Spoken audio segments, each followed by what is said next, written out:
up black to let you know you've done it. It suits me. I mean, when you try and operate one of these weird black controls which are labeled in black on a black background, a small black light lights up black to let you know you've done it. What is this? Some kind of intergalactic hyper...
Breaking news.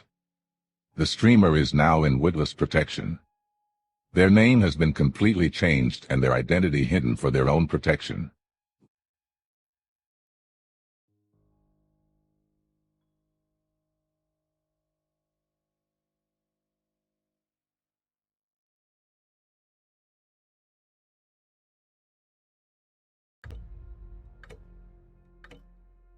I'm listening.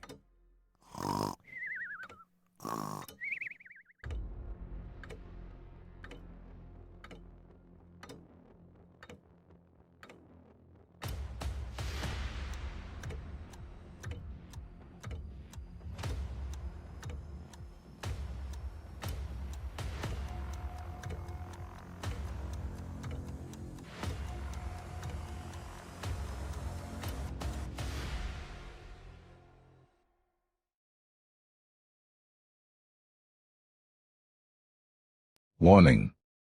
Some viewers may find the following stream hilarious. Viewer discretion is advised.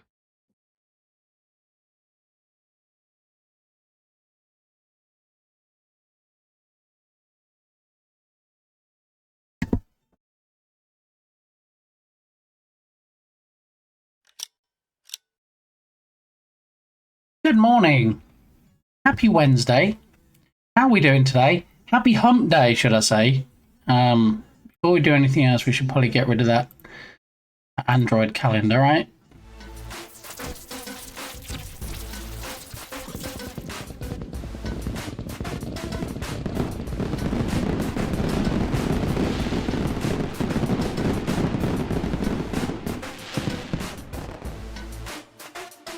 See, some of you... Well, let's close the prediction out before anything else happens, because, you know, we should probably do that. Options for today were Star Wars, Sloth, or something else. And the answer is, in fact, something else. Careful, I'm grumpy. All right, and I'll tell you why I'm grumpy in a moment. But the outcome for today is, in fact, something else. So, GG's if you won any points from today's prediction. Now, some of you might think that Balint is trolly. Some of you might think, wait, why is he trying to cause so much chaos? Why is he, in fact, trying to be so disruptive before the stream even starts? Well, I don't know if he realizes, I'm sure he does, and I'm sure that's the main reason behind him doing that, is that it actually makes the stream better. And I'll tell you for why. Because on the starting scene, some redemptions are not supposed to be available.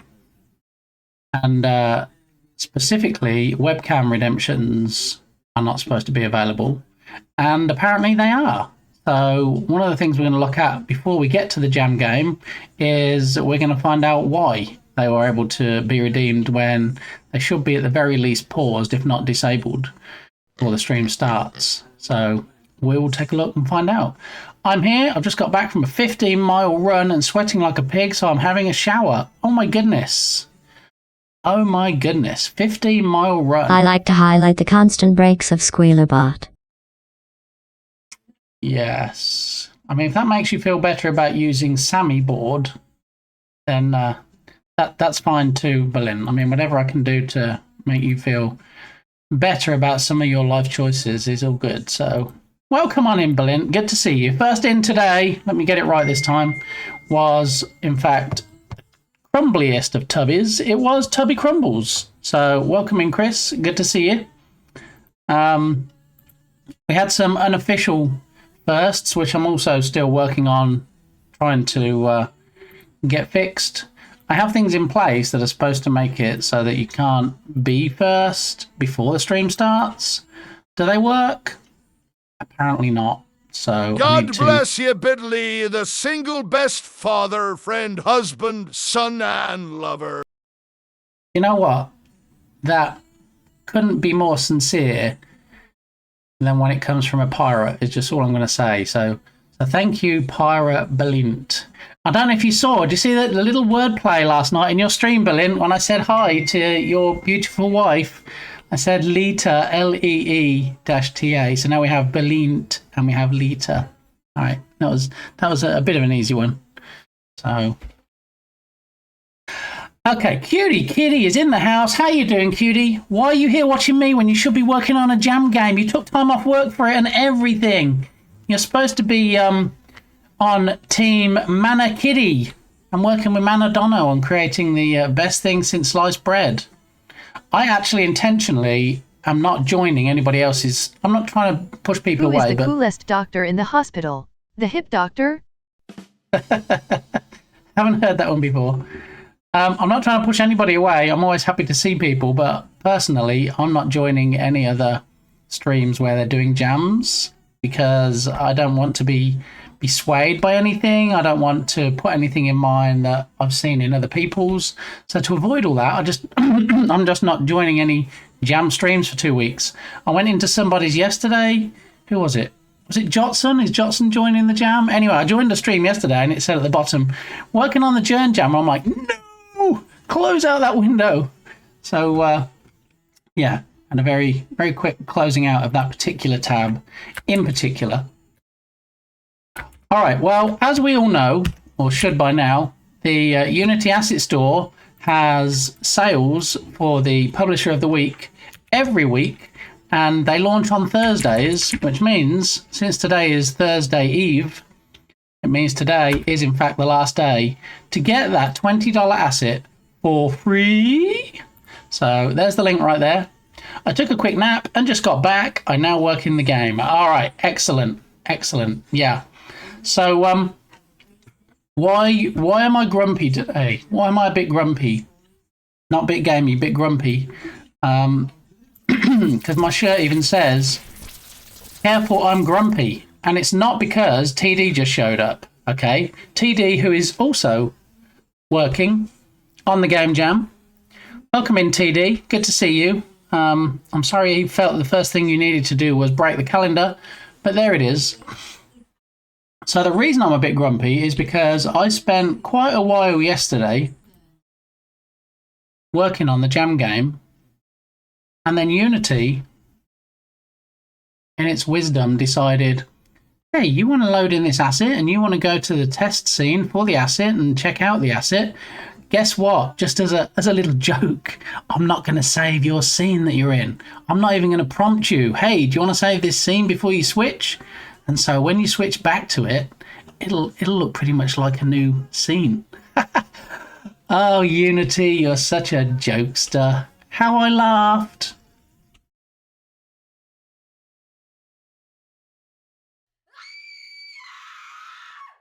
Tatum, who is also working on the jam. Man, there's a lot of jam people in today. Good morning, working and listening. How are you doing, Tatum? Good to see you. I'm glad that I can offer you the opportunity to see how many days are left to one of your favourite, if not your favourite, holiday of the year.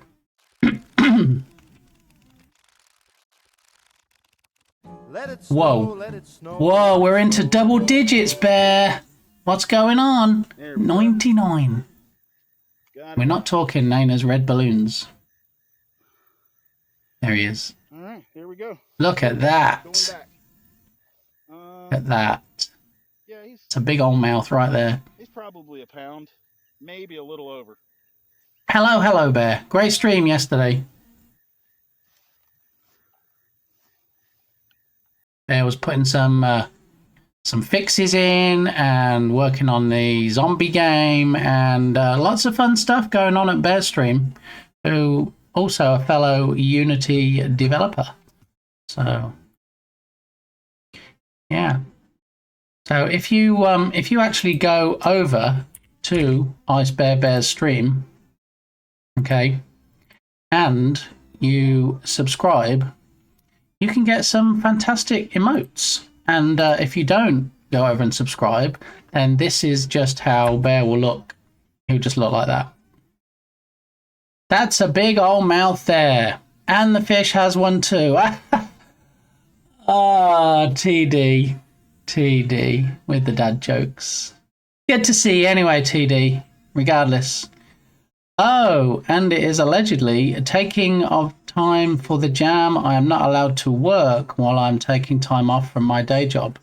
I mean, that's usually what taking time off means, Cutie. You need to stop. Just walk away. Don't check your work emails. Don't respond to work messages.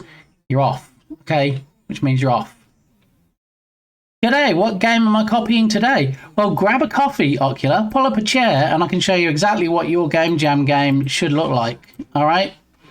And we were just getting on to the reason why I am, in fact, grumpy today, because, careful, I'm grumpy, all right? So yesterday, Unity decided, when I switched to a demo asset scene, that it wasn't going to save the progress, all the progress pretty much that I made yesterday. Yeah, was I happy? No, I was not happy. I have an asset that I hadn't loaded in called autosaver that you might be able to see where it says autosave at the bottom of the Unity window. What that does is every X minutes that you specify, or every time you press play, it saves your project. So in theory, you should never lose anything. And I hadn't loaded that in yesterday, so that's on me. But the not saving of the scene when I switch scenes is all on Unity. So, you know, we share the responsibility for balking my Gam Jam project in the first 24 hours. So I spent a little while before I went to bed last night and a little bit of time this morning trying to get to the same point I was at. And I think we're there. So there is that. So I did manage to turn that frown upside down. Oh, yeah. There we go. Yes, 99 days until Christmas, Bear. And we even found out, thanks to Tatum, how many days to Halloween as well. He's grumpy because he didn't upload a day one build. Yeah, yeah. Who does that? Who The only time I've seen projects before. Thank you, Bear. Not just for those bits, for believing in me. I appreciate it. The only time I've seen games submitted on day one before are ones that should raise a big red flag, as in they've been submitted to other jams and people are just trying to get in on the prizes. People have like created something really fast and tied it very loosely to the theme just to try and get in to win prizes. So big red flag for me as a jam host when I see any games submitted on day one. I get that some people like might do a lot of jams and that might be their jam, so to speak, to, you know, hey, let's create a placeholder page and let's just throw it up as my submission. But all the jams I've hosted, I don't believe you can do that. I think you submit something, that's it, you're good. It's locked in now till you finish, till the voting's over. So, yeah. Why are we shouting out Seribot? Okay. Anyway, so that's why I was a little bit grumpy, but I think I recovered it. I think I pulled it back. 44 days until Halloween. It's my favourite time of the year. Well, Ocular Malice and Tatum both enjoy Halloween. Will you be handing out candy to strangers, kids, and people? Are you going out to a Halloween party? What are you doing right now? Awesome. Can we disqualify that fella? You're asking the wrong person, Berlin. It's yourself and the Irish Heartthrob which are hosting it, so that decision can only lay with you guys. So yeah, apparently he does a lot of jams, and that's what he does. So I don't know what to tell you. Aren't you in charge of this stream? Yes. Of the jam? No. I am merely a player in the game of life or something. Yeah.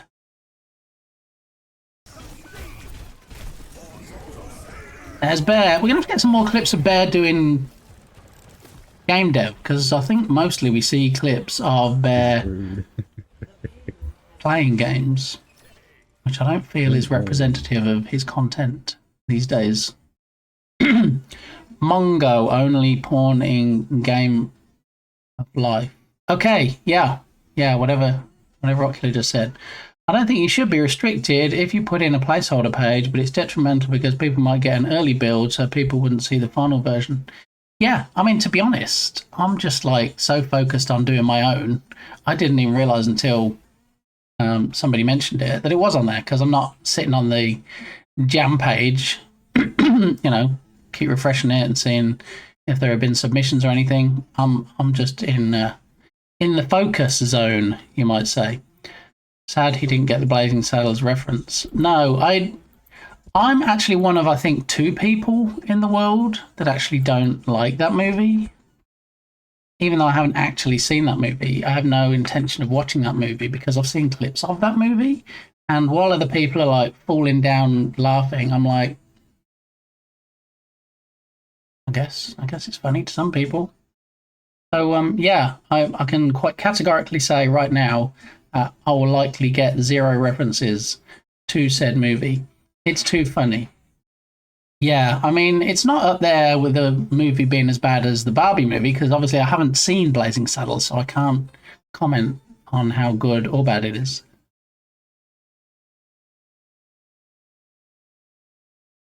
You're missing the context and satire. I'm sure there's any number of reasons why it doesn't make me laugh, but at the end of the day, it doesn't make me laugh. It doesn't make me laugh.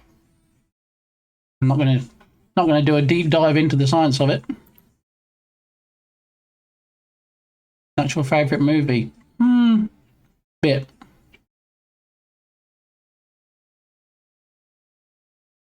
Okay, so let's work through the list. I gave you your final reminder, your final warning, if you will, of it being the last day for the Publisher of the Week sale. You know what we didn't cover on Monday, what we should have covered, especially since it was more like a Sandbox Saturday stream? We didn't cover my Goodwill and yard sale finds, did we? I know how you guys love it when when you live vicariously thrifting through me. So I went to a yard sale, quite a few yard sales actually, no estate sales, but yeah, a few yard sales. And I thought, in lieu of moving to my new streaming location where I might possibly be able to have some storage space, shelves, whatever else people that have streaming rooms have behind them, saw this little guy, who some might say is sus, but it was brand new, still has the tags on it, and I got it for $1, I think. So I thought this little fella could sit, you know, can have pride of place. He could sit on the shelf, looking sus, when we move locations. He's all ready. He's all ready to take part in the move with me. And when I bought that, the woman said to me, "Hey, did you see all the Marvel character stuff?" And I'm like, it's mostly video game character stuff I'm interested in, not really Marvel Universe. And so she said, "Oh, hang on a moment. Have some Mario Kart cars in the house." And I said, "All right, I'll have a look." Big Gammy Imposter. Yeah. I remember Nutty, for those of you that know Nutty, the streamer, he does a lot of work in StreamerBot, and he actually had a, what do you call it? Anyway, he had a thing you can add into StreamerBot that allowed you to, when a troll comes in and they get banned, it shows one of the Among Us characters floating through space and it says banned. All right, so yeah, she said, "Oh, I've got some Mario Kart cars in the house." And I said, "Is it the big cars? Because I don't want the big cars." She said, "No, it's the tiny ones." "All right, I'll have a look." So she comes out.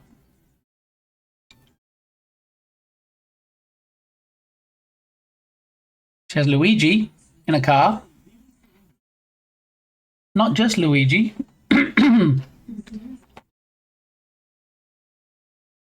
Bowser in a car. Not just Bowser and Luigi. Donkey Kong in a car. Another Mario Kart. So I thought I might be able to, when I move to my new location and I have like shelves behind me, possibly, I might be able to set them up as kind of like a little racetrack type thing. And just because there's a tiny, teeny tiny Wario too.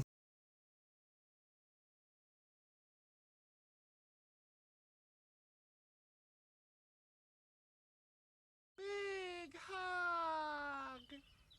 Big hug.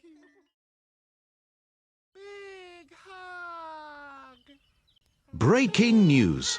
The streamer is now in Whittler's protection. Their name has been completely changed and their identity hidden for their own protection. I'd just like to say that I did not actually create the name for somebody going into Whittler's protection. It is random. I would never give my name as the first name of a bird, shall we say. Tit-Laney. Yeah, that's my name. I don't know who you came here expecting to see, but Big Gamey is not here, so you're just going to have to put up with me, I'm afraid. Welcome in, Yoga Garrel. Good to see you. Great stream. I'm going to say yesterday. Days are a bit blurry. Yoga Garrel, of course, does some great outside touching grass streams so that we don't have to. Stay a while and listen. Thank you, TD, for that. He does only come for a shout out and then disappears, but he's disappearing early because he has a jam game. TD is working on the Jern Jam, so he is running off to obviously focus and do some work on that. How you doing, Yoga? Good to see you. Yeah, I love that stream yesterday. I thought it was funny when you were walking down the path and you were like, "Oh, I've got to move over because there's people coming," and then like you turned around and like, where are the people? Where did they go? It just vanished. Yeah, it was a fun time at Yoga Garrel stream, whether she's doing IRL in the woods or whether she's indoors playing games or building Lego or some of the other fantastic content that she comes up with. They disappeared, right? But then they caught up. Yeah. It was a bit scary when we looked up and we actually saw them like scrambling through the trees like a horror movie. That was a bit off-putting, but I'm glad we managed to capture it on stream. So yeah, not scary at all. Okay. So I had all the Mario Karts and I had my Among Us character. There we go. Ice Bear in glorious steampunk style. But I have to say, some of you might recognize this board game that I found. Okay. It's a board game that I recognized as being quite an expensive board game. Okay. And I thought, you know what? You know what board games can be like sometimes. Very, very hit and miss, shall we say. Yeah, and because they're hit and miss, problem is that you never really know whether you're going to get everything in there or not. And because you don't know, you generally don't buy them. And I thought, well, it's you know, $2.99, so $3. For less than $3, I was going to take the chance, but I opened it and I looked, and I don't think it's ever been played. I think it's like brand new without being sealed, if that makes sense. Kel's also hit the ghost face hello when I was staring off at the trees and scared the poop out of me. Yeah, I was as surprised as you were that the sound alerts worked. I don't know if that's something new for the remote software you use when you're outdoors, but yeah, usually, especially when the link goes outside, is like, oh, let's turn all the redemptions off because none of them are going to work. So yeah, that was interesting. Might want to share that find with the with His Excellency. So anyway, this game retails at $55. Yeah, $55, and I got it for $2.99. I figured out how to do it. Oh, it's actually something you changed, is it? Interesting. So, for those that may or may not be aware, this is the game. Ticket to Ride. And if I zoom in, you may or may not be able to see the ticket price, possibly. Maybe. $2.99. $2.99 for Ticket to Ride. This game here, which we're going to use on family game night. And like I say, I opened it up and all the instructions were there, all the pieces were there, everything. I mean, it's pretty much brand new. So yeah, I was impressed with that find. When I put it in the cart, Mrs. Gamey's like, what's this? I said, that's a $50 game right there, is what that is. His IRL app is different, so I'm not sure if they can do it. Oh, I thought you guys use the same stuff. All right, never mind. Moving on. That was my yard sale Goodwill finds. Yeah, the Among Us and Mario Kart stuff was a yard sale, and Ticket to Ride was, in fact, from Goodwill. All right. Well, as I finished drinking my barely warm coffee, show browser. So yeah, this is the game. $55 retail. You can get it as low as $44 at some websites. Close that one out. And then this is the community shopping portion of the stream, one of Ice Bear's favorite sections. 27 results. Time is running out. We've almost finished this particular sale in particular. I'm sorry, Bear, but you know how it works. We get to the end of one sale, and then, yeah, we'll be on to another one. So it's fine. It's okay. Take a breath. All right, so we've had the new round launched today, and is it the final round? I believe it is. Today is the last day, Bear, for flash deals. That's why there's only 27 showing. So we kind of skip past the 50% ones. Paramore. Nice choice. I think didn't you have a Paramore playlist you were playing on yesterday's stream, Bear? So we have Magic Arsenal, Arcanor, however you pronounce it, has quite a few FX packs on the store. A good deal at $15. Gina Pro from the masterminds behind the Gaia terrain asset, half price at $74.50. Tower defense, if you're into tower defense games, if you're working on a tower defense project, $45 down to $22.50. I do.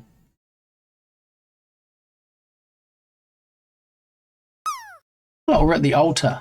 Nice bear. You take Big Gamey to be your awfully wedded asset. I do. All right. And then we go down to more 50%ers. We have Azure Sky Dynamic Skybox, $15. Simple Cat from Red Deer.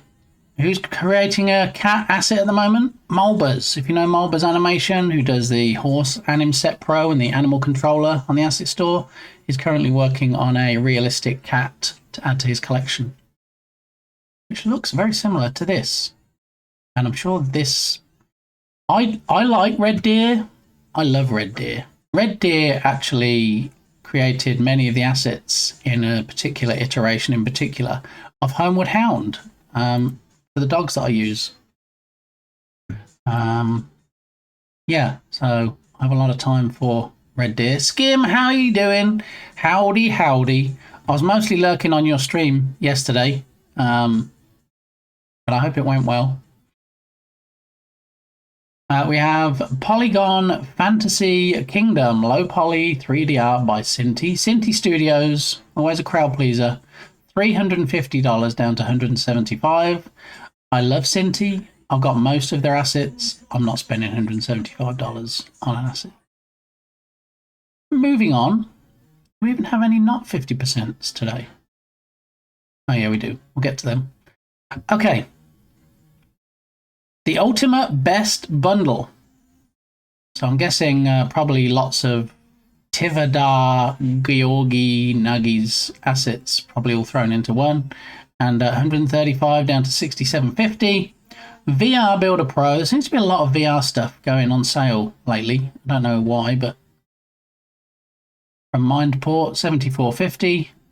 In Control, remapping your controls and in different settings in your game. I have that. I bought that in another sale. I haven't used it yet. Oh, we're going to be using that fairly soon. Not for the Jam game, but one of the main projects. Why is this screen bouncing all over the place?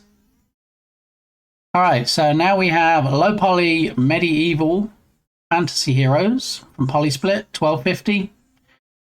Monster Survivors, $49.50. Cinti again coming in with their Sci-Fi City at a mere $25. Macaroonies. Here we go, Gaia Pro. We're just talking about the minds behind Gaia. And they also have Gaia Pro for $74.50.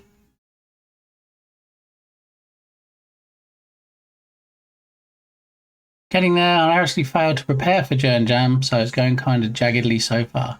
I mean, I think that's more the rule rather than the exception. Yeah. I mean, I did some pre-jamming, I did some pre-planning, and still, I don't even know exactly how the game's going to work. Thank you for the clip, Berlin.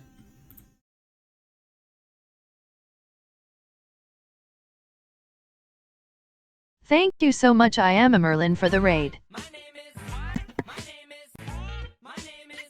Bit gamey. Okay. What? We've got an early raid. Welcome on in. How are you doing, Merlin? Welcome on in, and welcome on in, Raiders. Thetra00. Thetro? How are you doing?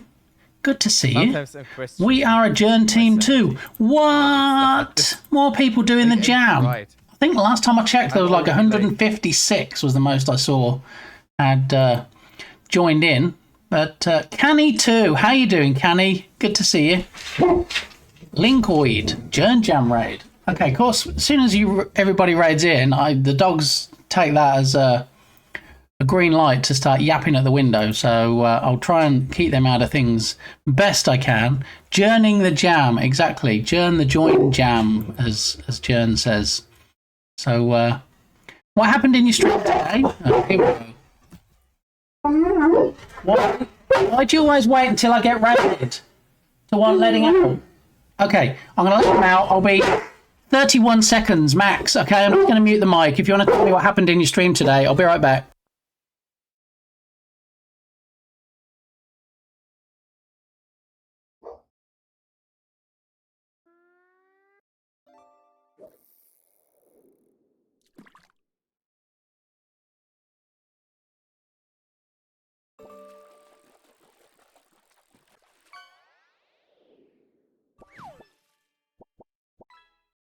Hey, does anybody want coffee?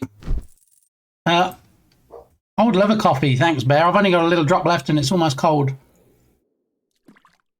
Yeah. Almost very nearly cold. So, were you doing jam stuff? Journ jam stuff? Alright, after jam, have a nice rest of the stream. Good luck with the jam. Thank you. Same to anybody else that's participating in the jam.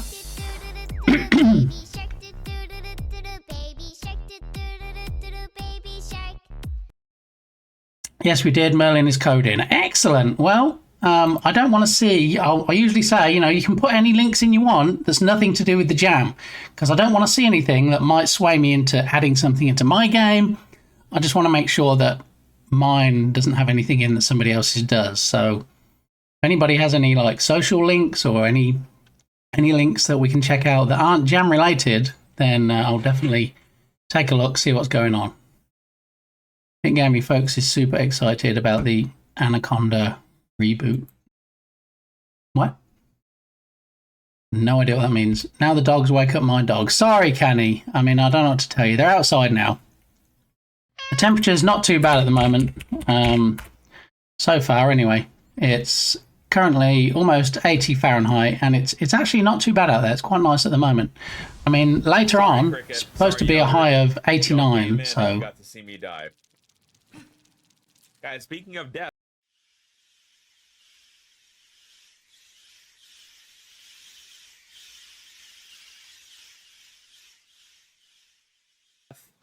What? Where you will not end up dying is with Big Gaming. There we go. There's the set. Yeah, there's the seg. Yeah. Yeah, thanks, Balint, for that shout out, you know. So for all the raiders just coming in, as Balint says, being here is slightly better than death. So, I mean, can you have more of a glowing recommendation than that to stick around? Maybe even, I know this is going to be crazy, drop a follow. Yeah, so there's that. May I ask, how do you interpret the educational part in your game? I am very interested in that. Okay, so... Ask Canny Dev, that's what we've been doing. I have to leave. All right, thanks, Merlin. Good to see you. Thanks again for the raid. Actually, I'm telling everybody to drop I am a Merlin a follow. I should probably do the same. Ba-ba-ba-ba-ba-ba. Follow. There we go. Okay. All right, let me catch up with chat. So how do I interpret the educational part in my game? So... we haven't actually gotten to discussing my game yet, but the educational part will be, I believe, butterfly facts. Facts about butterflies that you may or may not know. I did look up butterfly databases, butterfly facts. I Googled, you know, if there's an API that I can pull butterfly information from, and so far not very successful. So it might be a case of me just creating my own list of facts and pulling from that list. But yeah, maybe there aren't that many facts about butterflies. But yes, that's part of it. I did also think that since my game has butterflies in it, maybe we could have like the different stages of a butterfly and incorporate that somehow. I don't know. I think what I'm going to do, obviously I want an educational twist on it. At the very least, it's going to be the butterfly facts. If I can go a step further and add in the different stages to get to being a butterfly somehow, based on the type of game that I'm creating, then I will look at doing that. See if I can do that as well. Yeah, Merlin was figuring out 3D grids in Godot and how to figure out the attacking stuff of things, that other thing. Hope this is obscure enough. It is, and I also saw that the latest version of Godot has just been released. So is Merlin brave enough to use the latest version, or maybe just do like I'm doing with Unity and let's not use the latest version because there might be issues with it. It hasn't been out too long. So yeah, I'm using Unity 2022 for this one, which I find is the most stable version at the moment. NanoDev, welcome on in. Dukasoft, how are you doing? Good to see you. I'm just trying to catch up with things. Sounds nice. Well, the thing is, I realised, I didn't realise, I own over 4,000 assets. I didn't realise the only butterfly asset that I had is a free asset where it's a blue butterfly and it's all root motion, which, for those of you that don't know, root motion is when they bake the movement of the object into the object. So usually when I put something in a game, I use what's called in-place animations. So if you don't use code or some other method to move the object around, it's just like somebody running on the spot. So if it's a running animation, he just doesn't move. With root motion animation, the movement actually happens because the moves are baked in. And I remember last time I tried to use the butterfly in a previous project, I despise root motion animation. I like to be in control myself of telling it what to do, and it caused me all kinds of issues. So I had a look through the asset store, and some of them are quite expensive. Some of the butterfly assets, it's like, hey, get 12 butterflies, $10. I'm like, that just seems a bit much, really, given that, you know, it's pretty much one model and lots of skins. So then I found one that was less than $5. It was $4.99 for 73. 73, count them. No, don't count them. 73 butterflies. So I purchased that yesterday, and that's what I'm using in my game. And what I was trying to do was take the 3D models and convert them into 2D sprites so that I could attach them to certain things in the game. And that was the asset. It was the sprite converter asset that trashed my project yesterday and meant I pretty much started from scratch. So yeah, that wasn't the best first 24 hours of a game jam I've ever had.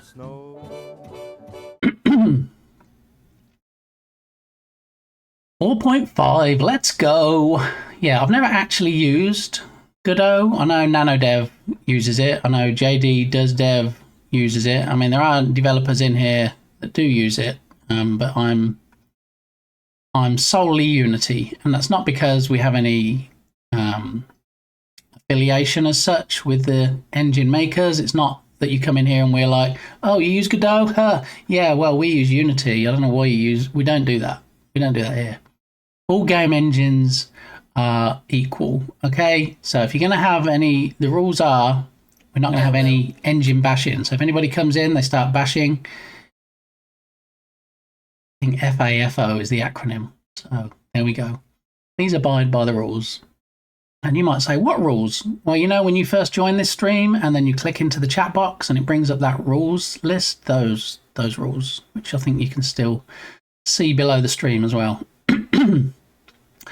Oh yeah, I know that feeling. I also have 1,000 assets on Unity Store, and if I need one specific stuff, I do not have exactly that. Yeah, it's, you know, for the most part, given that I have so many, I can usually find something. And even if I don't have something, there's also a lot of good free content on the store that I can find something. So it's unusual I do have to go and buy an asset. But, you know, I'm happy to splash $5 when the need arises. And also, I did have a coupon code for 25% off, so it did make it even cheaper. Question for the room. As a child, what was your first disappointing encounter with an edutainment game? For me, it was Mario is Missing. All of them. I gotta go. Losing signal in the middle of the woods. Catch up with you all later. Thanks, Tatum. Hopefully you don't get lost in the woods, because, you know, if you haven't got a phone reception, it might be a challenge trying to get some assistance. But hopefully we'll see you later and you find your way out. I bet Snowflake assets are expensive. Can you imagine making that many unique items? Haha! Yeah. Well, I mean, joking aside, that's why you can do things procedurally. So you can actually make it so that each one is different.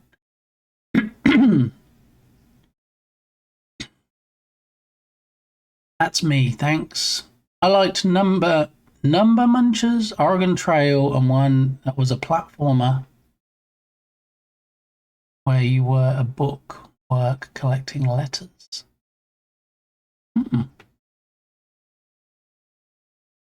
I would like to FO, but without the FA. yeah. Whom do I follow for that? I couldn't possibly say. Yeah. The old Where in the World is Carmen Sandiego. Oh, I remember that title. I never played it, but I definitely recognise the title. We are Engine Brothers. I'm also Unity dev. On the weekend, I did my 40 Game Jam submission, all of them in Unity, and only 3 games so far in Godot. I do not have a bias against any other engine. Well, then you're in the right place, Detra. All made by Hannah's Panda. Nice.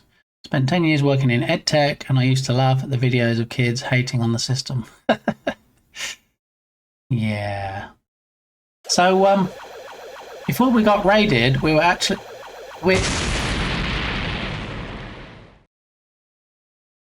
Sorry, Berlin. Sorry about that. Yeah, not sorry. We're actually looking at the last of the Unity flash deals. Today is the last day of the sale.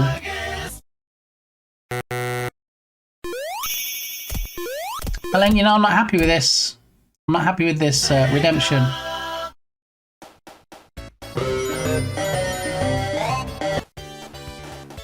But GG's.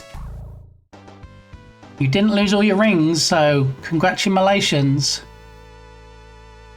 Yes, but I am. I know, that's why it's still here. Yeah. So we were looking at... Actually, we're just going to look at this clip that Balint created before we carried on looking at the assets. So we'll pause the music real quick and hit play.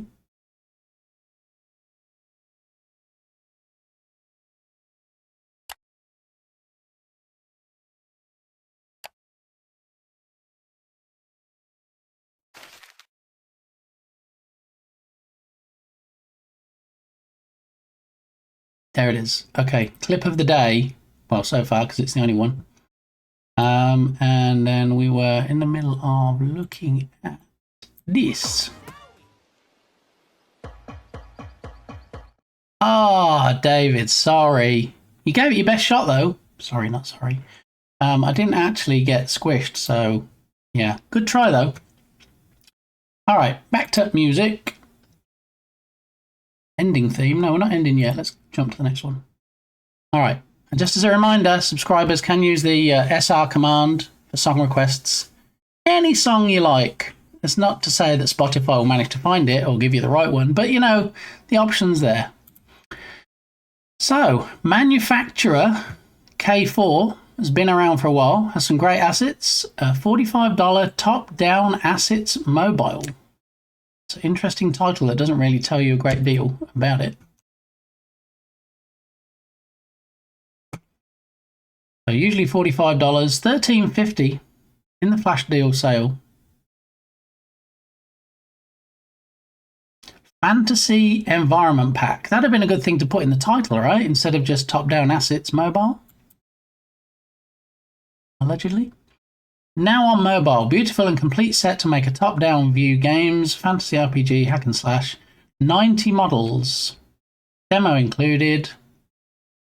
Tested on Nexus 7. Alright, so the last release was 11 years ago? What do the reviews say? Last review was 11 years ago. Nice work, thank you. I don't know about buying an asset that hasn't been updated in 11 years. I feel like...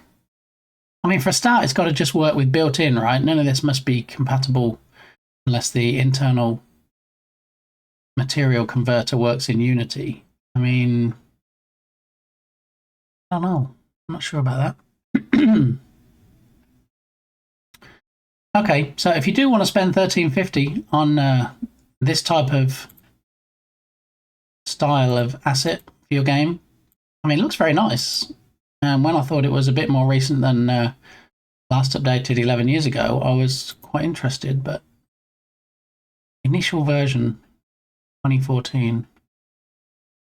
Yeah. So anyway, I'll close that one out. Better UI from Terabytes, $19.20. V Favorites 2, $7.50. Shatterstone bundle, RPG mining and crafting assets. Any of these interest anybody? We did have... Actually, I don't know if we did put it today. We usually put it. But, last day of Flash deals. Ching! And then we will pin it to the top of the chats. And we'll leave it there until something better comes along. All right, so I'm not sure if any of these immediately jump out at me as being able to be used for my jam game. Toolkits for Unity bundle. So Heathen Engineering does a lot of Steam interaction, Steam interactivity assets. $45 for this one. Chris West Mega Shapes. Chris West, our own Tubby Crumbles. There we go. There's the link to all of Tubby Crumbles' assets. Go ahead and click on that middle one right there. One of these weird black controls which are labeled in black on a black background. A small black light lights up black to let you know you've done it. What is There we go. Here's all of Chris's assets. And there's Mega Shapes, currently $30 instead of $100. 70% off. Yeah. Oh, it has all these other fantastic ones too, including some that are bundles. Oh, we can get a bunch of his assets in the same asset purchase.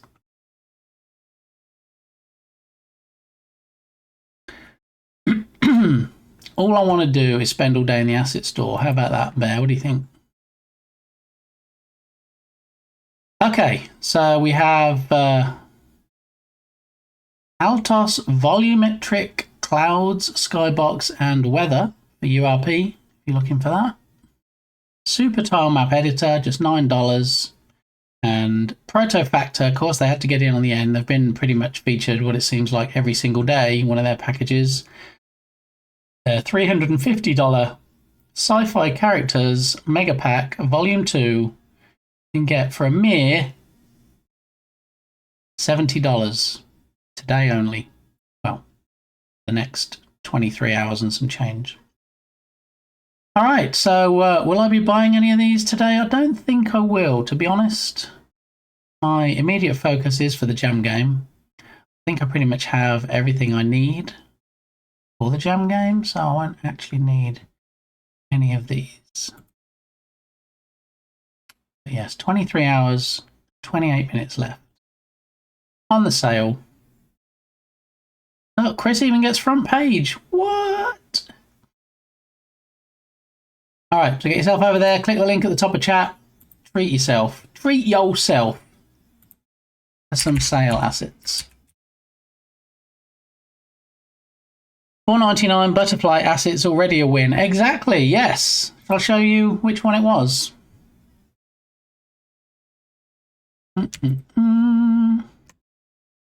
No, don't. I held down the control key. You're supposed to open a new tab. Now what do you do?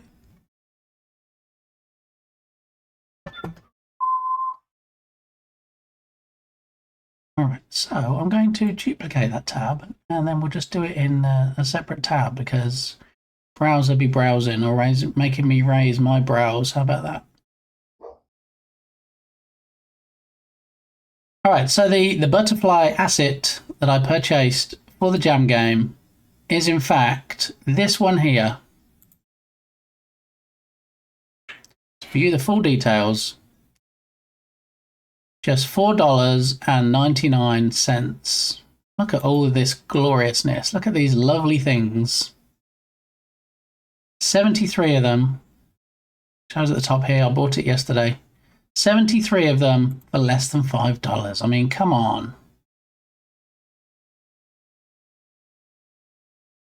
Are they not some of the most beautiful things you've ever seen? I think they are. And now this threw me a little bit, you see, because it didn't mention that because some 3D modelers actually provide 2D versions that you can use for your UI, that you can use for decals, anything where you need 2D. And when I saw this screen, I thought, maybe they're providing like that, those UI versions as well, which I need. No, I don't mind, because I still got a great deal on it, and nowhere does it say, other than being implied by this screenshot, that they do provide those. So, yeah, I think I got a good deal.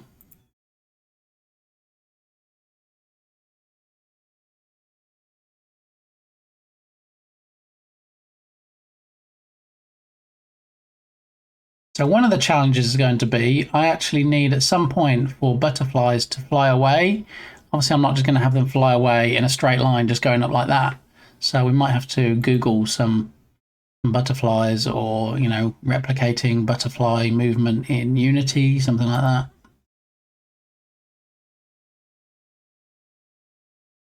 So here is the 3D model, which is pretty flat when it's just laying down. I mean, it's not until you animate it and start moving the wings around that it becomes something. But also, even the bodies,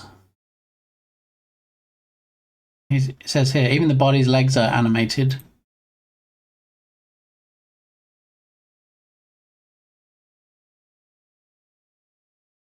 Look at the legs, look. And I think the antennas also are included in that.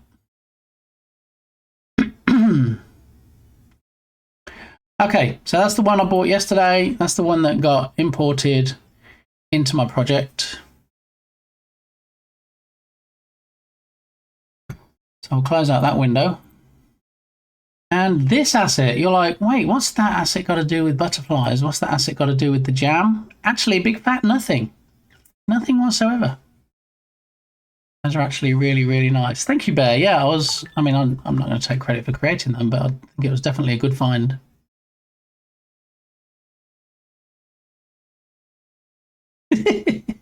Thank you, Bear, for the butterfly biddies.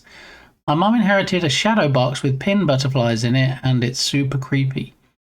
Do you know, if you search on the asset store for butterflies, there is actually an asset that has that.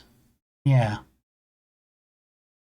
Yeah, let's have a quick look. I can show you it, because when I was looking for butterfly assets yesterday, I'm like, not that one, not that one. Wait, what? These ones are in a box. Butterfly. And 3D.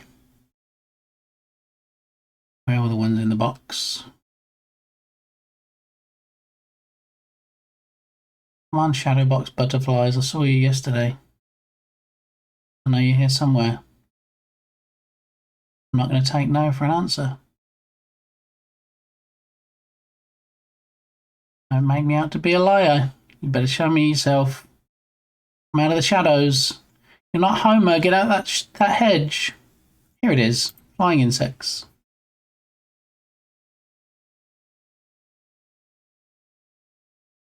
There we go. Actually, no, I don't think this was the one. No, I think they were actually in a box.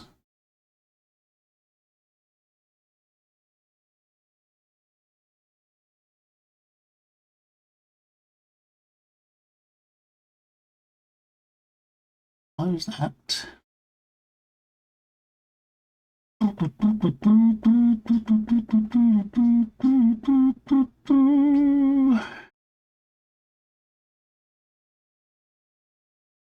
There we go. I knew I'd seen one. I wasn't going crazy. I know sometimes people think that bit gamey, he's gone a bit crazy, but I definitely remembered seeing one. Etymological pictures. Here we go. A bit like this. Aggie, is this what you mean? Is this super creeping you out now?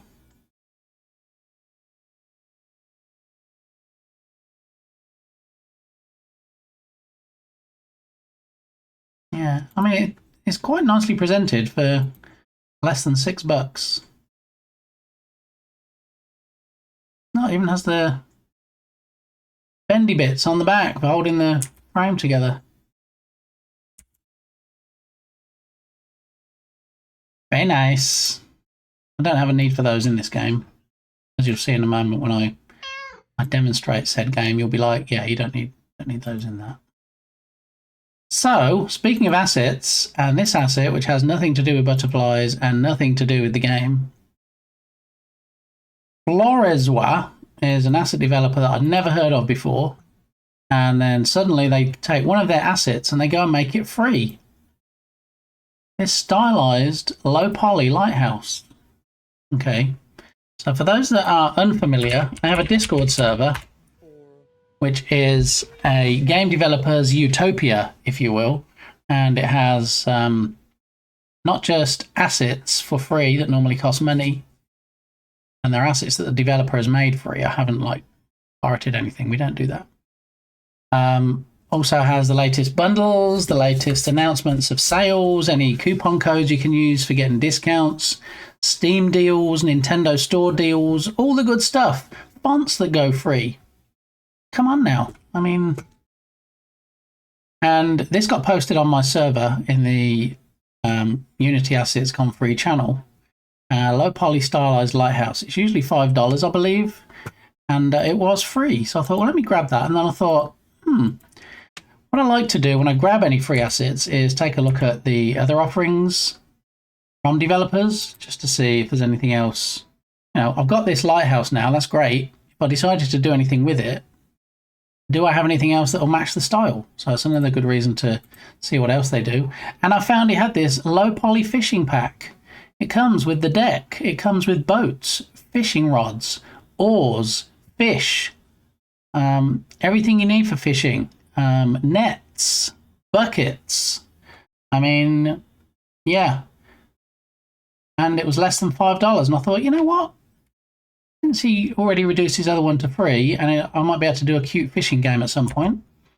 And even if not, just to support the developer, I jumped in and purchased this.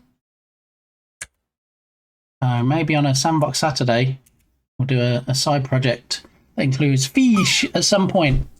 Freshie is in the house. How are you doing, Fresh Meat 911? Have you come up with any new ideas for what you can do in Excel? Because Freshie, for those that don't know Freshie, he's a Canadian Excel wizard. He fires up Microsoft Excel and does stuff in it that you wouldn't think spreadsheets should really or could really be used for.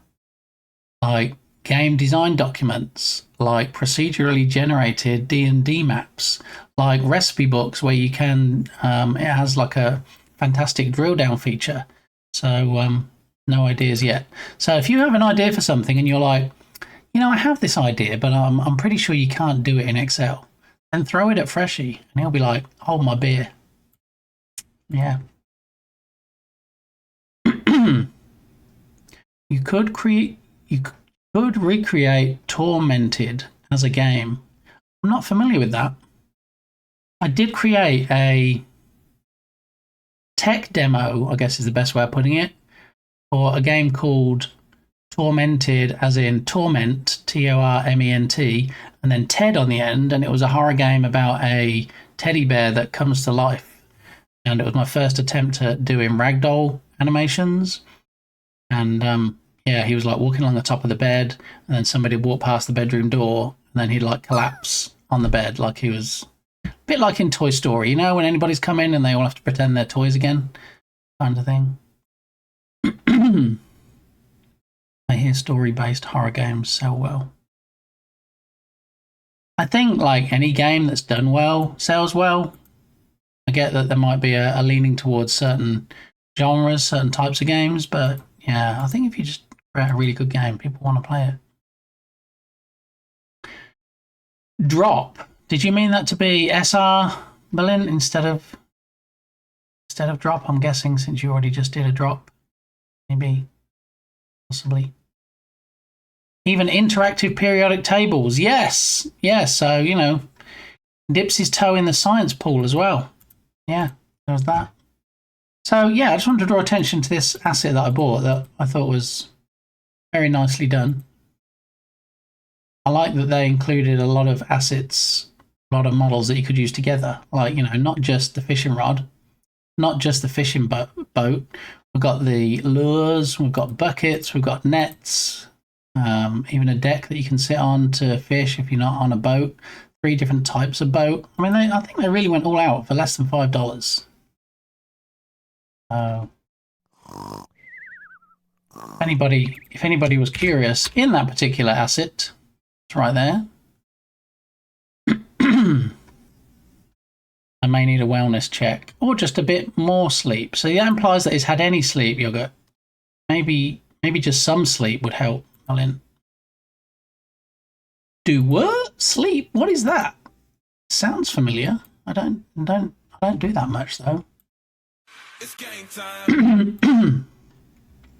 All right, I'm going to close out that asset, and we're going to have a go at playing Chat Ragdoll Racing. Now, while I fire this up, Aggie, Aggie does their best to follow instructions, but you know, sometimes words are hard. So when you use this redemption, it says, which level do you want? And do you want people or piggies? So we have half the information. We've got the level. We know it's going to be dungeon. But do you want to play with people or piggies, Aggie?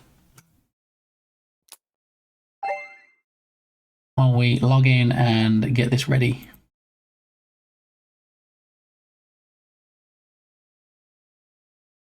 Piggies. There we go. We have an answer.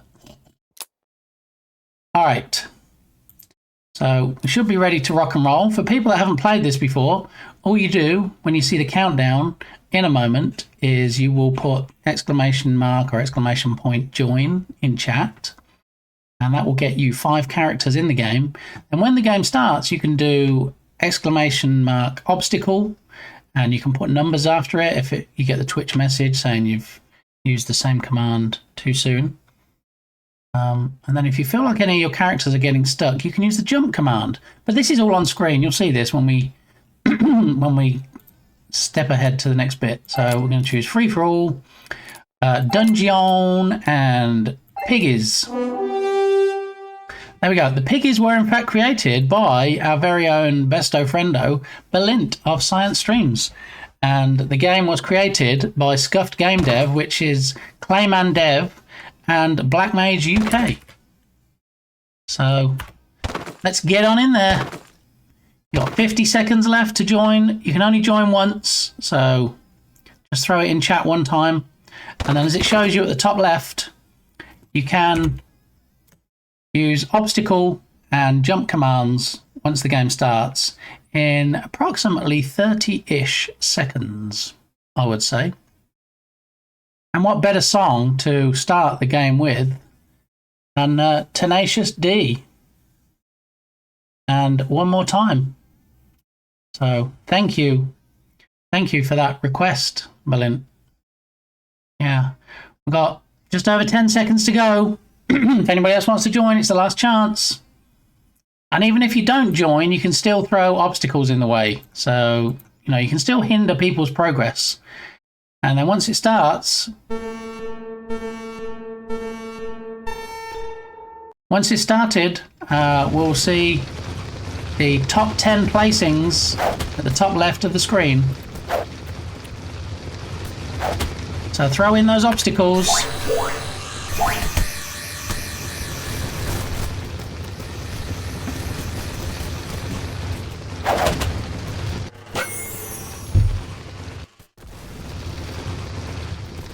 All right, let's have a look. Who's in the lead position? Tubby Crumbles, Ice Bear, and Dukasoft are in fact the top 3 at the moment. That doesn't mean that's how the game will end, but it might well do. We'll have to see. Get those obstacles in. Quick, stop Tubby from crossing. Too late. GG's, Mr. Crumbles. Good job. Who's going to get the other 9 places in the top 10 spots? Not me, apparently. I am nowhere to be seen on the board, so great. Good job, me. Alright. Let's see how it is. Alright.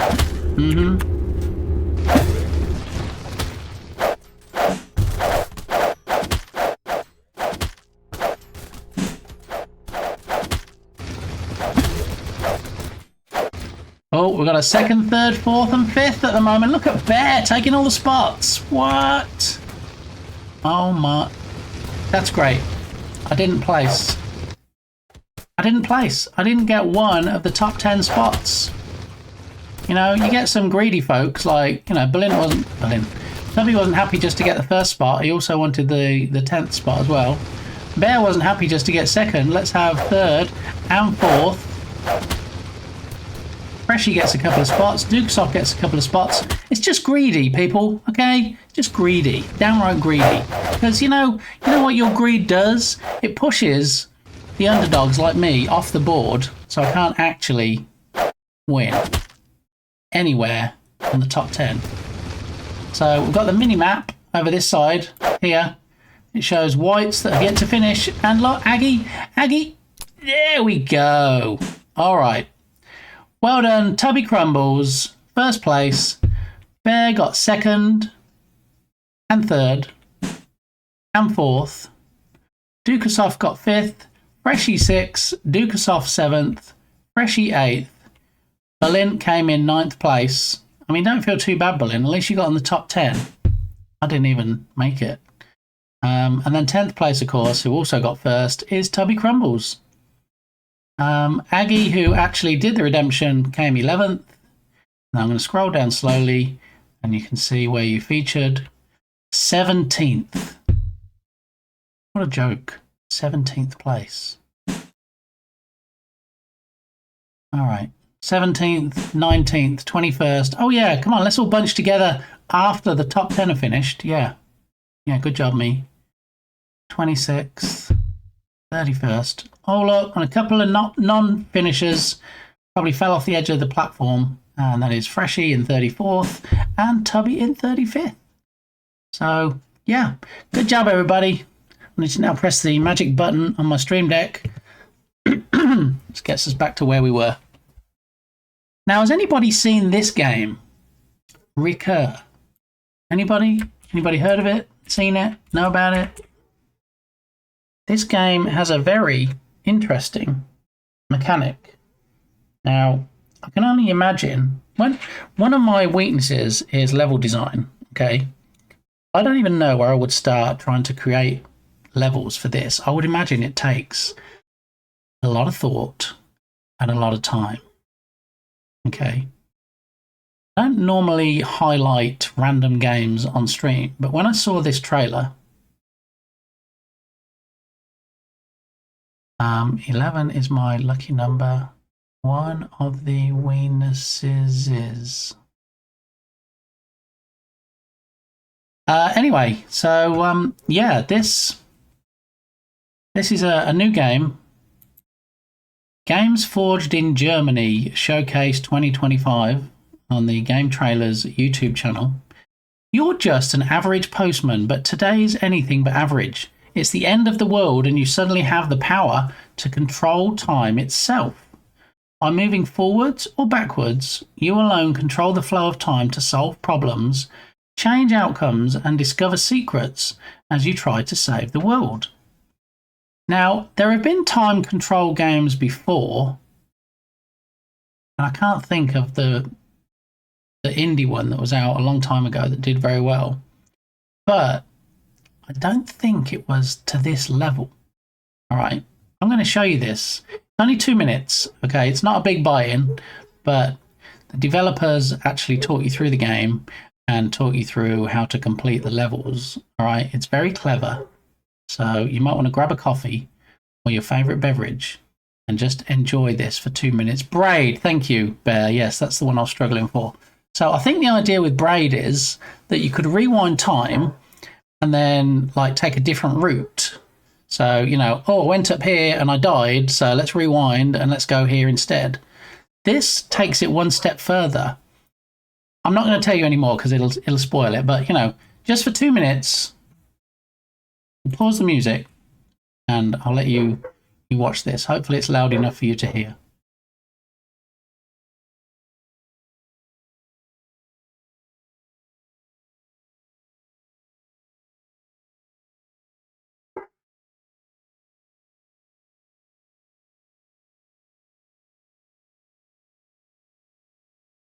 Welcome in, Darren. Just looking at this unique game.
I mean, how impressive is that?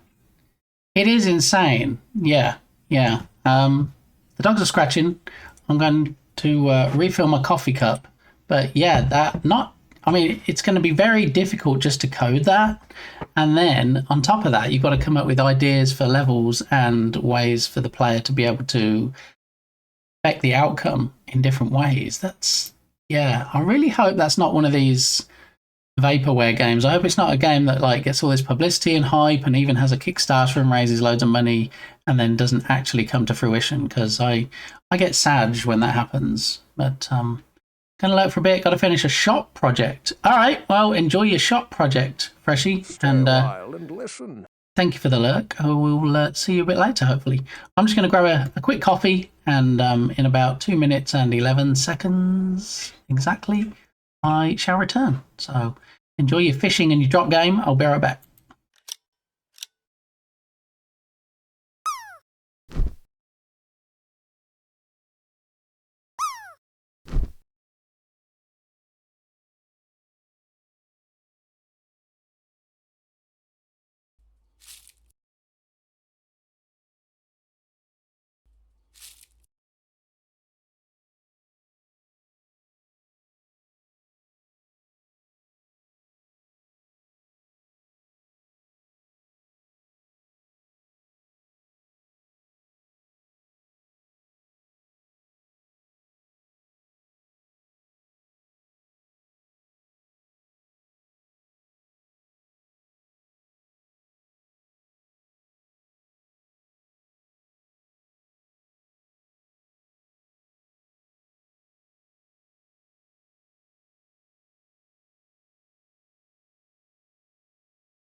Sparky, how you doing? Happy Wednesday. Hope you had a good one.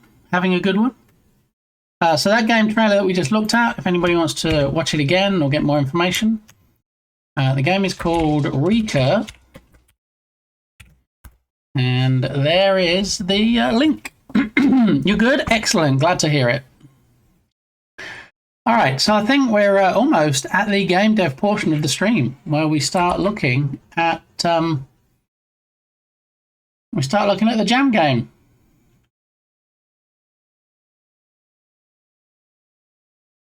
So close. There you go, Bear. You got half the command. I do believe I played this on your stream yesterday. Yeah. I do actually like it, so I am going to skip to it. Careful, I'm grumpy.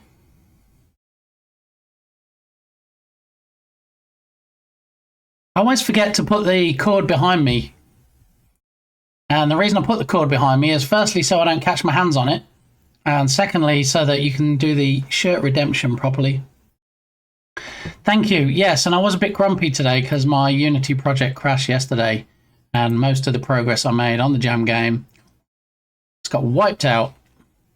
Was I happy? I was not happy. I was a bit grumpy. Not a bit gamey, bit grumpy. So I may need a checkup after Berlin. He did, and it's been stuck in my head since. I tell you what, I think that Stevie Wonder had a lot of tracks that were great, and sometimes I even hear them on the radio, and I'm like, oh, I remember this. Yeah, I like this one. I'm like, oh, wait, it's Stevie Wonder.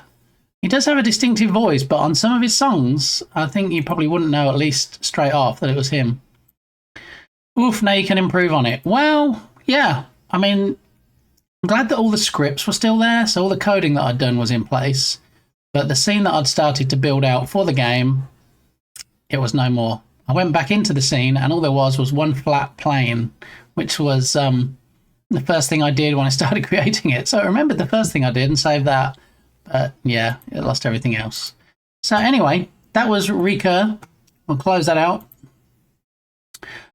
This was an asset that I was using when I lost my project, and I'm in no way pointing the finger at this asset for causing the issues, because it's still in my project and I'm still using it. What this asset allows you to do for free is take a 3D object and then create a 2D texture or sprite of the object. Now, there are paid assets that do this, and I can't remember the one that Bear uses, but Bear paid for an asset, and then I went to get the asset and I was going to buy it because it was in a sale, and Bear said, oh, I've had some issues with it, you know, maybe hold off on buying it. So I didn't buy it, but I thought, well, let me just have a look and see what alternatives there are, and I found this free one. Yeah. So I was using this yesterday, and I'll explain to you why when we get into the game, why I did actually. You've heard my audio clip when I use my Discord command, haven't you, Sparky?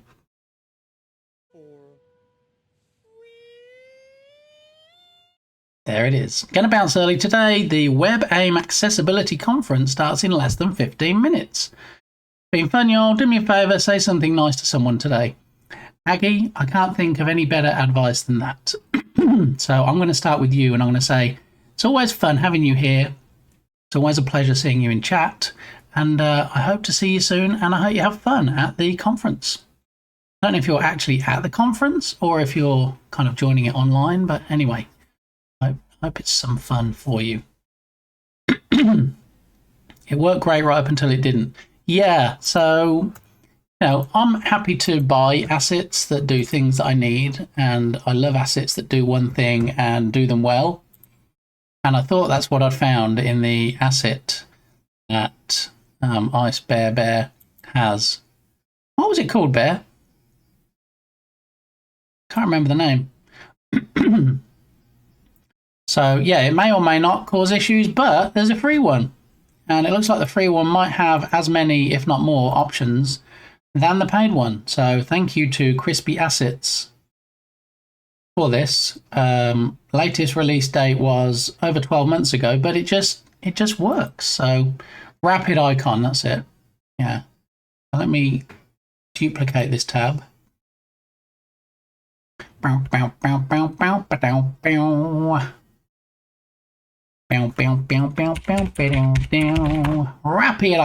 or rapid icon. Okay, here it is. Oh, there's another one here. Wow, found another free one. Interestingly, the person that created the other free one knew that Rapid Icon was on the store and was a paid version. So they put the word Rapid Icon in their metadata so that when someone searches the store for Rapid Icon, it brings up their asset, which is quite cheeky. But, you know, I don't believe there's anything in the rules about it. Amazing. No option to change the background. Works great. Wish it had an option to make a transparent background or change the color of it. Can't use this out of the box. You need to edit it for it to work, and when it does, creates decent prototype icons. I generated a better script in ChatGPT in 5 minutes. Don't use this if you don't know how to fix code. Fantastic, but required fixes. Very good, but I couldn't get the add to Unity button to work. Can't find it in the package manager. Free is best. Fix posted below. Replace your icon generator.cs with this instead. I mean, you can't beat that, right? Somebody puts the whole script in. I get that it's a free asset, but somebody puts the whole script in to fix it for them. Very little options, useless. All right, well, maybe we'll ignore that free one. But this is Rapid Icon. This is the one that Ice Bear used, but was having issues with when I contemplated the purchase. Icon generator for your models and prefabs that works inside of Unity. Let's check out the reviews, see if anybody else has had issues with it. It's been updated for Unity 6. Haven't checked to see if it's helped with the issue. So last release was August the 4th, so about 6 weeks ago. Can't really recommend this. Well, managed to get it to work. It's pretty good. Changing to 4 stars, taking 1 star away as a support email in the docs is apparently wrong. Really? Take a star away because they emails. Okay. Thank you for your updated review. I've also updated the contact info and the included documentation, so thank you for pointing that out. I haven't received any news contact rapid-icon.com. Good job, Joe. Blah, blah, blee, blah. Very good, but I implemented addressables. Sadly not working anymore. Okay. Pretty buggy. So I wonder if your issue has been referenced in any of these reviews. Possibly. All right, so we'll close that out. So this is the one that I recommend, called Object to Icon Convertor. It is free of charge, so feel free to click on it and add it to your collection. I've only been using it since yesterday, so I don't have a whole lot of reference data, but it was pretty simple for me to go in.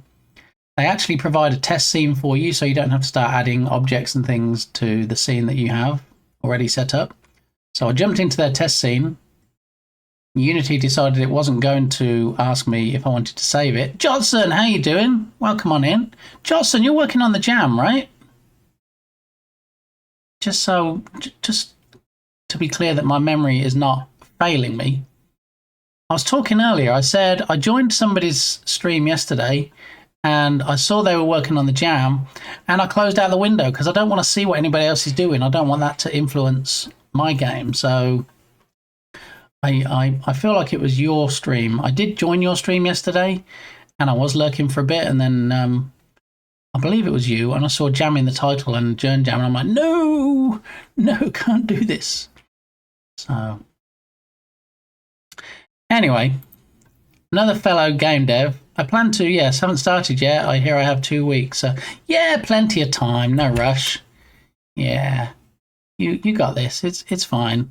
I mean, like you say, a whole 2 weeks. Kinda. Well, 13 days, 6 hours and 50 minutes, according to the bottom of the screen countdown. But yeah, it's all good. Let's put a shout out for the mighty Jotson.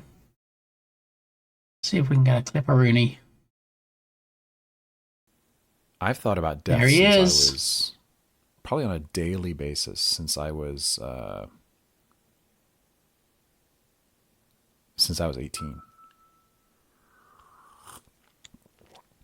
And for no particular reason, it's just something. And just FYI, I love the bouncing avatars that you have at the bottom. When somebody comes in and chats and it drops that in, it bounces around. I think that's nice.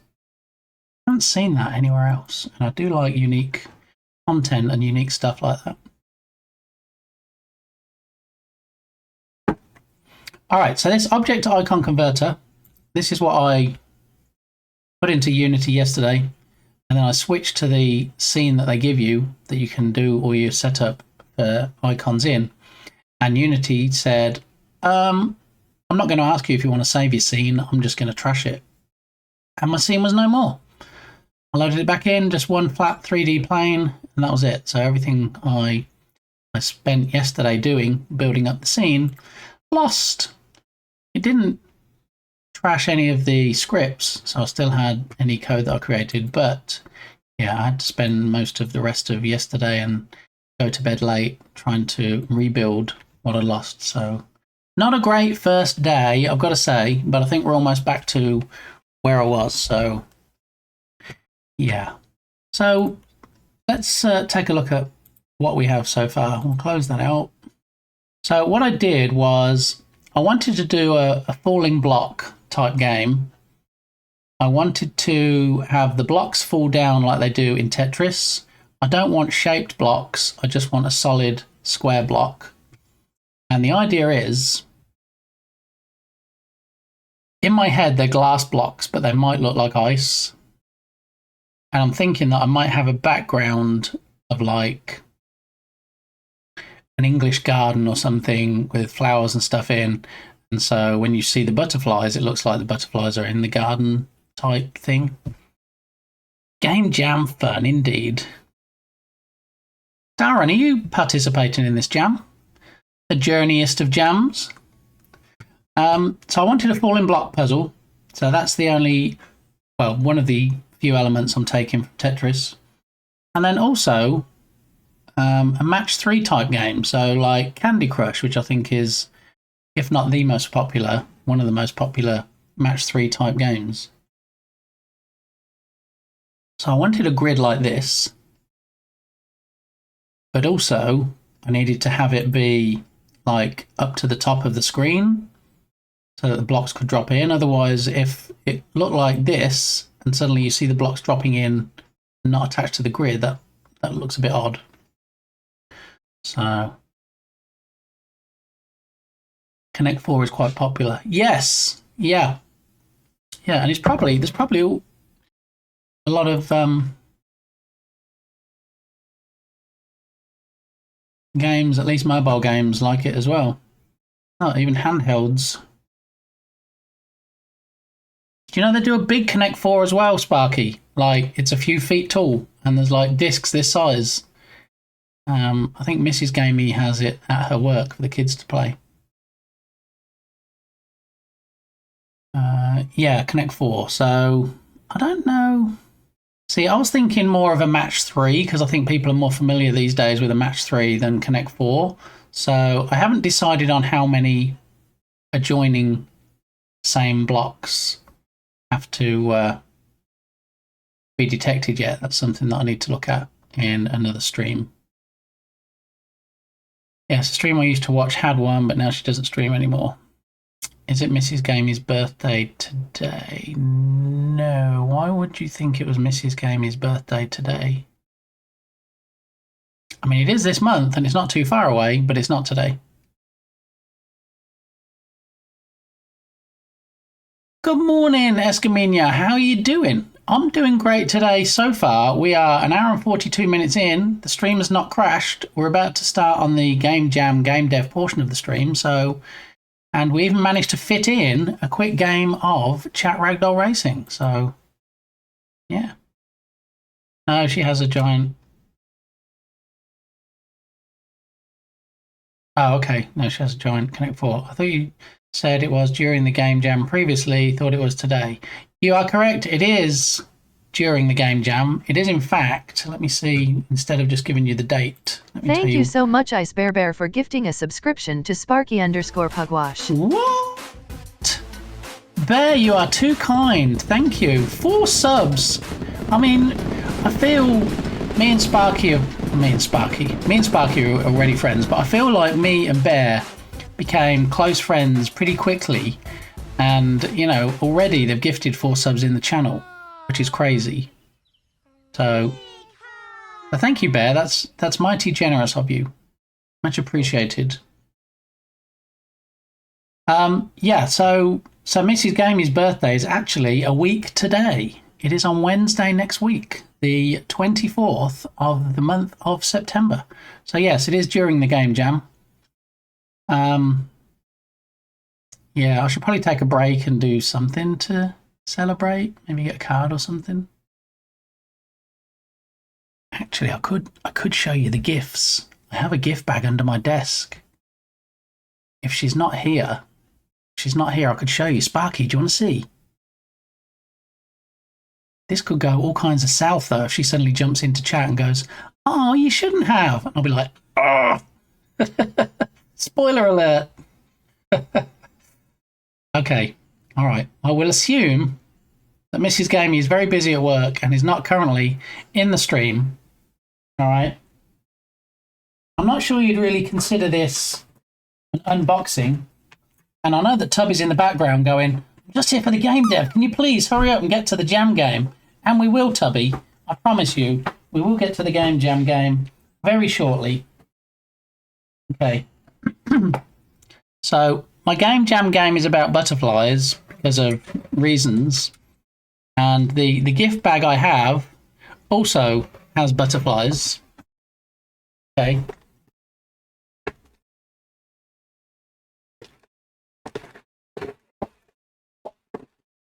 So this is...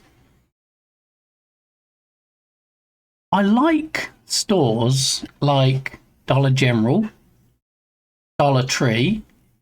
What I don't like is when they hard stamp prices onto things. Because, you know, if you buy somebody something, a lot of times these days in a store, there'll be a price tag on the shelf so you can see how much it is, but there's not even a price sticker anymore on things, okay? And they just scan it when you get to the register and it just knows, and it's a whole thing, okay? So I thought, oh, this is nice. It's a complete grow kit so you can grow some flowers, all right? And I don't really care that Mrs. Gamey knows what I paid for this because it doesn't look like it was very expensive and then it's going to say it's not. I mean, it was $3, okay, which is fine. Okay, it was $3. But I don't want $3 stamped on it when you give it to somebody, right? And yet, here we are. Look. In case you didn't know what the price was, in case I have to draw your attention to it and you can't quite see the tiny number in the corner. Yeah, annoying. So this is a grow pot that comes in with everything you need. And Save Our Butterflies, you see, it attracts butterflies. So that's a butterfly connection there. We've got the butterfly gift bag. I'll save the pièce de résistance for the end. Okay. So this is one of the... I bet you feel like it's your birthday, don't you? It's like I'm unwrapping it to show you what I got you, but yeah, it's not for you.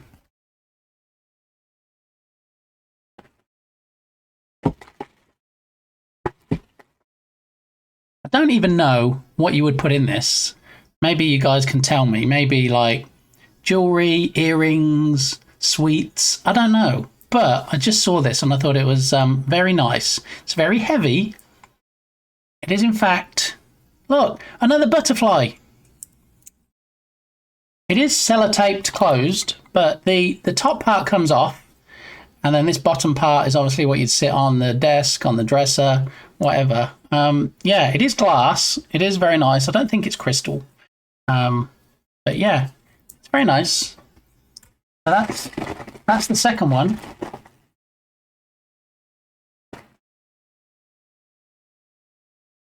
And then, Sparky, are you familiar with Ladro?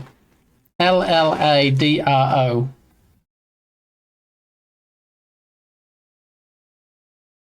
So for those that don't know, Ladro is, I believe, an Italian manufacturer of porcelain figurines.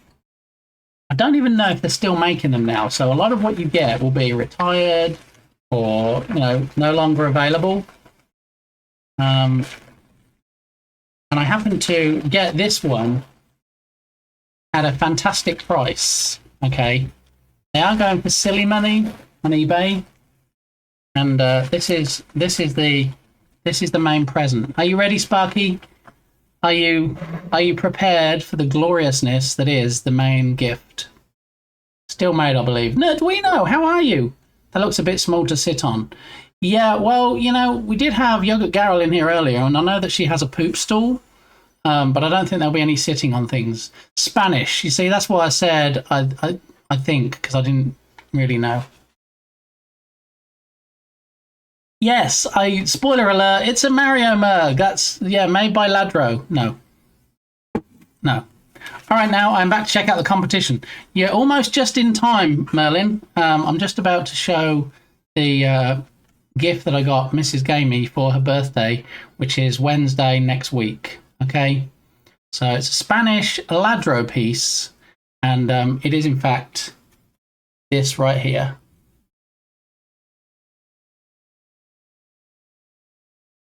Okay, we'll pretend it's on a turntable and not just me manually turning it around, because look at that smooth action, right? You would think that it's actually on a turntable, but it's not. It's just me and my hands. Okay, so there we go. There it is. Thank you, Sparky. I hope that Mrs. Gamey will think the same. I'm trying very carefully not to break the wings off, because, you know, it is a quality item, but also, you know, could be prone to breaking, so I'm trying to wrap it very carefully, put it back into the bag, and then put the other things back in the bag, and then shove the bag back under my desk, not to be brought out again until a week today, when it is, in fact, Mrs. Gamey's birthday. Thank you, Bear. She'll love it. I hope she will, yes. I'm sure she will. I know she will. She has other Ladro pieces that I bought for her, and she bought herself when we were in England, and they somehow survived the journey to Texas. And they're actually in that cabinet over there. There are some other pieces. Maybe we'll have a show and tell another day, but yeah. Stay a while and listen. I'm going to lurk because I do need to eat and stream later on. All right, Cutie. If you're not following Cutie Kitty already, everybody, let's get a quick shout out before Cutie leaves the building. Another fantastic game dev. There we go. That's interesting. I love that it actually froze on that, and now we get to watch it. The whole gloriousness of the duration the clip would normally take. All else fails, you have a big future as a human turntable. I mean, I haven't told you about my previous jobs. Not all of them anyway, Arduino, so who knows if I haven't already done that, and maybe that's why you saw such a smooth action. That's, you know, for that kind of job, you do need to have good wrist action. Oh no, that one. Yes, that one. That was interesting. Yeah. Saw the live Lilo and Stitch, and it was quite good, but was a little bit sad. Oh no, I don't want sad. I actually thought about watching that, because when I watched the clip, I thought they retained a lot of the original humour and character of the character. But yeah, I don't want to watch it if it's sad. Can you do 33 1/3 RPM accurately? Yeah, you see, that might be the problem. I only really do 45. Yeah. Good though, because it ends up happy. Oh, okay. Maybe I will watch it then. Yeah, we'll see. Alrighty. I'm surprised you are not single. I mean, spoiler alert, I did used to be. I know some people think I was born married, but yeah, I spent many of my formative years being single. How do we know? So, connect 4. Yes, when you connect 4 different things and you have to get 4 yellows or 4 reds. That was Sparky's reference. We're using Tetris as far as the grid size is concerned. We're using Candy Crush as far as the matching either 3 or 4 or 5 or... I'm not sure yet. We'll play it by ear. I'm not even sure yet how I'm going to determine which blocks are next to each other to see whether they should in fact be destroyed or not. Everyone was single once. It was a 45 RPM joke. Okay, I get it now. Sorry, bit slow today. Bit slow, yes. Yes, vinyl singles. When you put a vinyl single onto a record player, you play it at 33 speed and not 45. Yeah, because 45 was for LPs, if I remember correctly. I'm not surprised Gamey is married. Here's a nice bloke. Sparky, stop it. Stop trying to make me blush on stream. Just stop. I said I do earlier today. I mean, yeah, not many people know this, but even though I'm already married, Bear and I had I want to say a virtual marriage, possibly. But, yeah. Let me just leave it there. Of course, you should not actually be single. That's so silly. I think it's the other way around, but yes. Ah, you might be right. Yeah, but what was the third speed, Nerdwiener? Because there was 3, wasn't there? 45s were singles, 33s were LPs, but I feel like there was a third one. There is video evidence. Not if I delete the clip. 33 was LP, 45 was single, I think. EP was something else. Yeah, I thought there was... See, this is why we end up rabbit holing and I don't get any game dev done. 3 speeds, record player. How important is 3 speed? If something new is released as 78. Is a safe bet there'll be a 45 version?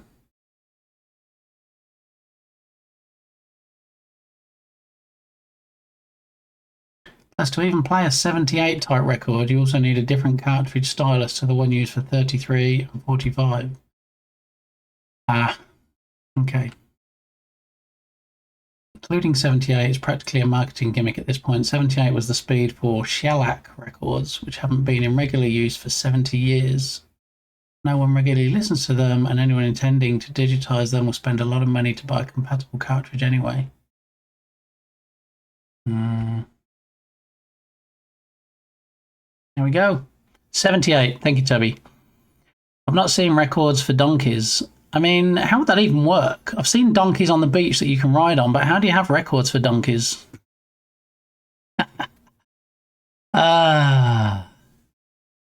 I used to like record players. Record players are back. I have a decent collection of vinyl. Yeah, and also you can get, obviously, the ones that have a USB connection. Now you can just hook up to your PC, and I believe makes it easier to digitize recordings. Firefighter Gaming actually has a record player, and so when we go anywhere like yard sales or Goodwill, they're always looking through the vinyl there. I used to have a record player with cassette tapes on it too. Sparky, back in the day, I used to have one of those stacking units. It was Pioneer, and it had the record player on top, and then it had twin tape decks, and then it had a CD player as well.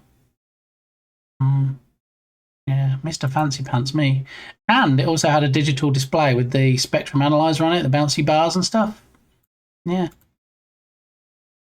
I did see that around these days. I might buy it just for nostalgia. you tried to explain this whole thing to a high school student, they would look at you like you were mad. Yeah. A lot of mine were bought used. Yeah, me too, but not with CD.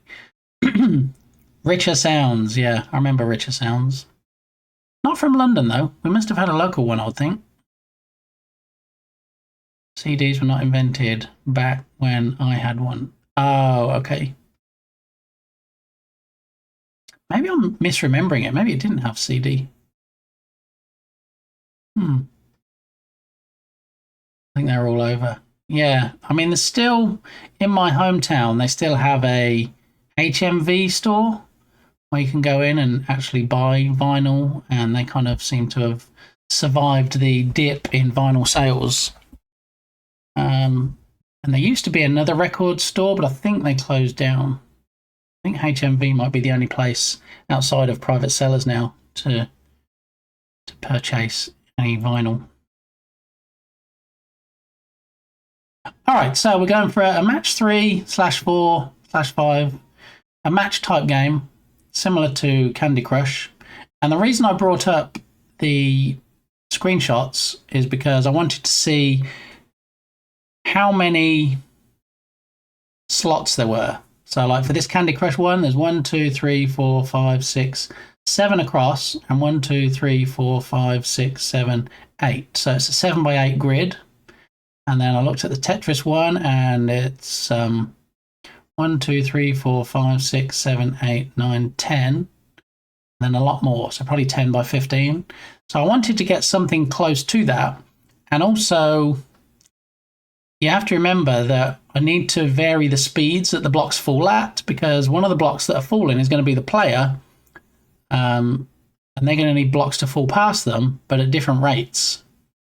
So let me show you what I have so far. Show Unity. So this is a fraction of what I had because, like I said, I had to rebuild it. So we have the side walls. But what I did originally, I think I'd actually duplicated this and had this here to say 2.5, and then I also had duplicated another right one, and that also would be 2.5. And then the isometric camera, which is actually not isometric, it's perspective, which is, it's very odd, but anyway, it kind of works. Originally I had my main camera set up and I changed it to isometric and, well, orthographic as they call it. And this comes in with an isometric camera. This was actually part of the blocks asset that I loaded in. So I thought, let me have a look, and it kind of works. It already comes with the global volume, so that should help with the lighting. But yeah, this this looked a lot better before I lost my progress. So now I'm having to go back in and make some changes that I was hoping would already be in place when I did the stream today. So yeah, let's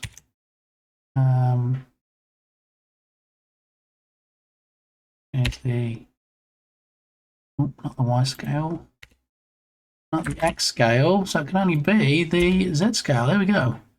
All right, so because it was rotated, it's not the usual scale that we were looking to change. But we probably don't need it that high, so say 1.5 just for now.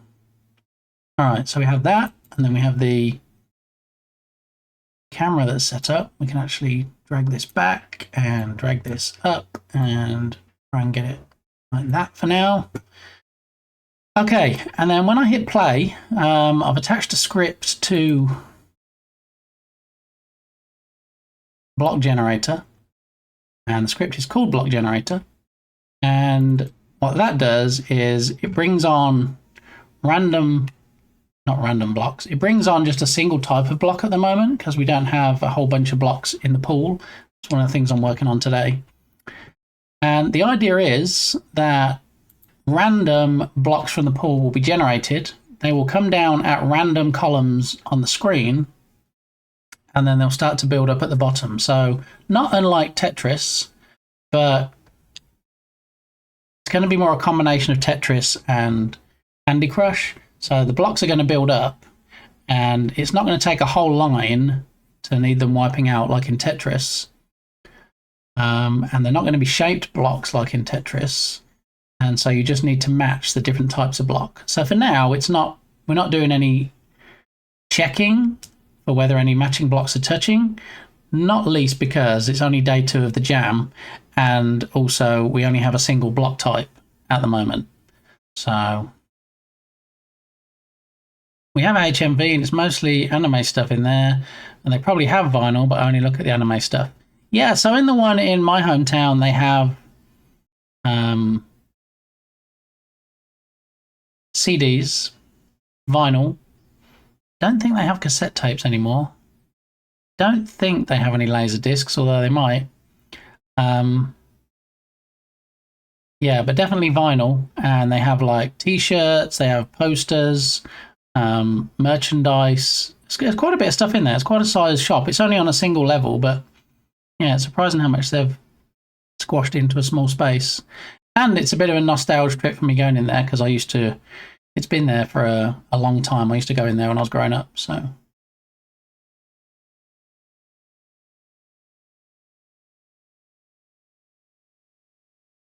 Why do I feel like this wasn't the original? Is this a cover? Wasn't it Beatles that did this originally?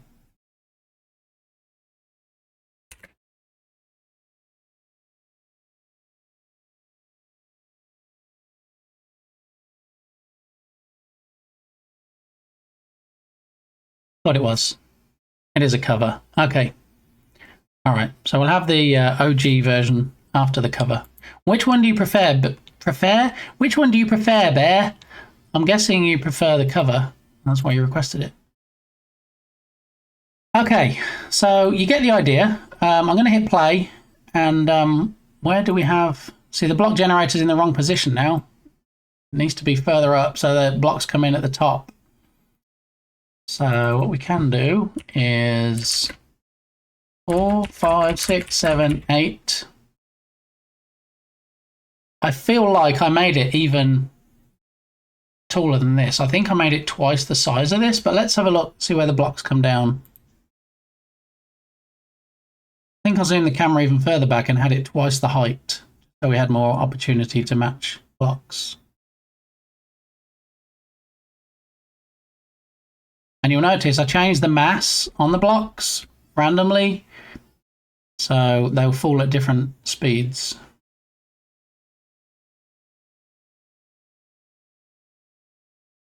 I'm not completely sold on that idea yet. Look, they fall at different rates. Well, apparently straight through the base because I didn't put any colliders on.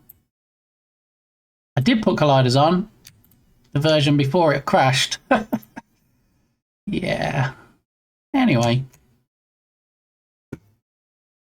Add component, box colliders. Right again.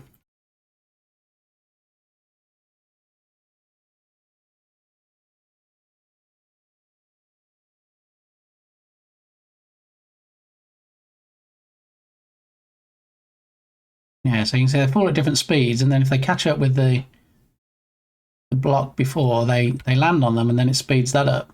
I don't know about the different speeds. I'll have to make a decision on that.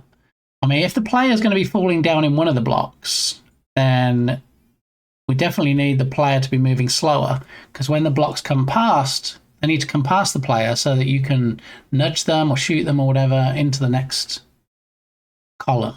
So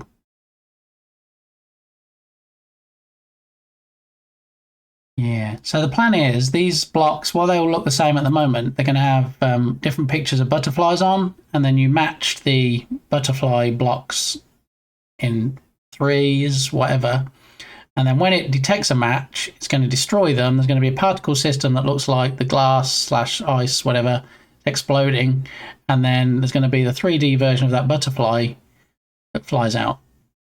So then when you match, the more you match, the more 3D butterflies is going to be, and it's going to be a bigger flock of butterflies that fly out. So that's the plan. I believe Aerosmith covered this too. Ah, you might be right. And there's probably more versions that we're not aware of. I know sometimes if you look up, like, oh, this is a cover version. I can't remember who did the original. And then you look at the Wikipedia article or something. It's like, oh, yeah, this was covered by ba ba ba ba ba ba ba ba ba, a bunch of people. And some are obviously better than others.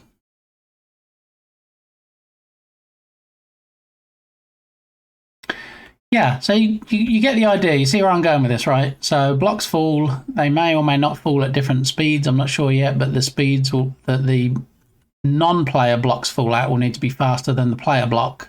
Because I'm thinking, originally I thought, well, how about if you like have some kind of weapon on the sides of your block, and then you could shoot other blocks. But if you think about it, the blocks are pretty close together. If you have, say, for example,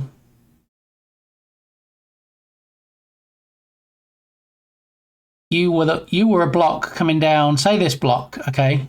This block here. So if this was the player block coming down, and then there was another block in the first column that was coming past you, they'd pretty much be rubbing next to each other. So where's your gun going to go if there's a gun sticking out or a weapon? So what I thought was, maybe I can do it so that you just move across. You can move left and right as the block's falling, and then if you touch other blocks, you can kind of shove them into the next column. Well, that might work. WizKid, how you doing? Flap Flap.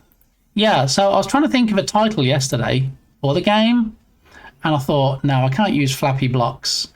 That's a bit too much. Okay, so is this for Falling Block Jam, Jern Jam, or both? Wallaber, how are you doing? So this was the idea that I had when I was in your stream before you started the Falling Block Jam, but you were talking about the jam. And I got this idea for kind of blending a Tetris game without shaped blocks, as far as the falling blocks goes, and a Candy Crush or Match 3 type game where you can actually get rid of the blocks when they touch together a match. And then I go back to Wallaber's stream after we've talked about that, and I see that Wallaber is doing the jam that he said about, the falling block jam. And, you know, because he's the king of physics and soft body stuff, he's doing soft body physics or not dissimilar type game, I'm going to say. So part of me was thinking, I hope Wallaber doesn't swing by and see this and think, oh, okay, so you're doing just what I did then. Because this is it's not how it is. And it's for that reason as well that I'm not joining for the next 2 weeks other streams where people are doing the Jern Jam, because I don't want them to either think that I've copied ideas, or I don't want to see something and then subconsciously an idea that somebody else has put into their game, I'm like, this might be a good thing to put in without realizing that I've seen it somewhere else. So busted, yeah. Yeah, I mean, you know, let's not make any qualms about it. Let's not be under any false illusions. Whatever Wallaber creates is going to be fantastic and amazing. And, you know, I'm going to be kind of in the dust going, where did he go? Where did he go? But, yeah, I mean, Wallaber has done jams before. Wallaber has placed very well in jams before. And my only saving grace is that the Falling Block Jam and the Jern Jam overlapped. So Wallaber's doing that one and I'm doing this one. Yeah, so on this particular occasion, I don't have any competition from the legend that is the Jelly Car guy, the Where's My Water guy.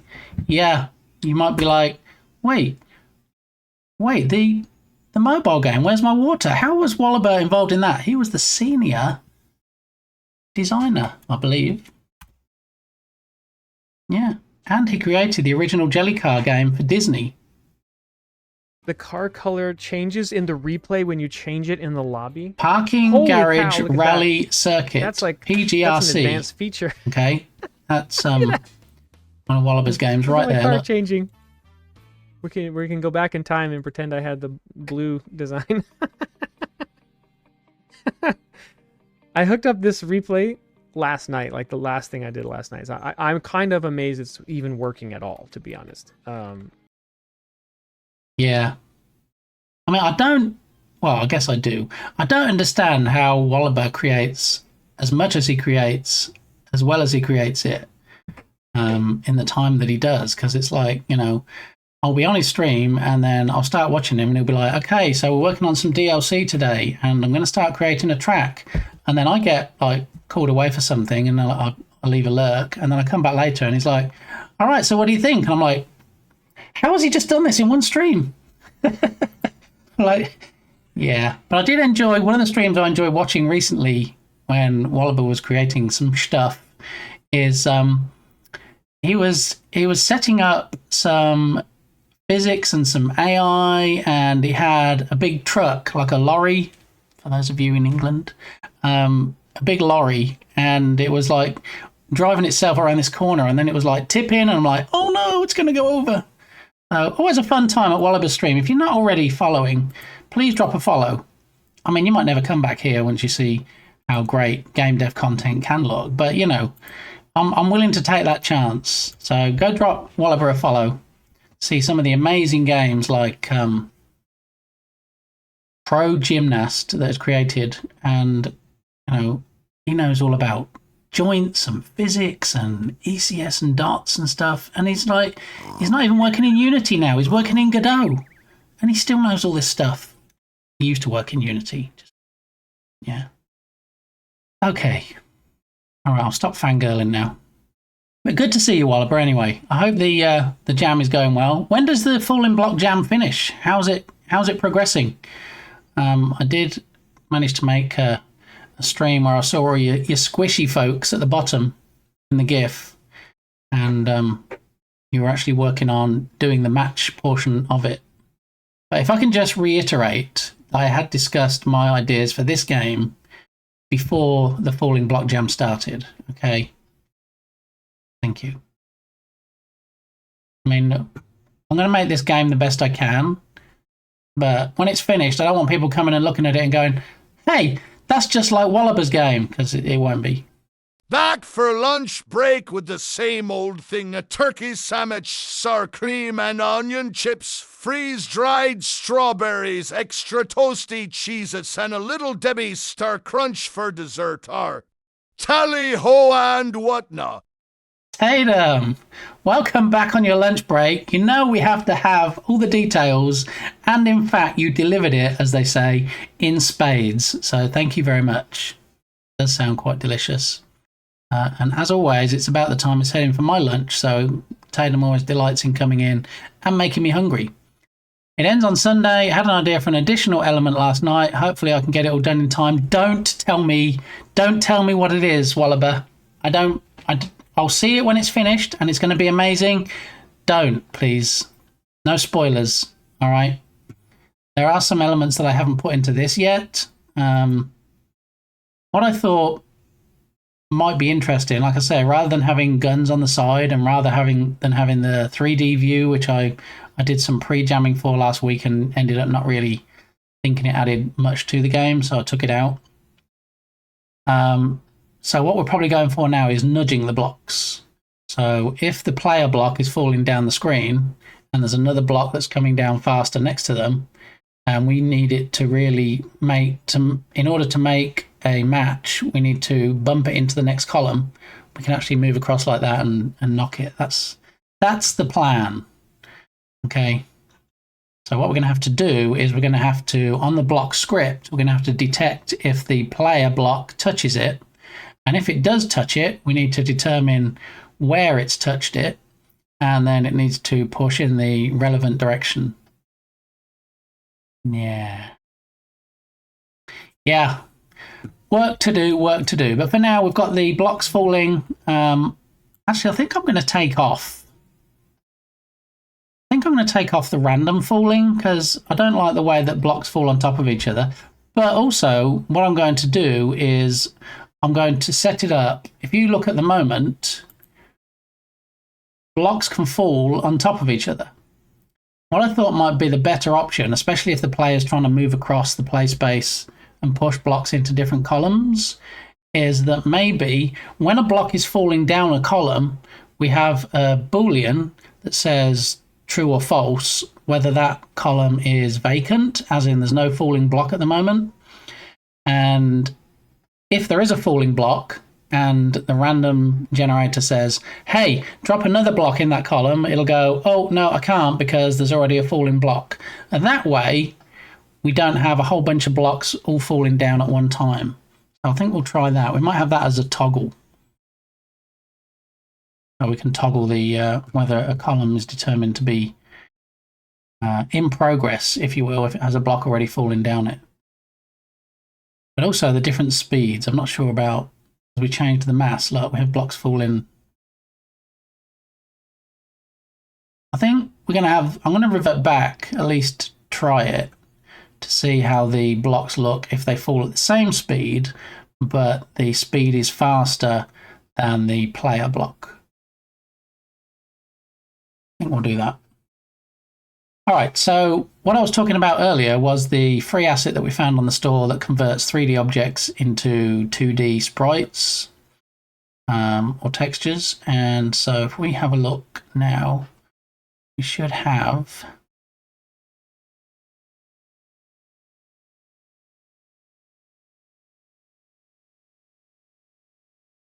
question is, where did it put them?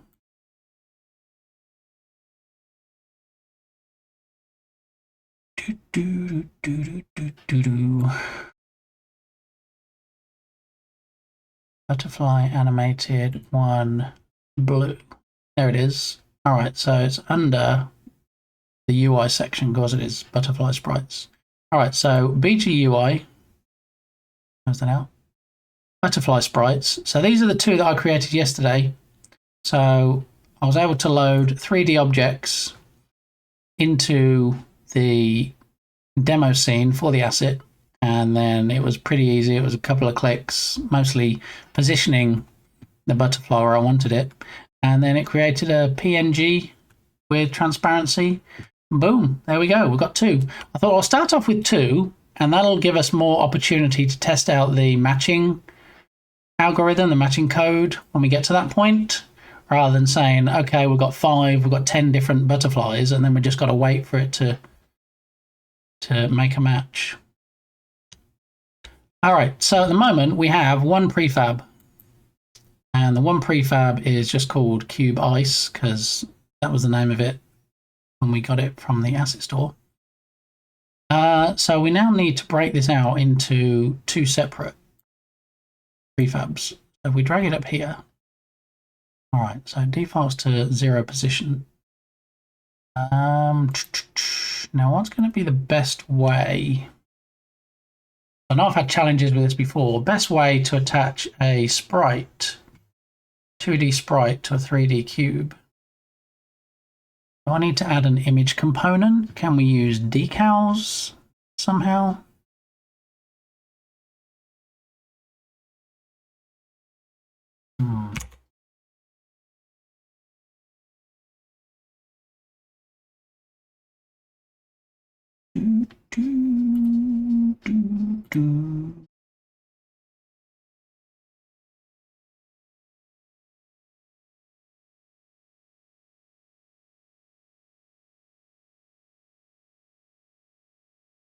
Well, my coffee's nearly cold, so I might have to go and top that up again. So I'm just checking with my good friend ChatGPT on the best way to attach a sprite to a 3D cube. Good question. It depends on what effect you're aiming for. Show browser. E.g., do you want the sprite to behave like a sticker decal on the cube? Yes. Or like a 2D element floating in 3D space? No. Here are the most common approaches in Unity. Put the sprite as a child object. Create a new sprite renderer object with your sprite. Make it a child of the cube. Sorry. Hey, buddy, how you doing? Welcome on in. Are you feeling a bit better today? I know you were a little, how shall we say, off colour. Was it yesterday? Welcome on in. For those that don't know Bardaki, in fact, I don't think we did the verbiage for Wallaber. There we go. There's the Wallaber verbiage if I didn't do it. We're going to do a shout out for Bardi. And then when we do a shout out for Bardi, we also have Bardi verbiage.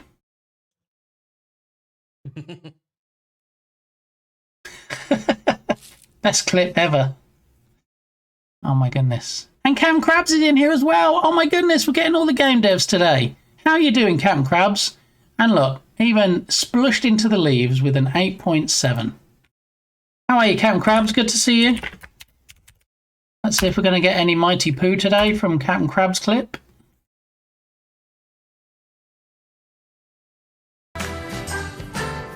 Oh, this is one of my favourite clips. I like this.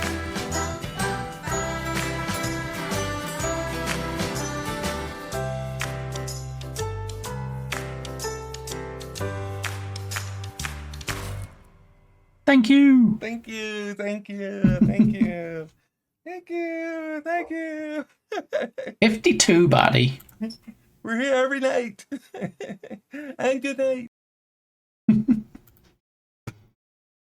All right. If anybody wants to chime in, it's not backseating. If you have a particular method that you prefer or you think is the best way of adding a 2D sprite to a 3D object, then feel free to throw it into the chat while we see what Chat GPT responds with. Create a new sprite render object with your sprite, make it a child of the cube in the hierarchy, position it slightly offset along the cube's surface, e.g. 0.51 on the z-axis if the cube scale is 1. This keeps the cube and sprite independent but visually attached. Use a quad with a sprite texture. Create a quad, game object, 3D object quad. Assign a material with your sprite's texture. Scale and place the quad flush against the cube's side. Parent the quad to the cube. So best for UI-like overlays or when you don't want to mess with cube materials. Best when you want the sprite to render as part of the 3D world but still be independent. No, we don't want that, so we don't want option 2. Option 3, add the sprite as a texture on the cube's material. Open your cube's material in the inspector. Add your sprite texture to the albedo slot. If you only want the sprite on one face, you'll need a custom UV mapped material, or swap the cube with a simple 3D model that has the right UVs. Best for stickers or baked-in graphics. Oh, there's a fourth option. Use a projector or decal system. I know that Black Mage UK, Marcus, uses projectors and decals quite often. I probably should pay more attention when I'm watching him stream.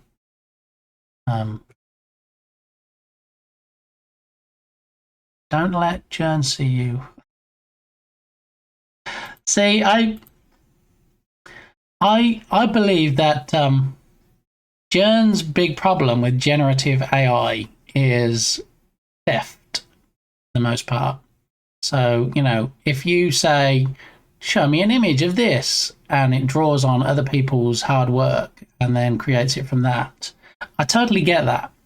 I don't think the same argument stands up when you're using it for coding, especially if you're not saying, hey, ChatGPT, create me a game that does this, or, you know, expecting it to do the whole lot of coding for you.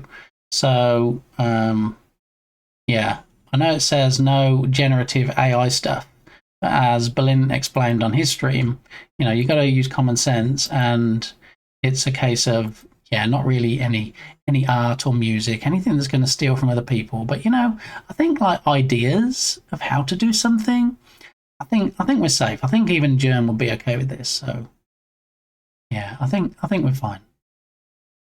With that said, nobody tell him, all right? Shh. Common sense where it still exists. Well, I get that, you know, it's kind of a misnomer in that it's not actually that common these days. But, you know, we live in hope, buddy. Okay.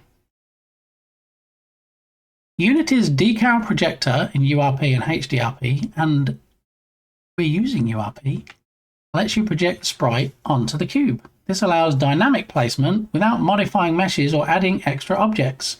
Best for advanced effects like graffiti, damaged marks, or decals. So, Tubby Crumbles, Bardaki, Ice Bear Bear, any of the other Unity game devs in chat, what option would you use? ChatGPT, program recurve for me. Yeah, that was fascinating, wasn't it? I don't know if you've seen the game Recur Buddy. It was actually at some German game dev thing recently, and it's a fascinating mechanic. You might want to look it up. I think it's recur-game.com. Yeah, it's really impressive. Alrighty. What was option 1? Option 1, it said, was best for UI-like overlays, or when you don't want to mess with cube materials, put the sprite as a child object.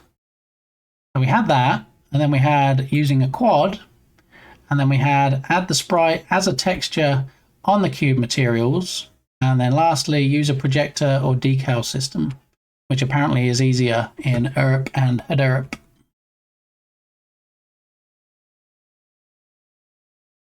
I think I would have a quad add as a child object easiest. All right, well, since I value highly Tubby Crumble's opinion, I am going to take him at his word, and we will opt for option 2. Use a quad with a sprite texture. All right, we can do that. Show Unity. We put Unity up here, and then I drag this over here. You're putting a sprite on the cube face. Yes, that's the plan. That is the plan. But, you know, we have 4 options here, and I'm going to try Tubby's suggestion first, which was, in fact, second of the 4 options. Use a quad with a sprite texture. So, this is our prefab, which we're going to unpack for now. Unpack completely. And we're going to rename this let's have block butterfly 1. I might have to rename this, but for now, I'm going to do that. And we're also going to add a tag, and we're going to call the tag B1. We're probably going to use the tag for comparison. All right. Block butterfly 1 and create a quad. Okay, so 3D object quad as a child. Create a quad, assign a material with your sprite's texture. Oh, we're going to need a new material. Okay, so let's just say BF decal 1. Right. So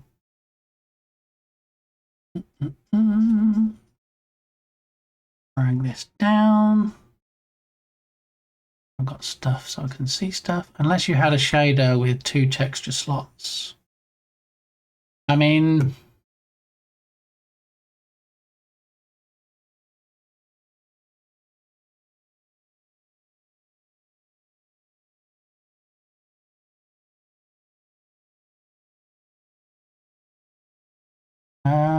blah, blah, blah.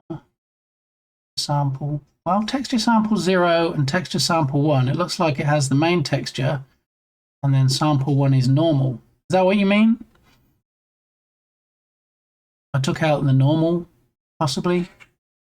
Normal map. And then put it in there. Would that be an option?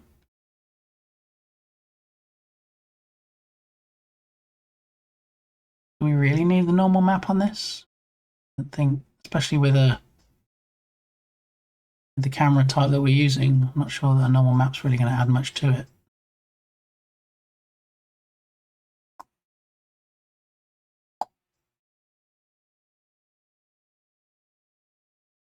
And of course, I don't think I've actually made the materials into texture types. Yeah, stick with the quad. Okay. Thank you. But yeah, let's go back and find the butterfly sprites first. I don't think I've set them. Have I? 2D texture type default. So we need them to be sprite 2D and UI. Apply. And sprite 2D and UI. Apply. Alrighty. So So Tubby, are you doing the jam? I know you said you would join it and then you would see, depending on what the theme was. Are you and your amazing brother participating? Haven't had a quad since my old college days. By the way, I did not ask, but this is for Jern Jam. Yes, it is for Jern Jam. In full flow. Glad to hear it, Tubby. I hope you've already bought a Steam page because we know it's going to be another AAA, right? Yes, Bardi. This is my Jern Jam game for Man vs. Nature. Plan is I'm trying to combine certain elements of Tetris with the falling blocks, Candy Crush, where it's kind of a match 3 type game, but then also it's going to, oh, I was choked then. Also, there's going to be a player that's falling down. There's going to be a player controllable cube, and that's going to move left and right. And you're going to be able to push blocks into different columns to facilitate the matching of cubes when they get to the bottom.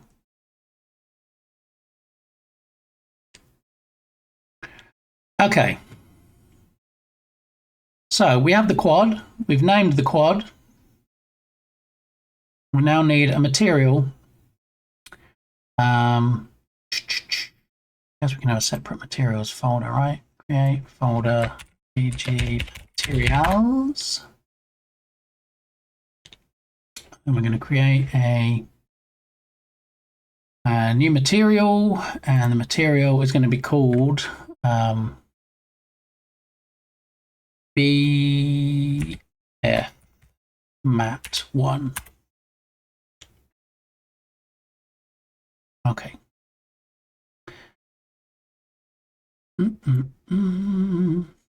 Just had first bit of art sent through. Toby getting the good custom art, so like, but totally not Tetris.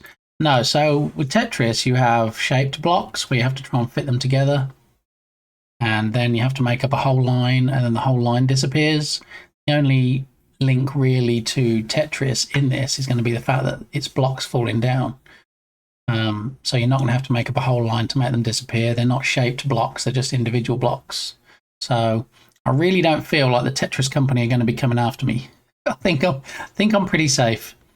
And first bit of art sent through and custom art, that would be because I'm guessing the custom art came from Max Speedy.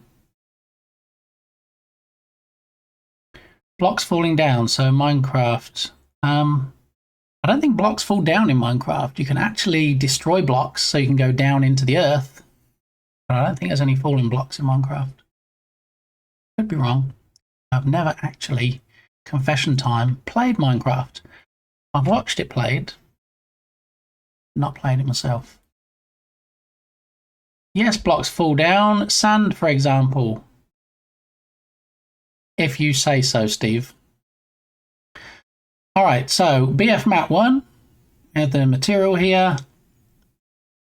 Create a quad, assign a material with your sprite's texture. All right, so... No,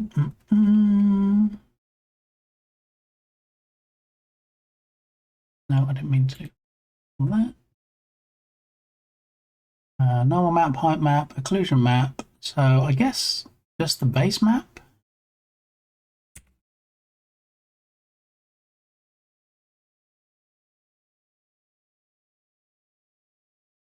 Butterfly animated 1 blue. Okay. All right, there it is. And all its wrapped around a sphere glory. I guess I kind of asked for that, didn't I? Thanks for squashing my head, buddy.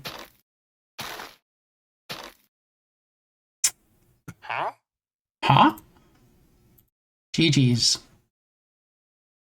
All right, we created the quad, we created a material, we've assigned the sprite to the texture, set shader to unlit transparent or sprite's default.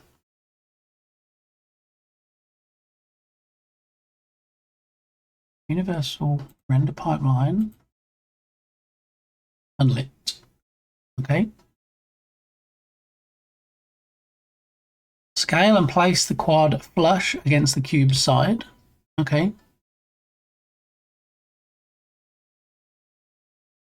Zing.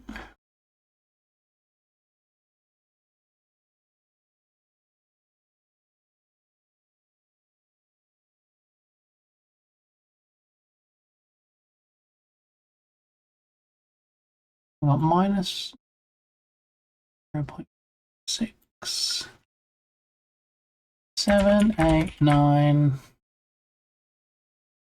5, 0.5. Okay. Bring that to 0.5 on the Y. Alrighty. Parent the quad to the cube. Yeah, we already did that.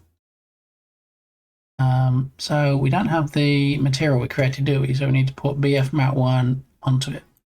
Hey, does anybody want coffee? Okay, so my guess is that URP unlit doesn't support transparency, or do we need to change the surface type here? Yes! Got it! Thanks for your help with that, Tubby. Appreciate it. Always welcome for squashing my head. Yeah, got to get back to work. Y'all have a great day. Tatum, you have a fantastic rest of your day. I hope the work day flies by and you're actually heading home from the job site. Before you know it, you'll be like, wow, Big Gamey was right. The time really did fly. Thank you for your lunchbox details. Always fun to see what you're having, even though it makes me hungry and I'm stuck with a stupid Pop-Tart. But anyway, have a great rest of your day.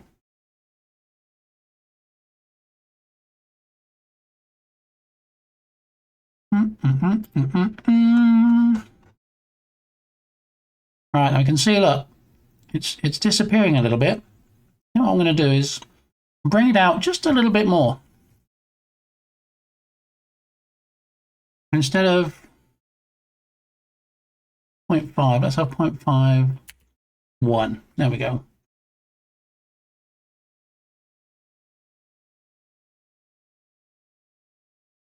We're not losing anything then.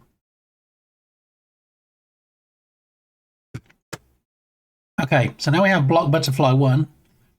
We need to do the same thing, but for a different block with the other butterfly. Now to start with, we need to tag this one as B1, and then we duplicate it. And this one is in fact going to be butterfly 2. And we're going to change the tag, add a new tag. Oh, not N2. What are you doing? It does help if you can type. B2. There you go. Not 2B or not 2B. It's B2. And then we go to the block, that one. Change that tag to B2. Called butterfly 2. I'm going to call it BF decal 2. I'm going to need to create a new material. We duplicate materials. All right, and I'm going to call this BF mat 2.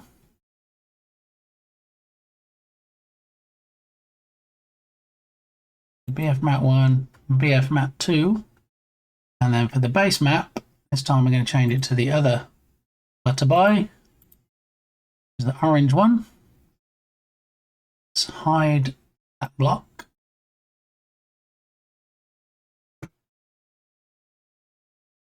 All right, and then we need to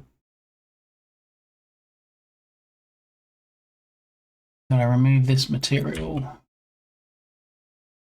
Well, we should be able to just drag the new one on it, I believe. So if we go to decal 2 and drag BF mat 2 onto it, should replace it. There we go. And now we have an orange butterfly cube. So if we move that down, well, move that down and then enable first block again. There we go, 2 butterflies. with the blocks.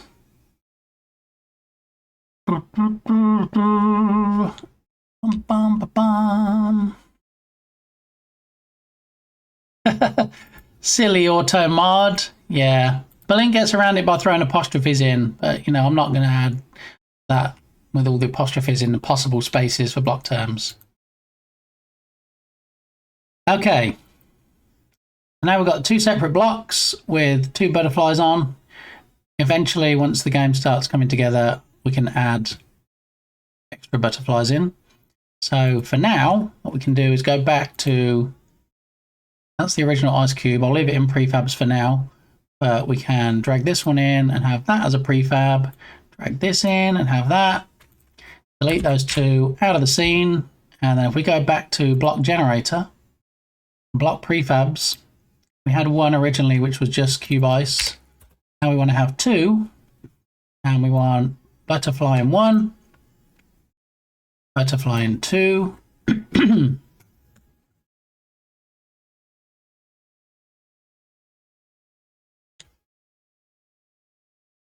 I haven't heard this before. Bear, I quite like it. His voice reminds me of another singer. Can't think of it now.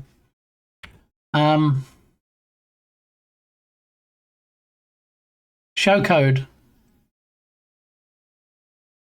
All right, so we're determining a random X position. This is where we can drop down the blocks from the top. This is the range that we currently have, -3 to +3, so that we can take care of all 7 slots, 7 columns. And then we're spawning it on this line. And then we're instantiating. Originally, we're saying block prefab 0. So it's always pulling the first element from the array of block prefabs, which we just added the 2 butterflies to.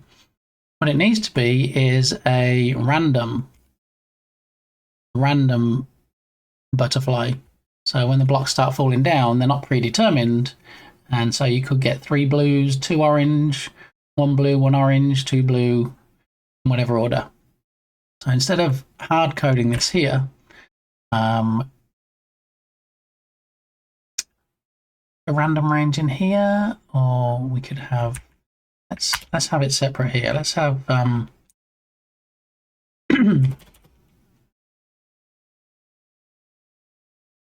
to be an integer. It's going to be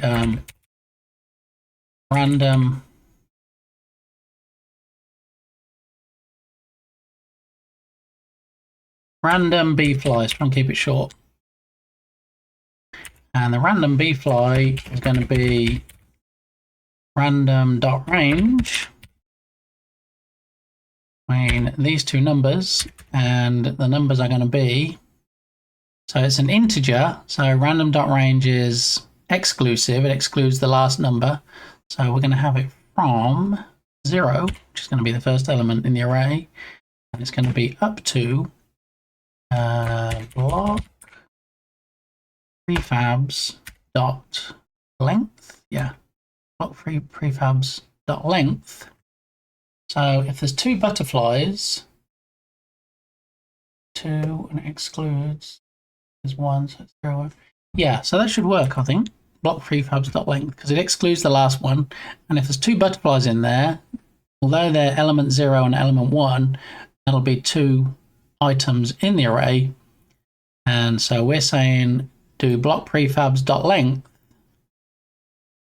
Length is going to be 2 minus 1, so it's going to be 0 to 1.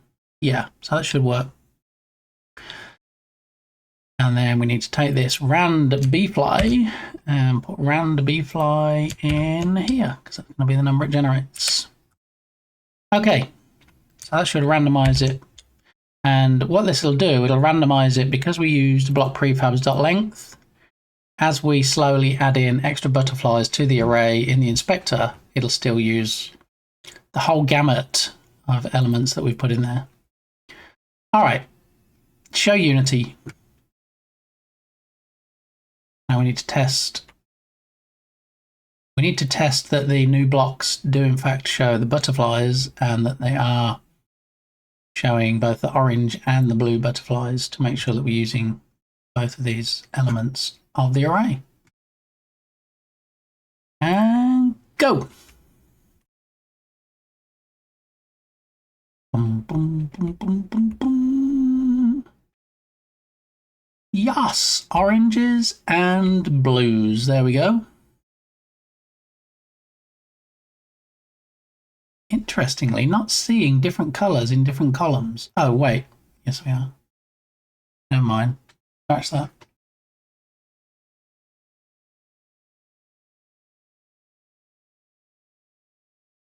All right, so that element's working. Obviously, we're going to see a lot of match 3 at the moment because we're only using 2 butterflies, but when we start introducing more butterfly types out of the 73 we bought into the game, then it's going to look different. And also, of course, if we're going to, let's work on the Boolean next so that we can actually block columns if there's already a block that's falling down in that column.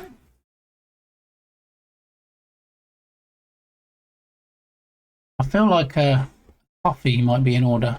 Cold War Kids has some great songs. Yeah, I don't, not heard of them at all. Is that other singer singing your name? There's only one person that's allowed to sing my name here, Bardaki, and that's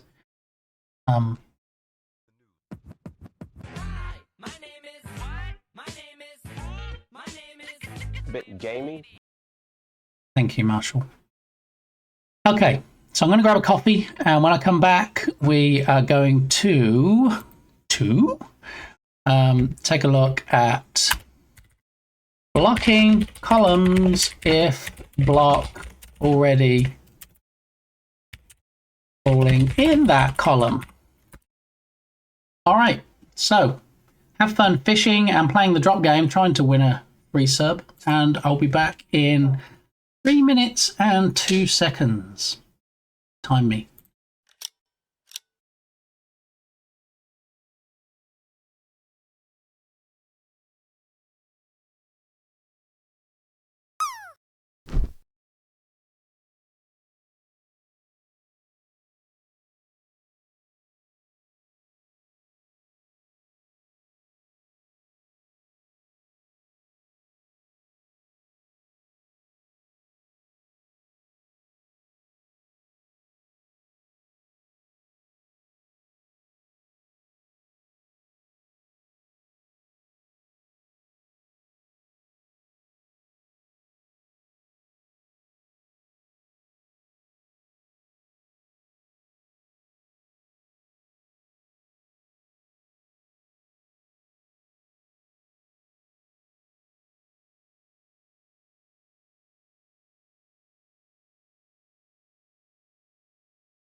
no, where's my countdown gone? Huh? It's a secret now. We don't want to tell people how much longer is left on the Jern Jam. Oh, there it is. It was just playing hard to get. Okay. So next thing I want to do is, now we've got some lovely looking blocks with some lovely looking butterflies, is I want to, well, let's plug this gap in the bottom first. This is me trying to quickly rebuild the scene after the mess that happened yesterday. So we can probably stretch. Let's see how the stretching looks, see if it doesn't look terrible when we stretch it. If we scale on the X axis, and we have like 4 possibly.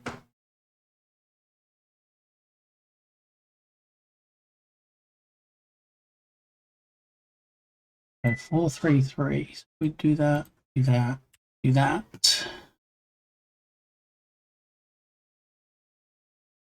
4's not going to be enough, is it? What about if we say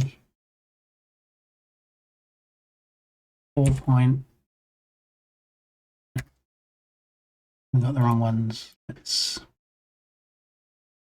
hide that one for now. One down here, and then take these 2, and then make them 4.5, 4.25. Yeah, I think 4.25 would cut it if we bring them in a little bit. If we say -2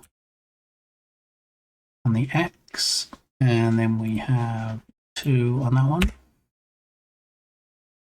Okay, that's fine. So now we have the break in the middle at the bottom, and then we have a break in the middle of the wood at the sides. Okay.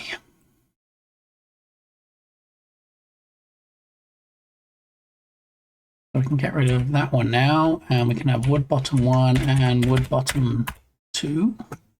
We've got wood left 1.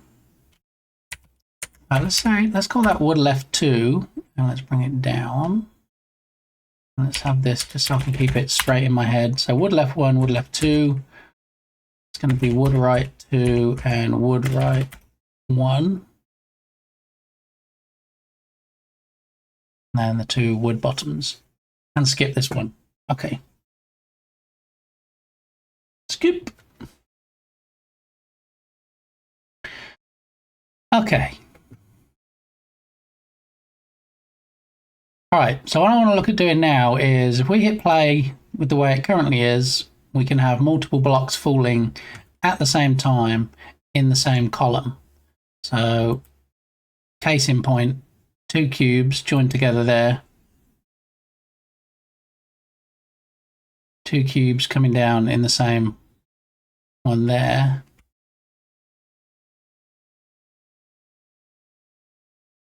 So what I'm going to test, and we might end up undoing this, is let's see what happens if we can block off a column to other blocks when there's a block currently falling in it.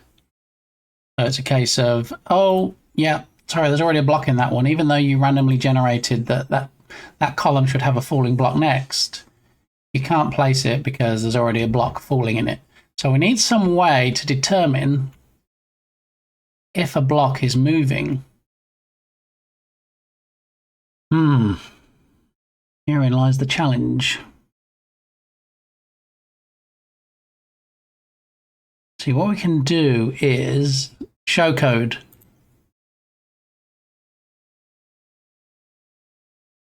So this is the code that we run. And then every 1 second, it generates a new block. So it comes down into the generate new block method.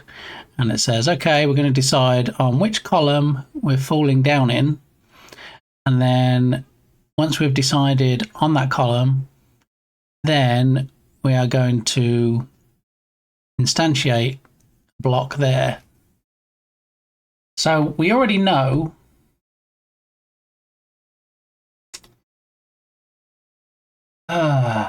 this is going to be challenging. we already know which column a block has been generated in. How about if...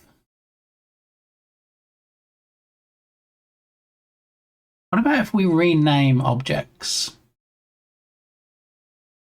When a block is falling, it doesn't have like column 1 in it. I feel like I'm overthinking this. We decide on a random column. So let's say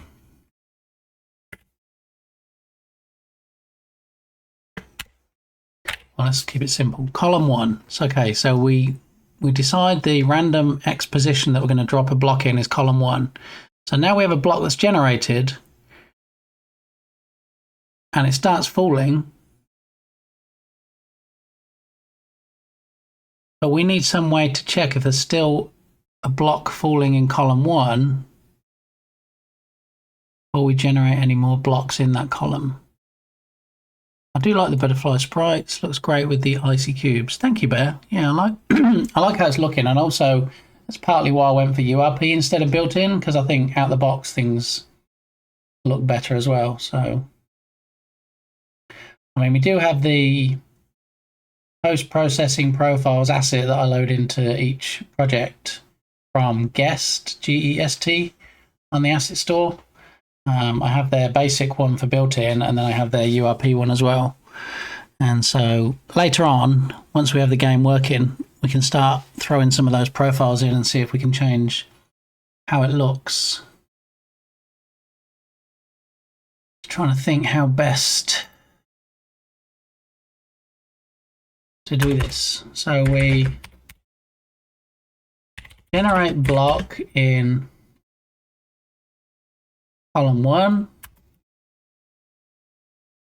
Block is falling.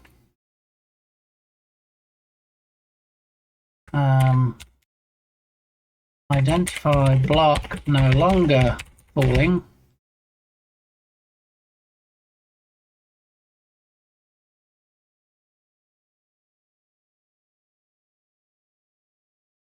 I've got block controller. This script is attached to every block.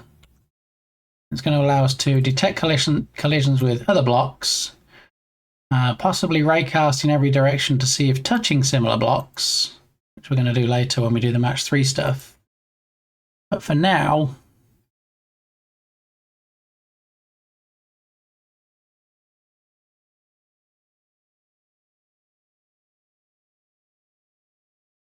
we can run a check in update.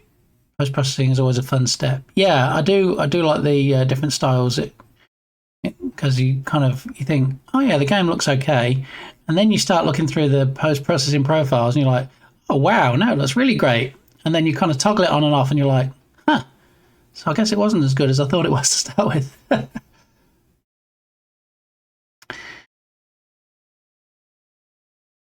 So we should be able to determine whether the block is moving or not in here, but then it's what we do with that information.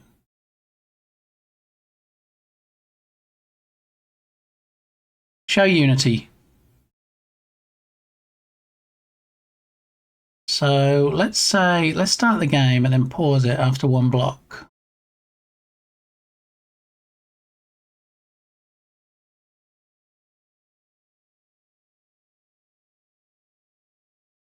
Okay. They get spawned under block generator. And this is how they're named. So we have block butterfly 1 was the first block. So it's tagged as B1.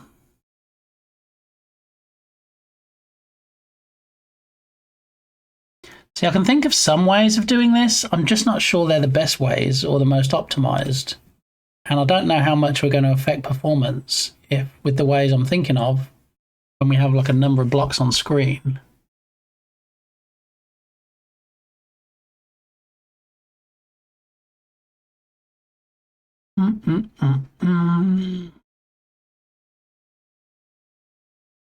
So we have a tag currently on the blue butterflies of B1. The orange butterfly is B2 tag. If we had additional tags, and initially we set the tag to be the tag name plus falling on the end, so we would know from the tag whether an object was falling. And then if we check in the hierarchy by tag, find out if there's any... Yeah, I think that's how we're going to do it. Harrier Cat, how are you doing? Happy hump day, as they say.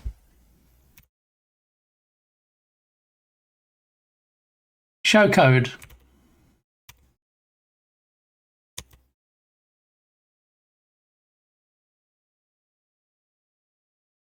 What I think we need to do is...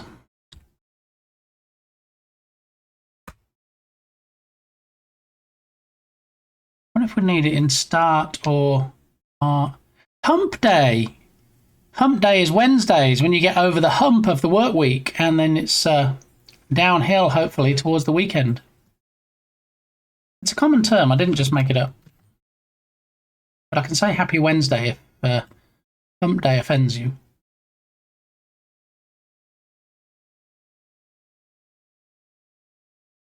What's 50 cents name in Zimbabwe? $200. Thank you, Bear. No, quite the opposite. Oh, you enjoy the idea of having a day specifically called Hump. Okay, then the Happy Hump Day, Harry. All right, so Bear, this is the way I'm going to do this. And if you think there's a better way, let me know.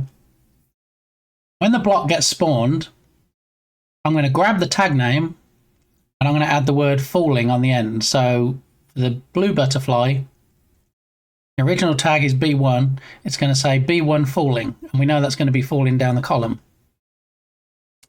When it stops moving, we can detect that, and then we can say, okay, you've stopped moving. Whatever your tag is, we're going to take the word falling off the end. So it'll then change from B1 falling to just B1 again. Now, when we generate a new block, all we need to do is say, look through the hierarchy and see if there are any objects with the column number you've chosen, with a B before it and the word falling afterwards. If not, then we can do it. If there is, then generate another number. That's how I think I'm going to do it.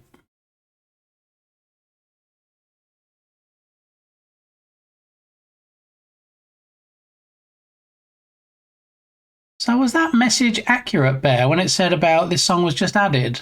Was it just added?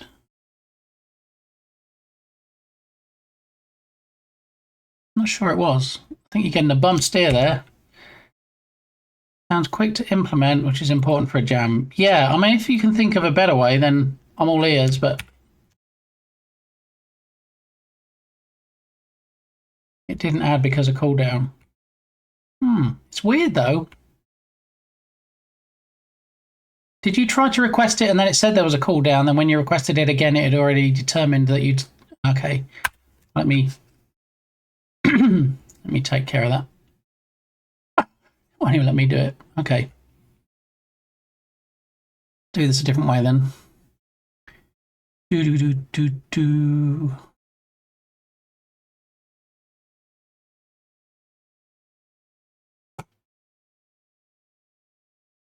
So it's so tied up. That one there. Add to queue. Take that, Spotify. You can't stop me playing stuff on my own stream. Here we go.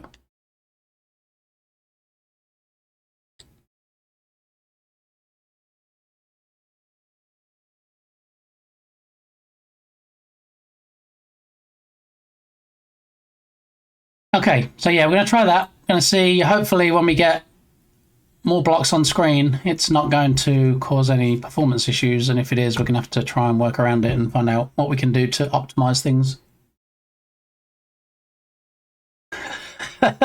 Yeah, bots are ganging up on us.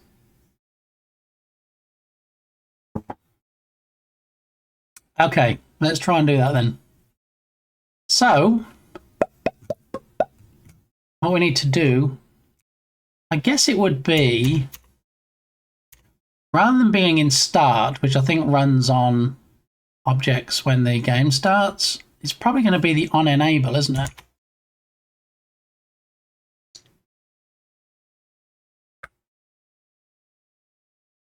Is it on enable? On visible?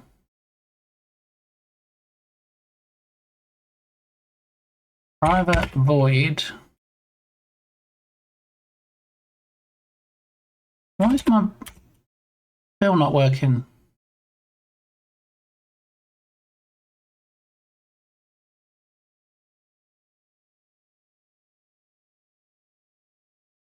Great, nothing's working. All right, let's close that out. Don't save it. Back to Unity. Block. We both have block controller.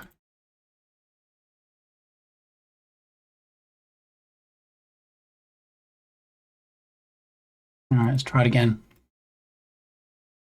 Private void. Here we go. On enable. This function is called when the object becomes enabled and active. All right, let's try that. So we want to say this dot game object dot tag equals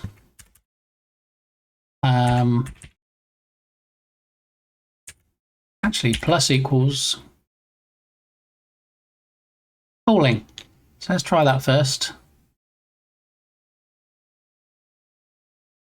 If it does actually do it when the blocks get enabled. Show Unity. But of course, in order to change it to that tag, we need to create that tag. So let's jump in first to tags and add tag. And as well as B1 and B2, we want B1 falling.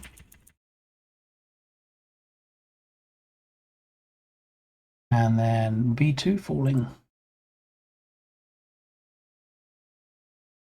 Okay. So the prefabs start off with B1 as the tag. They'll generate with B1 or B2, and then we should add falling onto the end if the block controller and on enable method called when I think they should be called play.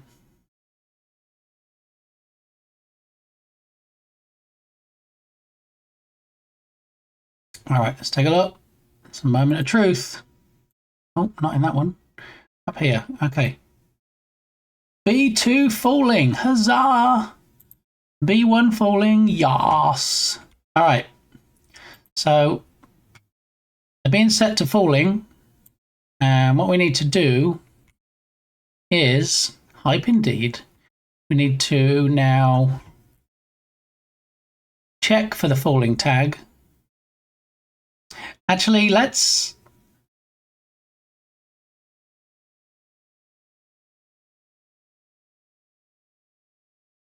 now, which is going to be the best way to determine whether they're not falling anymore? Can't necessarily say when it collides with another block, because if it touches another block as it's falling, and also it's going to potentially collide with the player cube.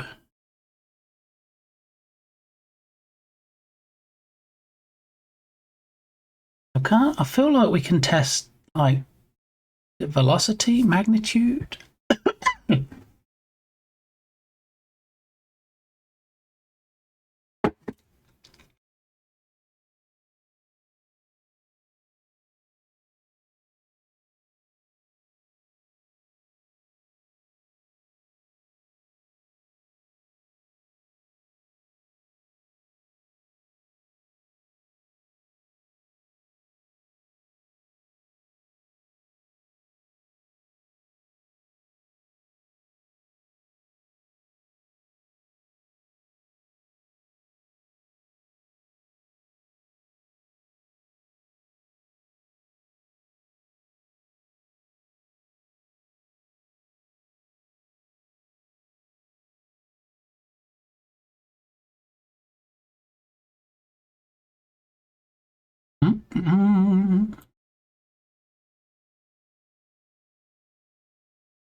All right, so it's already determined by the rigid body on the object.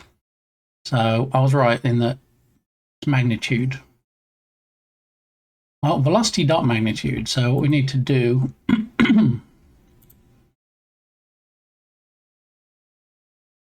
show code. So what we need to do in the update method, well, first we need to get a reference to the rigid body. So we can have a private block rigid body equals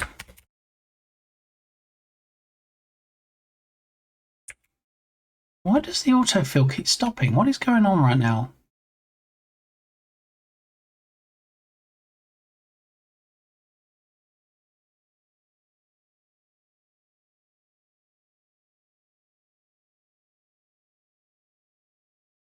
Oh,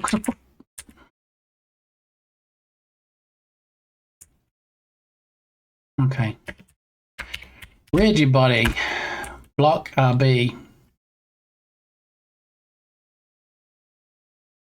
All right. And then in start, we'll have block RB equals get component rigid body. All right, so now we have a reference to the rigid body and then where we can determine, so we can say if block RB dot velocity dot magnitude is less than 0.01 f, means it's not moving, and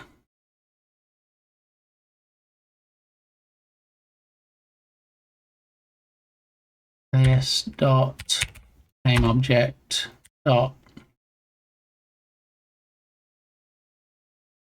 compare tag. Now, can we read parts of tags in compare tag? I'm not sure we can.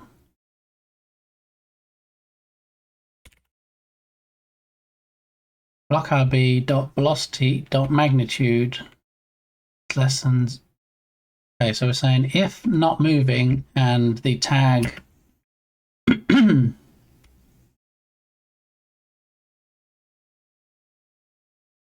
contains, here we go.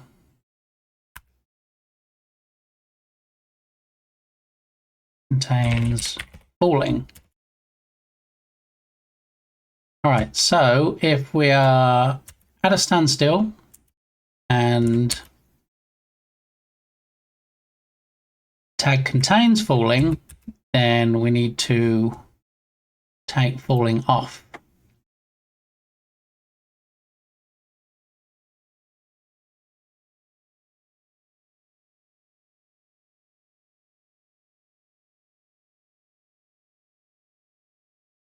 So instead of this, which adds falling, can we do minus equals?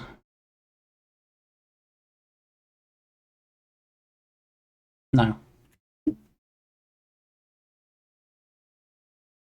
Operator minus equals cannot be applied to operands of type string and string. All right, so we'll say this dot game object dot tag equals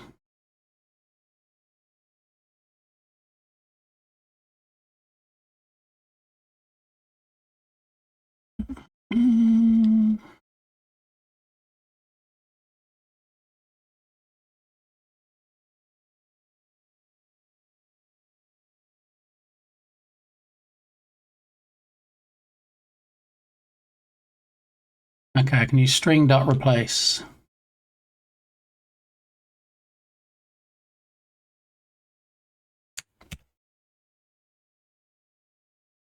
So this dot game object dot tag equals text dot replace falling. No, not text dot replace.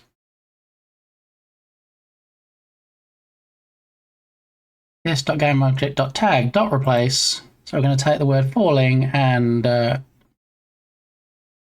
take it off.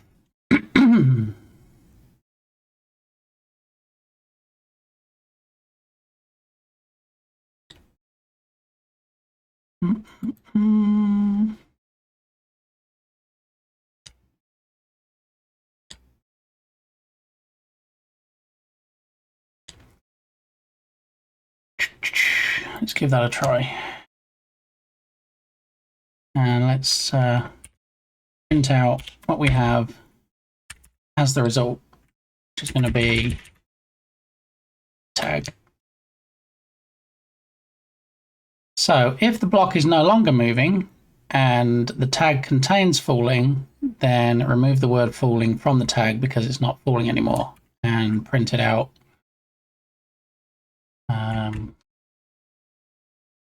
Tag after word falling removed.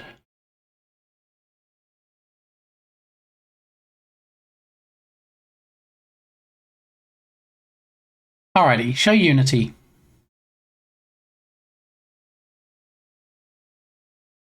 So we'll hit play and then we'll just watch what happens to the first block.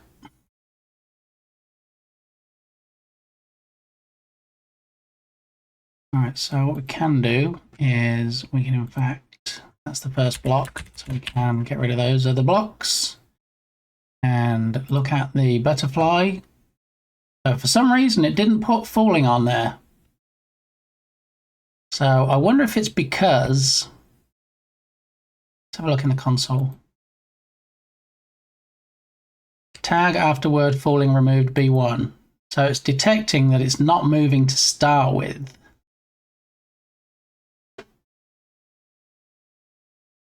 I think that's what's happening.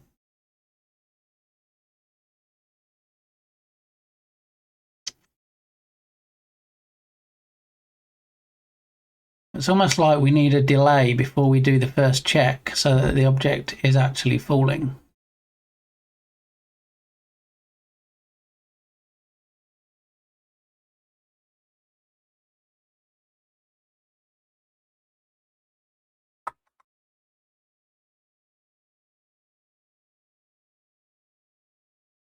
Go back to show code.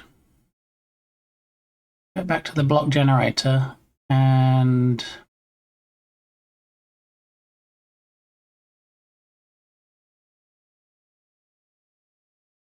for now we'll stop invoking it. We'll just want to do a test with one block. So we're just going to go ahead and call the method once. So we just have one block to play with. Show Unity.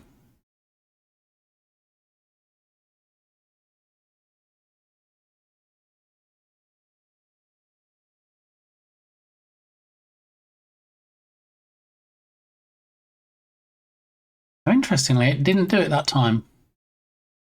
So it should be tagged correctly. B1 falling. Okay, and let's see if that tag changes when it stops moving and gets to the bottom. We'll keep an eye on the tag. Falling, falling, falling, falling, falling, and stopped and remove the tag. Excellent. All right, so it's working on one block. Let's try it again.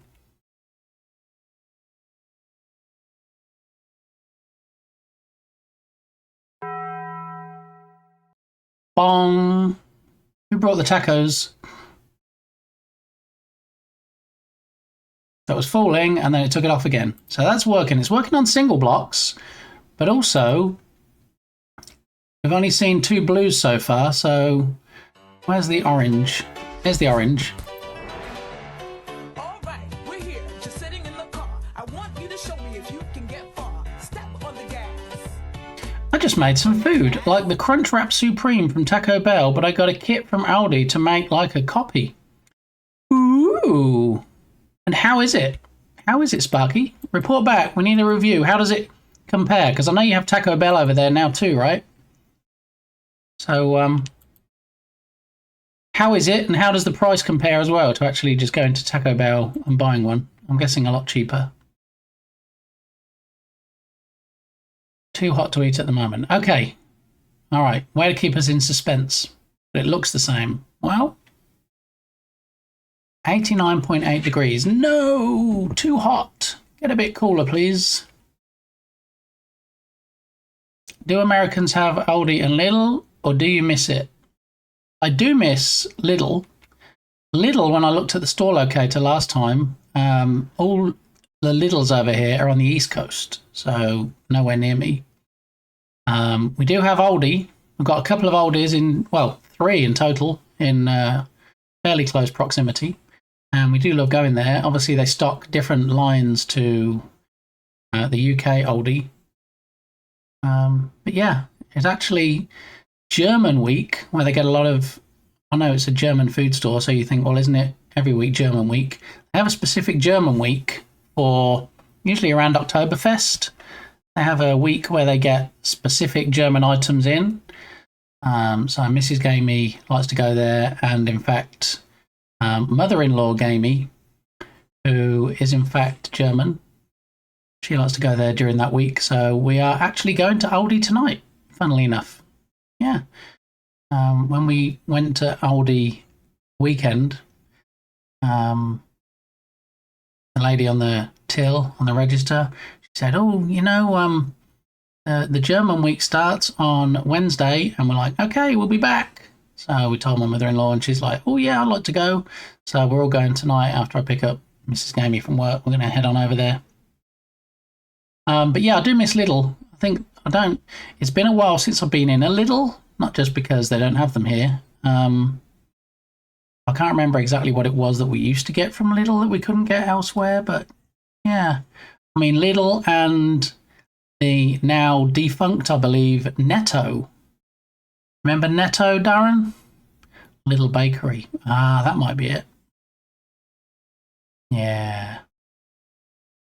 Yeah, I mean, in Aldi here, they have like pre-packaged things on the shelves, but like not a fresh bakery like you get in the supermarkets. Netto used to be so good. I remember the Netto logo, weirdly. They used to have yellow bags, and it was a black silhouette of what I believe was a Yorkshire Terrier. Maybe. Something like that. Okay, so we have this falling butterfly, and it says B2 falling, so the tag is set correctly. Let's watch this tag and see what happens when it gets to the bottom and stops moving. Yes, it works. Okay. That seems to work. So what we need to do now, never seen a Netto. Yeah, what actually happened? Do you remember, Sparky, what happened to Netto? Ooh, all the hype for the thing working. Thank you, Bear. In Germany are actually 2 different brands of Netto. Oh, so it's still going as a company, is it? It's interesting. Show browser.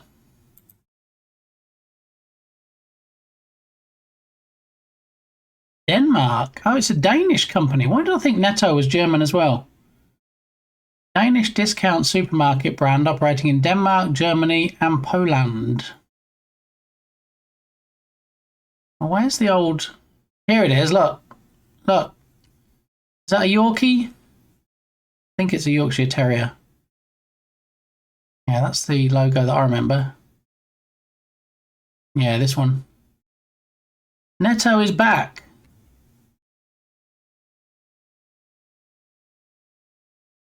Netto closed down. Not sure why. They used to do well. It's a Westie.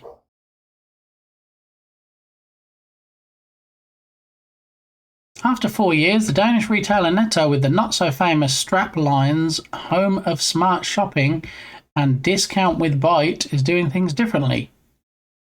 Ditching the stigma attached to its cheap cheerfulness and respectfully acquired £778 million from the sale of 200 outlets to Asda. Ah. Netto's partnership with the UK's 3rd biggest food retailer hopes to banish the myths and put it back amongst the food market's major players. Sainsbury's has teamed up with Denmark's biggest retailer, Dansk Supermarket, to open 5 Netto stores in the next 2 months. What? What date is this? Oh, 2014. Never mind. Never mind. Moving on. I used to say Netto, it's Scandinavian for value. I hate Asda. What don't you like about Asda? I'd rather have Netto than Asda. To be fair, I used to live in the countryside, so it makes sense why I didn't see them if they stopped selling in 2010 or whatever. Yeah. Look at Darren doing the math. 2014 minus 4.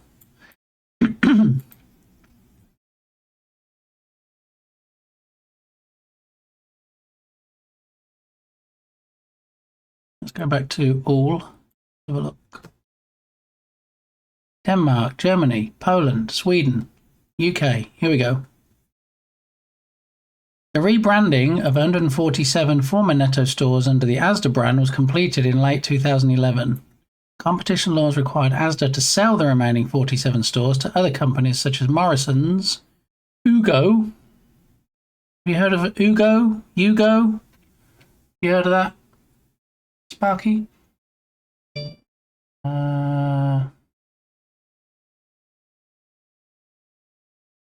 2014, Dansk Supermarket returned Netto to the UK as a 50-50 joint venture with Sainsbury's. Plans called for one store to be combined with the Sainsbury's.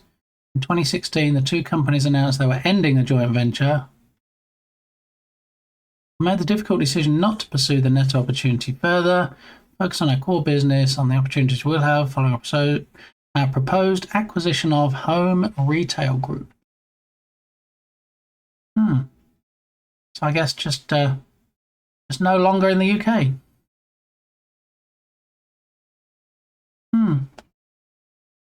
Asda always looks scruffy. It's gone downhill a lot. I just tasted it and it's delicious. Excellent. Excellent. Full marks from Sparky for the taco kit. Homemade food. Sparky does love to cook. RIP Netto UK. Yep, looks like it. So, yep, it is no more. David trying to squash my head. I don't think. Oh, I do think. Hello. All right then. I see how it is, David. You just want to squish me and make me tiny. All right. If we can just back to normal size. Thank you. GG's, David.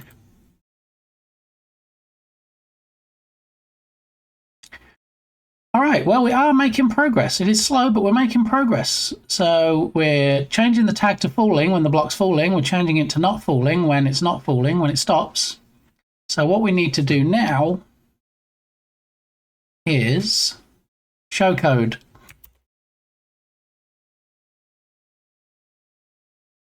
We need to comment this out again.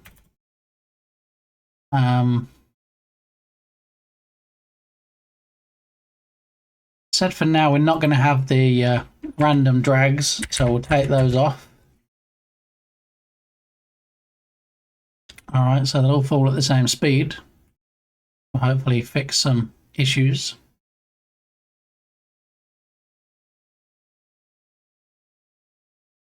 Bear, how is the volume of the music? Because it's still very loud in my ears. It's not drowning me out, is it? You can still hear it enough that you can enjoy the music in the background, but you can still hear me over the top of it, hopefully.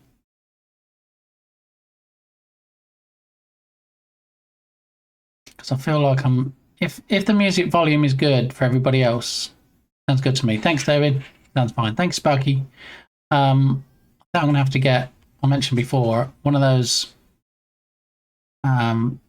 headphones with the wheel on it, or a volume slider, so I can turn it up and down, because it is pretty much blowing my ears off.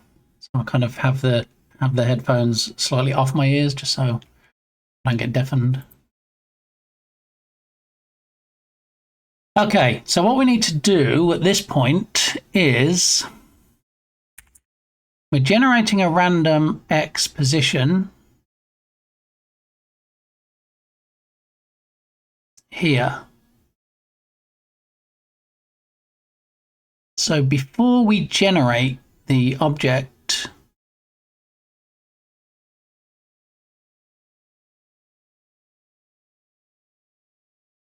we're generating the random column, and that's what we need to check before we even decide what type of block is going to come down. So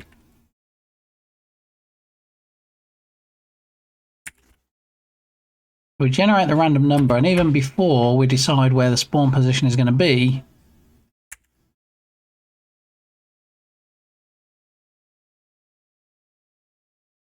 check if block already falling in that column. And the way we're going to check if there's a block already falling in that column is random xpars is going to be the number of the column that it creates.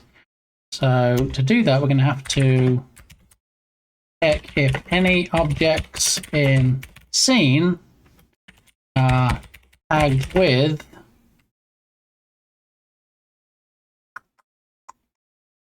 B x random pos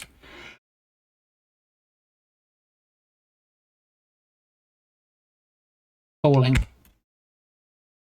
So if it chooses column 3 to drop the block in, and there are objects in the scene, there'll only be one because we're supposed to be limiting one. Check if any objects in the scene are tagged with B1 falling. And if there are, then generate another number.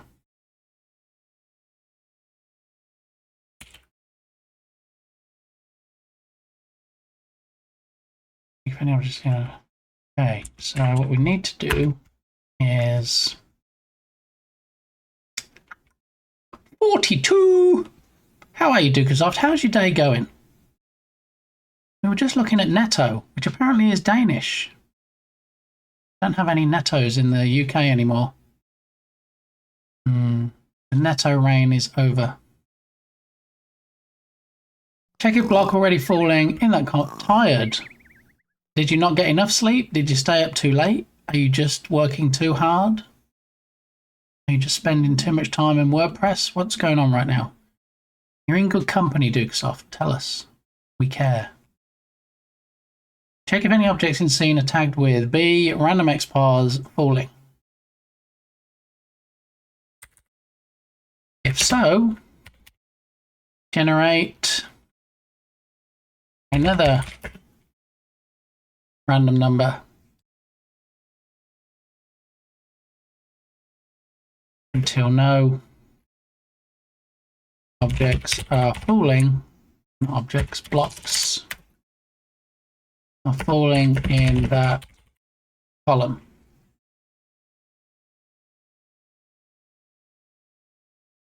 I can relate. I have that specific boss.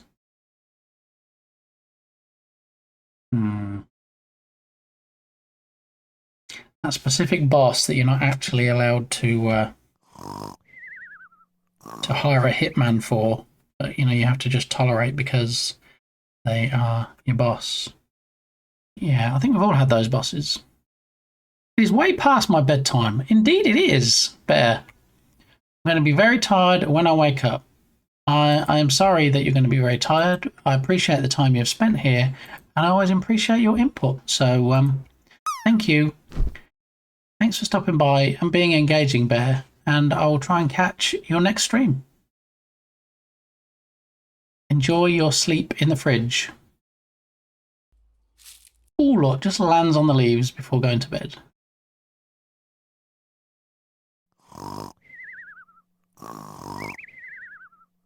I'm not off to bed yet. Need to finish this work. Oh, no. And, well, I hope you finish the work quickly and then you manage to get to bed.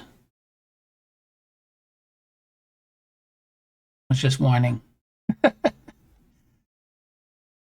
Oh, it is way past my bedtime. I'm going to be very tired when I wake up. Okay, so I didn't really mention about anything about going, did you? And we just kind of were trying to usher you out the door. Come on, Bear. Yeah, I think you've been here long enough. Thanks. Come on, here we go. My boss likes to tell me how to do even the small stuff all day. You know, some people say the best type of managers are micromanagers. He says that. See, Sparky knows what it's about. And Harrier Cat. Yeah. I mean, I feel like people that micromanage aren't doing the job properly, because if you had bigger things to focus on, like, I don't know, your actual job, why would you be feeling like you had to micromanage your employees? Why don't you just trust them to get on with the job that they're paid to do, and then do the job that you're paid to do and keep your nose out of the business? How about that? Better a micromanager at work than at home. I mean, I can neither confirm nor deny. Anyway, they have trust issues. Why hire someone you don't think can do the job? See, that's what makes me think maybe they just don't have enough to do themselves, that they feel like they're doing something if they're then getting onto other people to do things they're already doing anyway, or they know how to do.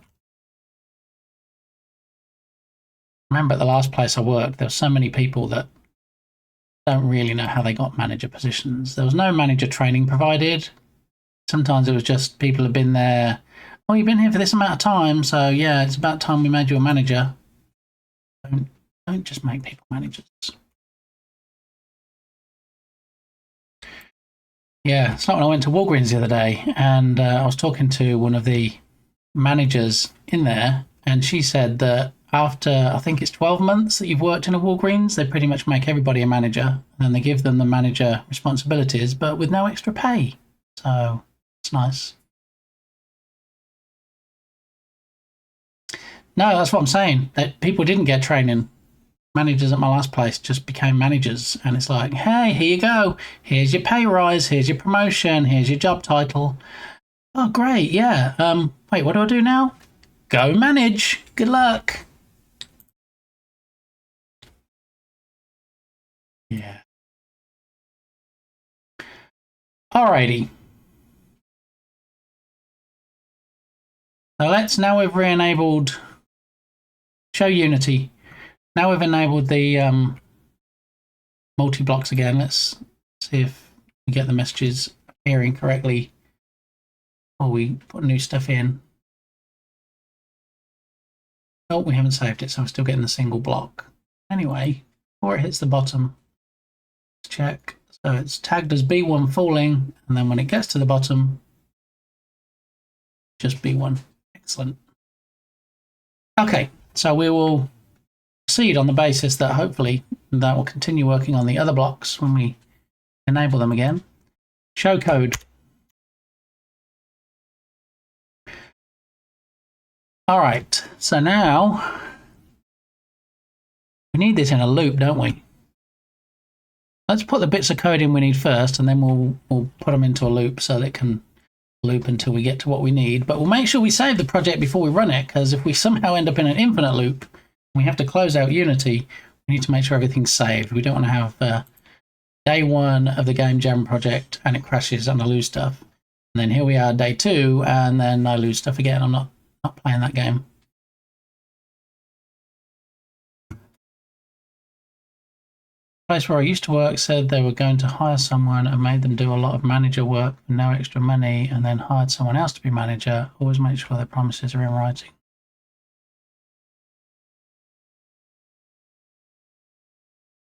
Yeah, I'll never forget when I went for an interview for a manager position, and two reasons they gave me for not giving me the position were that they didn't know me well enough, because although I'd been with the company for 10 years, they'd been with the company for 6 months, and they came in as a manager, and so they didn't know me well enough. Apparently that was a reason.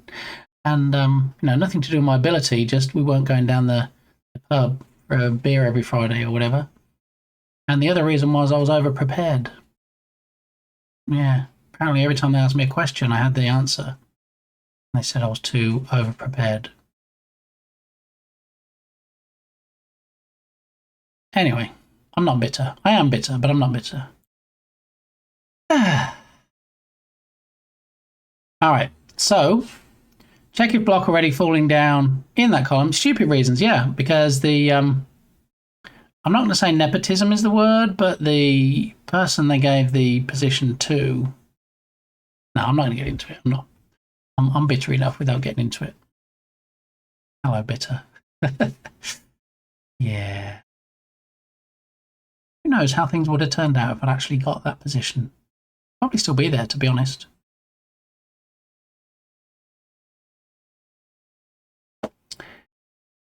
Okay, so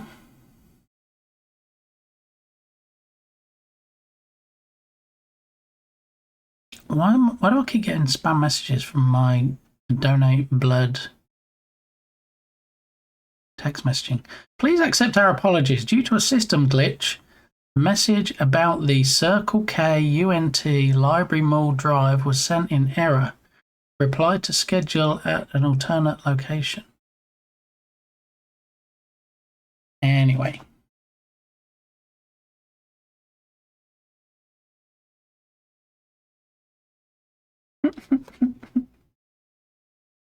Hang on a moment, please.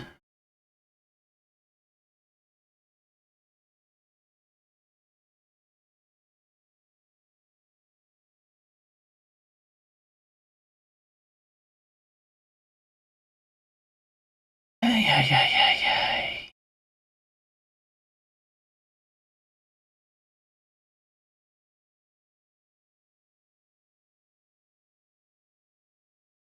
This song is getting on my nerves.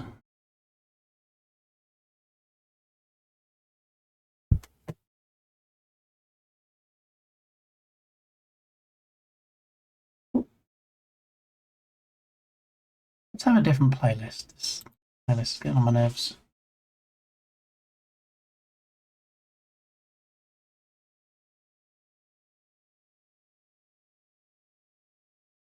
All right.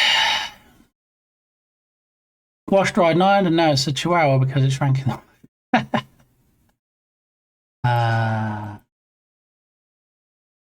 Okay, let's get back to this code.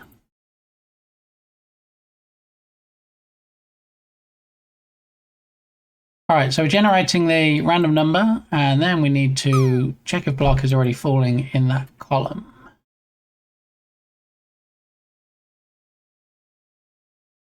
So check any objects in scene are tagged with that. Okay.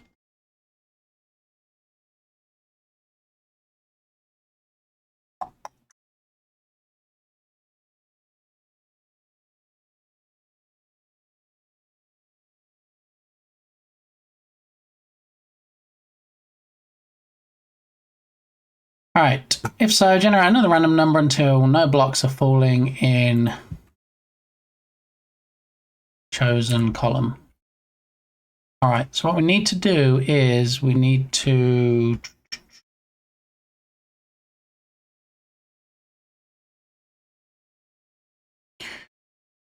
check tags of, how can we do this? There's going to be an easy way of doing this without checking every single object in the scene for a tag, because they're all the blocks that are created are childed under the block generator parent. So we should just be able to check for objects under that parent object. It was something like find objects by tag, wasn't it?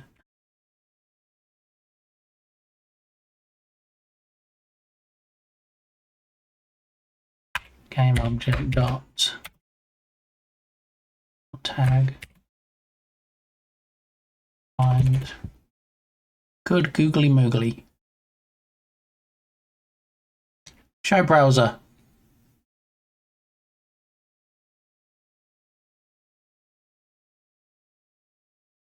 Game object dot find game objects with tag. I was close. Show code.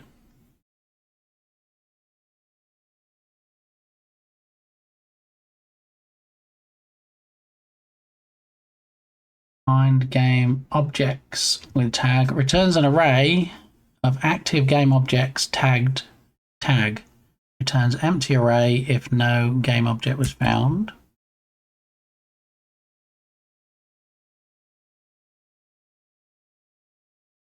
So do we need an array of all of the objects? We probably do, don't we, instead of the singular find game object with tag. Because the singular one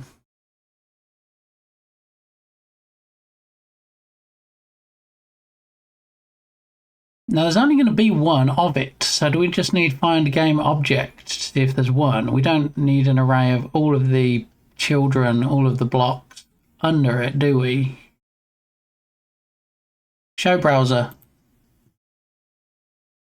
Retrieves an array of all active game objects tagged with a specified tag, returns an empty array if no game objects have the tag. So what about game object with tag? Sorry, that page seems to be missing.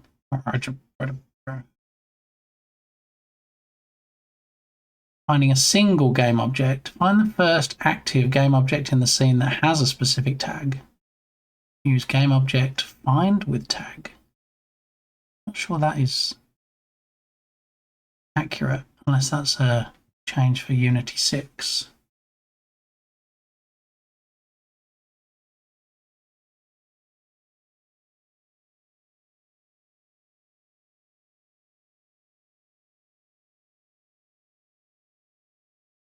Find with tag, yeah, Unity 6, and I don't want that.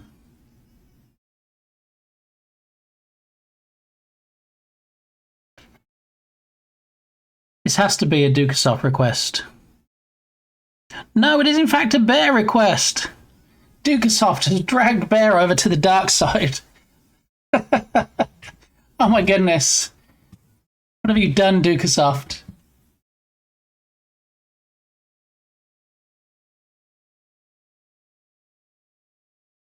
Game object.find with tag.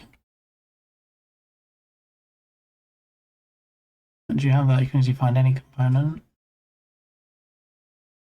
Find those game object in Unity editor, not in runtime.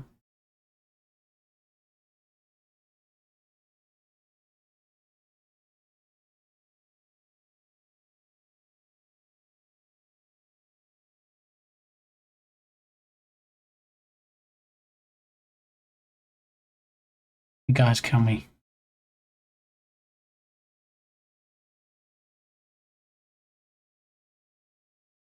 Yeah, so there's only ever going to be, there should only ever be one object. So I'm going to try find game object with tag.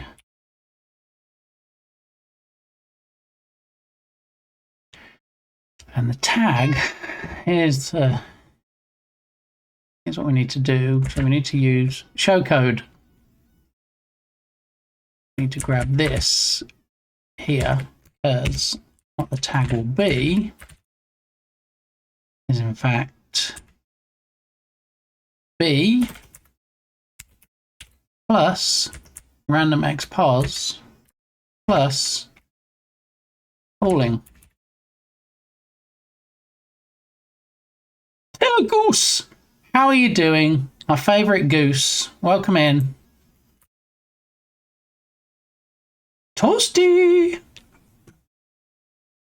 Many people that know Turgis' stream will get that reference. Coral's not here. In that case, come to me, succubus. That's such a great clip. I love that laugh. Sleepy. Oh, everybody seems to be tired today. I appreciate you coming here so that we can try and wake you up a bit with the bongo cats. You can thank Ice Bear Bear for today's bongo cats. Usually Dukasoft. Now apparently it's a two-pronged approach. Yeah, Dukasoft and Ice Bear Bear that love throwing bongo cats in my ears. So how's the jam going for you, Turgus? You're working with Tatum, is that right? And I think Abbott Tuba, possibly. I think you're a threesome. I'm just so happy it's back on Spotify. Yes, yes, I know it was absent for a while, and Dukasoft was quite upset at that prospect. So yes, nobody's glad that it's back more than me.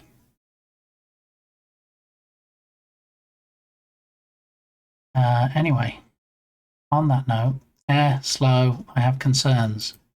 Concerns about certain people's ability, or that you'll finish in time, or concerns that maybe bitten off more than you can chew and you shouldn't have decided on an MMORPG. Tell me your concerns, Turgus. Problem shared is a problem halved or something. Sense a bit of sarcasm there.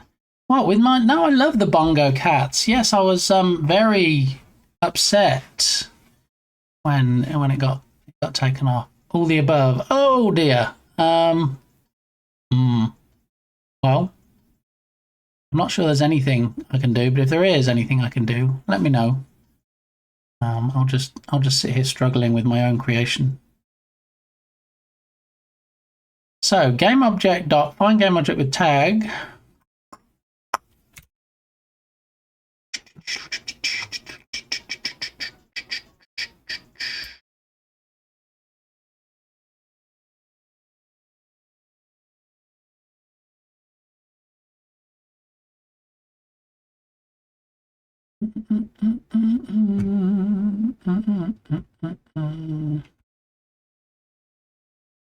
Now we need to see how we can determine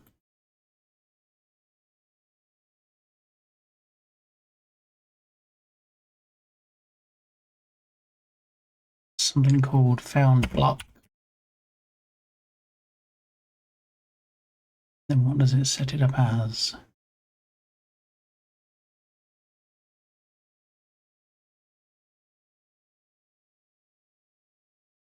Necessary assignment of a value to found block.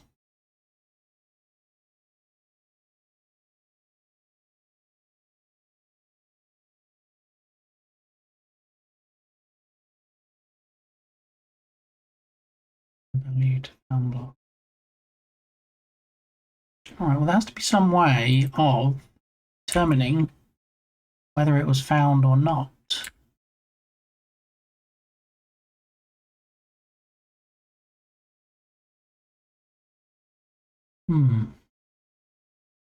Found out earlier that people love micromanagers. Maybe you should do that. Yeah. David comes in with the twerking.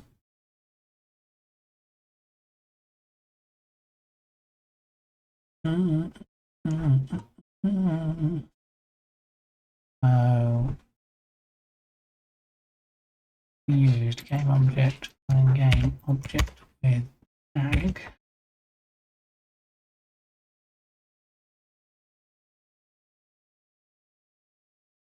It's just diverting to the Unity 6 stuff. That's not good. I don't want it to do that.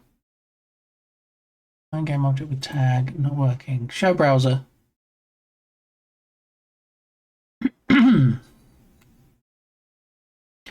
This wouldn't work with game object disabled. Also a bad way to search for game object in scene. You have to give more context on what you are applying this for as to give a better answer.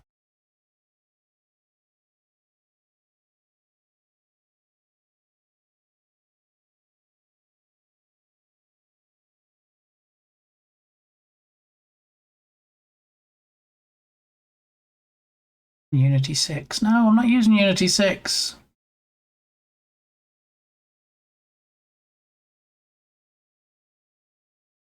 Game object with tag.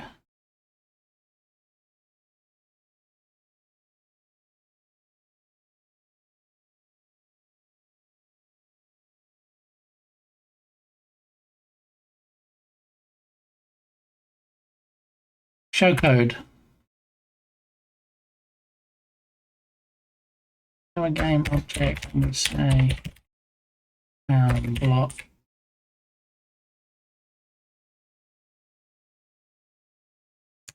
Come back down here and say found block. Game object, blah blah blah.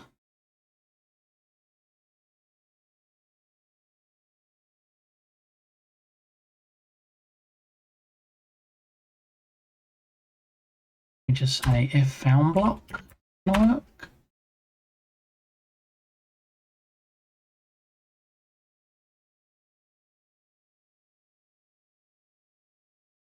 random xpos. Say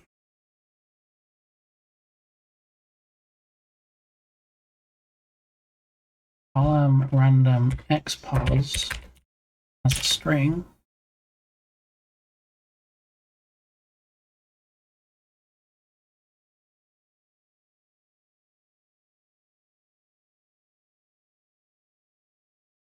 That block already falling there.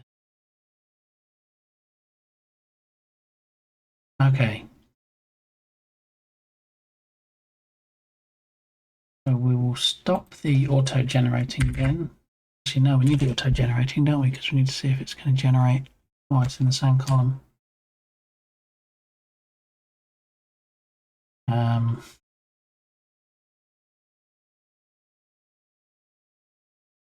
Show Unity.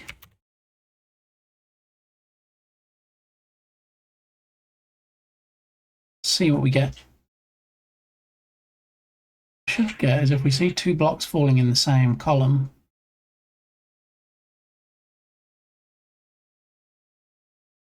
Hang on.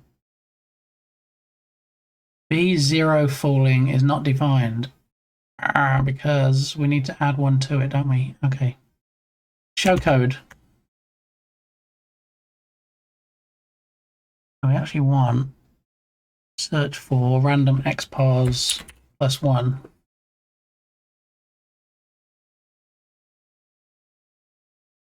Column chosen.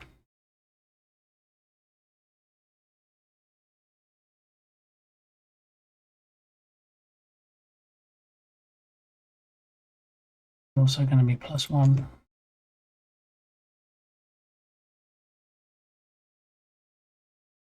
Show Unity.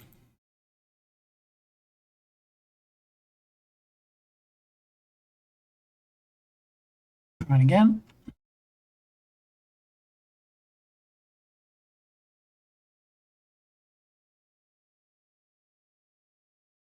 Why is it putting a 1 in there? Tag B21 falling.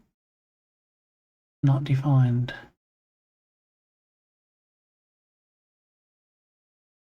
I got random xpos plus 1. It's adding the 1.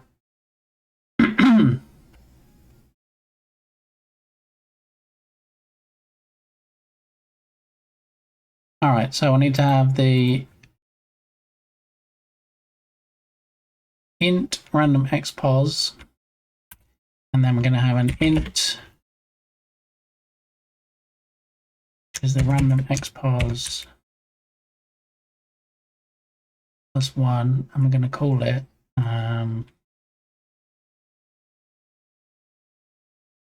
column for column number, and then we should be able to just take column and there and there and save and back to Unity. Try it again, and with a bit of luck and a following wind, might actually work.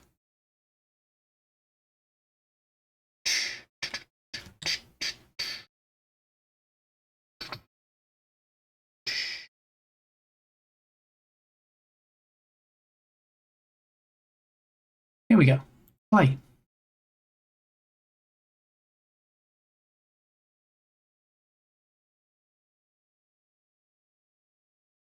Tag B -1 falling is not defined.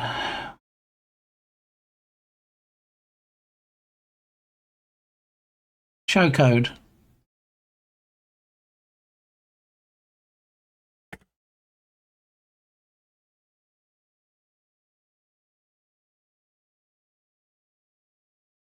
Okay. But potentially it can be a value from -3 to +3, but we need to convert that to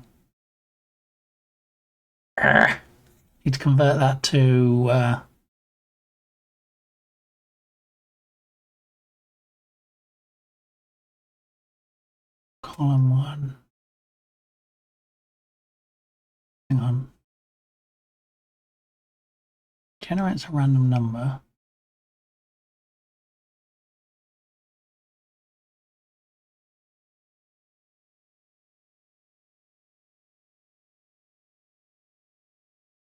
No, this is...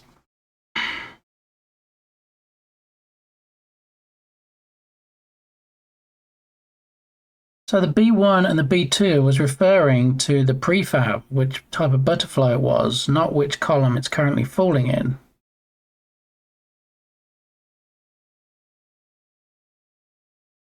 So we need to not just indicate the fact that it's falling, we need to indicate which column it's falling in. So if we go back to this one, instead of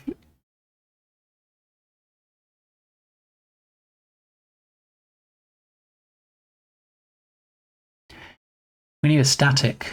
Instead of it just tagging it with the word falling to indicate it's in motion, we also need to tag it with the column that it's falling in.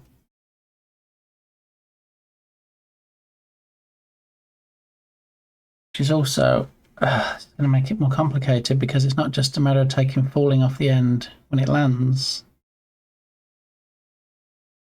We need to change the code, so then rather than saying, okay, we're going to take the word falling on the end and replace it with blank so that it chops it off, we're going to have to instead just say, okay, we just want it to be the first two, assuming we don't have any more than 9 butterflies. We want it to be the first 2 characters and then lop everything off after that. When it gets enabled, we don't just want to enable falling. We should be able to calculate which column we're in without actually grabbing a static from the generator, which by the time we grab it, it might have already generated another number, and then that number's not going to be valid. What we need to do is determine which column we're in from our position. Show Unity.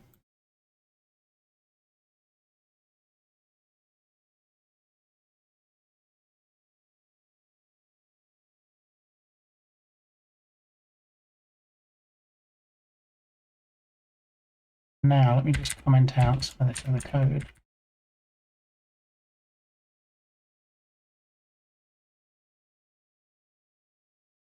And then we're going to run it, and then we're going to pause it, and then we're going to look at the block and determine which row it's in from the X position of the block on the screen.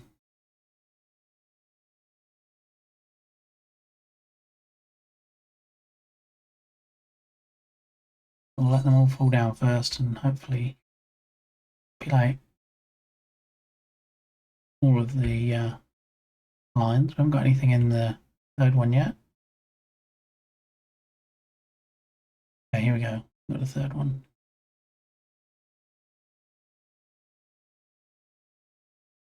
Okay. So we actually go from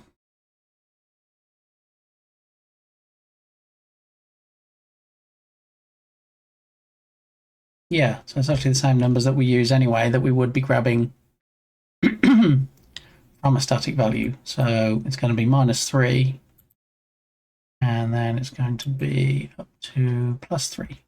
Okay. Show code. Now this random number that we generate, this random XPOS from -3 to +3, is where we position the block. We can actually determine which column we're in from that. So we go back to the original one here, and when it gets enabled, we can say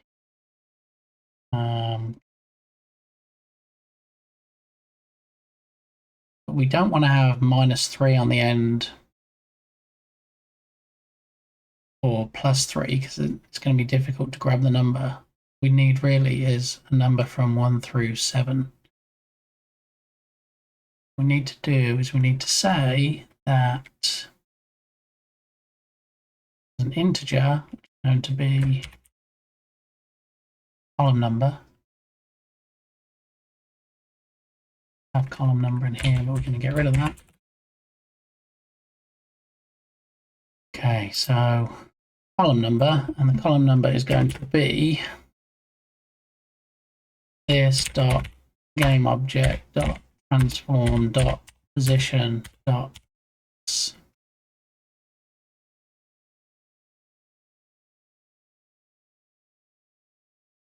cannot implicitly convert type float to int.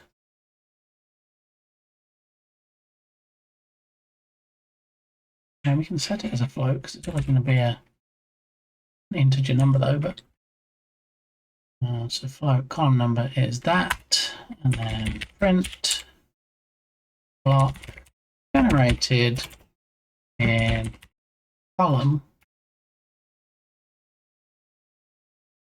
plus column number. And what we're also going to do to the column number is we want a number from 1 through 7 to show the current column. And it's currently running from -3 to +3, so we need to add 4.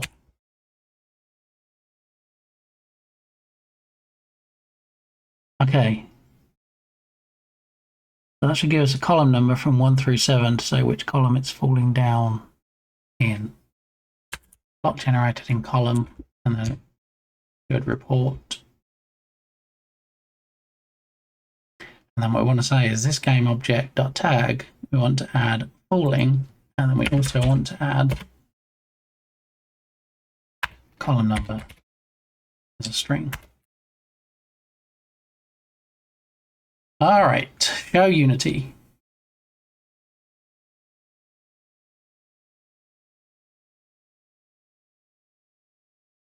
Okay, so what we should see now is as the blocks get generated, we should see, turn off collapse, we should see in the console, let's say block generated in column, and then that should match with whichever of the columns from 1 through 7 the block gets generated in. So give it a try.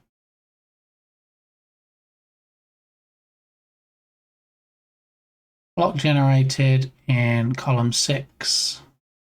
Then it says tag B1 falling 6 is not defined.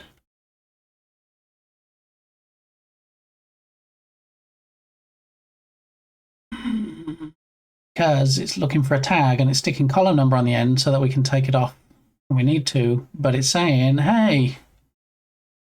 So what we might need to do, I think, it's going to be easier having potentially 6 to 9 butterflies and then having 7 columns they can be in, and then having like 40 or 50 tags set up. I think probably we need to work on the renaming the actual object itself.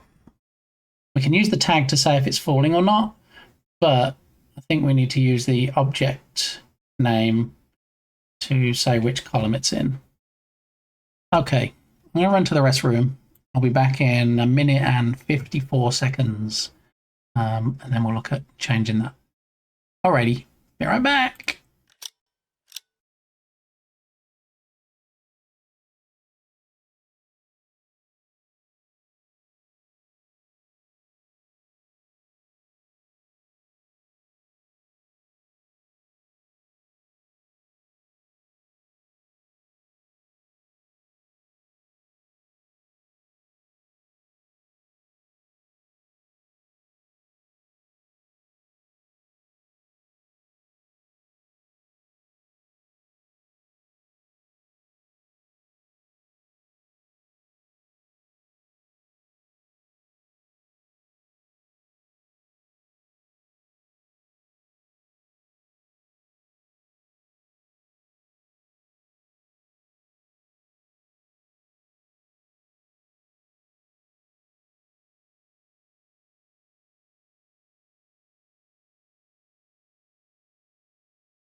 All right, so we need to take a different approach.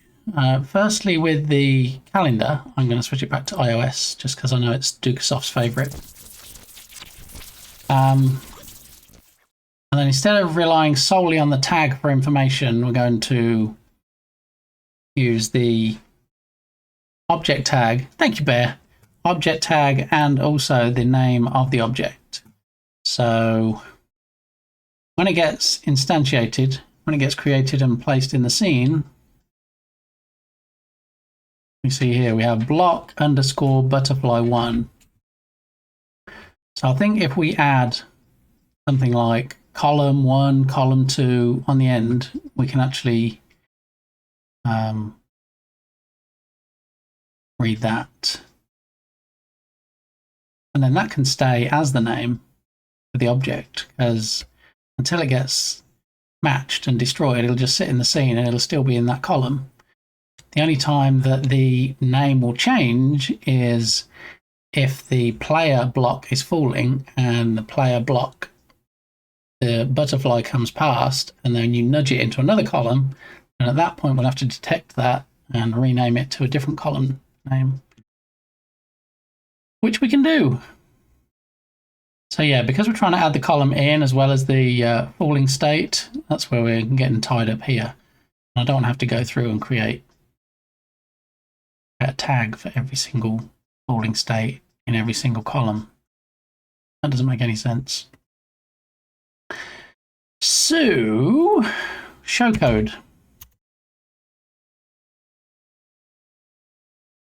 Maybe? Show code? There we go. All right, so we're not actually going to add we can generate the column number, but we're not going to add it onto the tag. We're going to add the fact that it's falling.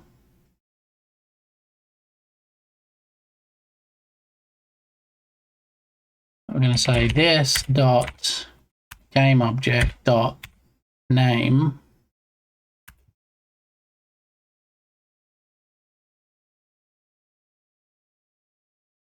Let me hit play again in Unity and just see what the actual name was, so I get it right. Okay, so it generates with clone on the end, which I kind of don't like. I want to take clone off, so then it would say block butterfly 1. And then we can have just a C on the end. That's a bit more simple, isn't it, than the whole word column. All right, so we're going to say we want the, what we're going to do first is remove clone from instantiated object.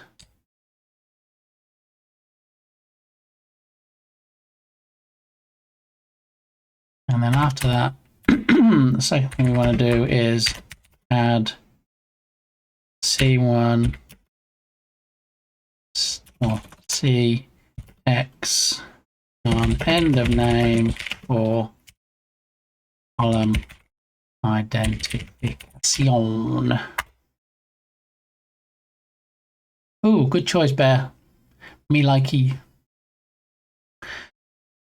Okay, so if we go back to the original block generator script and we had the code where we did in fact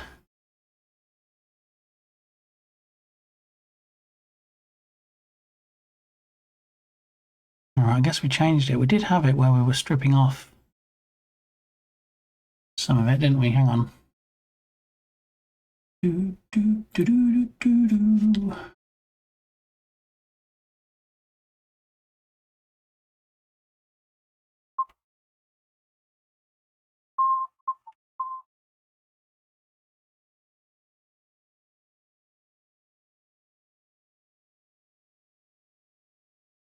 All right, so remove clone.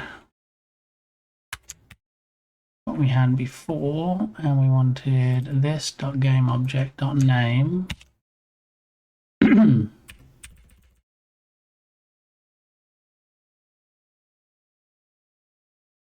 the name we're going to replace clone. That should trim cone off the end.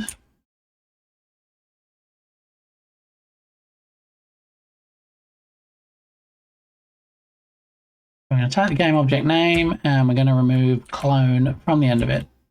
All right, I'm going to separate out these things. We could probably like add them all into one big long line, but this is going to make it easier when inevitably things will change as we go down this road. Then we want to add CX, so C and then the number of the column onto the end. And then we can just have this, and we're going to have a plus equals, and onto the end we're going to add C, and then we're also going to add the column number.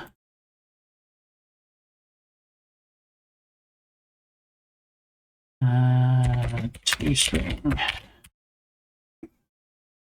Alright, so the object name, we should take clone off the end of it. So it should then change from block underscore butterfly1 clone to be block underscore butterfly1. And then after that, it should put a C, and then it should put the column number that was chosen. So column 1 through 7. So let's give that a jolly good try. Show Unity.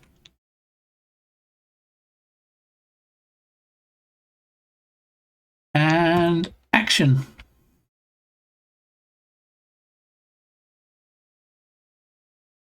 Okay, so it did in fact work. It took the word clone off the end and then it added C5. And is this in fact in column 5? I do believe it is. Because then we've got C6, C5, C7, C6, C1. There we go. So they are now hopefully tagged with whether they're falling or not. Falling, not falling, not falling, not falling, not falling, not falling. That one looks like it's still falling. It's not tagged as falling, that's a concern. This is behavior that we saw before.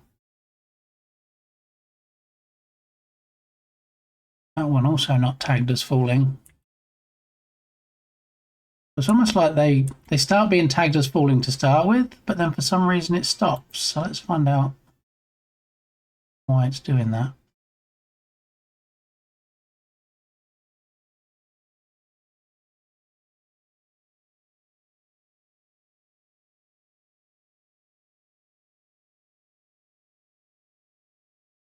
Alright, so we start off this one. It's not even doing the falling anymore. Did we take it off completely?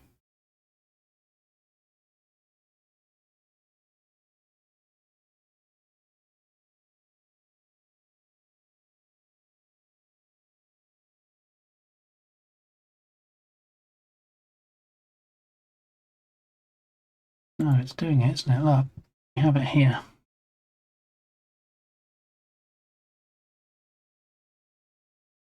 So it is removing it. It thinks it's not moving.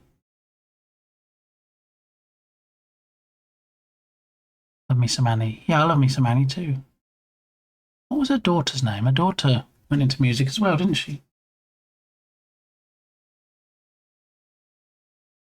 Excuse me, I'm going to be a high of 89 today, and it's saying it's 91.2 currently. That doesn't math.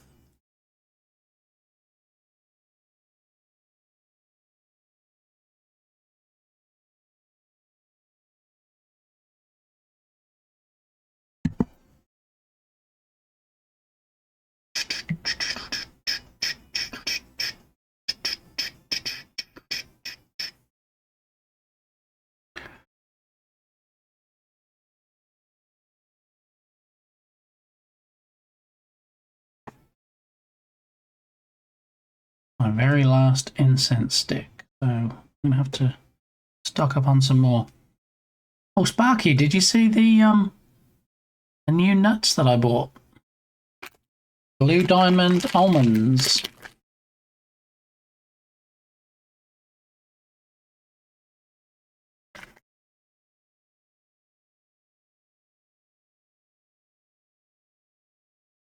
Carolina Reaper, no less. A bit posh. Well, very hot. Not about posh, they came from Dollar Tree, but Blue Diamond is a good brand. Just says hottest, and it has 4 flames on it, and it's called Extremes. And Carolina Reaper is apparently a pretty hot pepper, so it will burn your tongue off. They might well do, and at some point, probably soon, I'm going to try them. Maybe we'll when I get to certain milestones in this game, maybe then I'll take one as a reward. All right, so it's taken off the tags, but it's taken off the tags too soon. It's taken them off before it stopped moving. So let's look back in the code. Show code.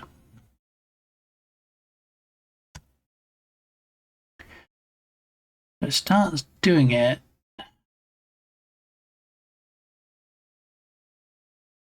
What about if we change this to fixed update? I wonder if it's one of those silly, ridiculous things that's going to cause an issue.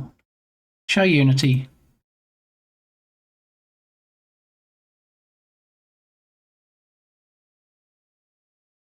That's a spicy meatball! Make sure you have a drink of milk if it's a bit spicy. Yes. Yeah. And definitely when I've had one, don't like rub my eye accidentally. I don't think that would end well.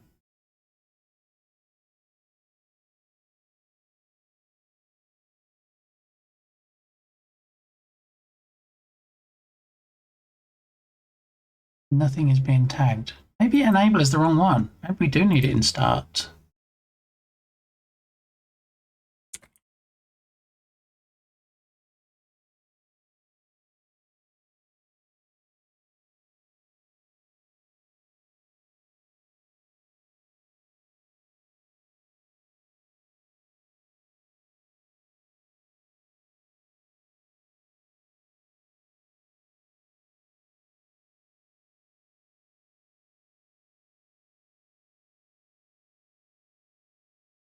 Make a quick change in here and then we'll test it again, so keep jumping back and forth in the code and Unity. See if this makes any difference.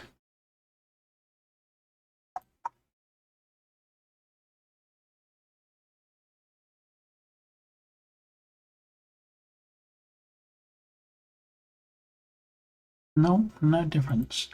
So the thing is, it's been tagged correctly initially, so that's not the issue. The issue is that it's then removing the tag. Tag after word falling removed. It's removing it before it's finished falling. So the way we're detecting show code.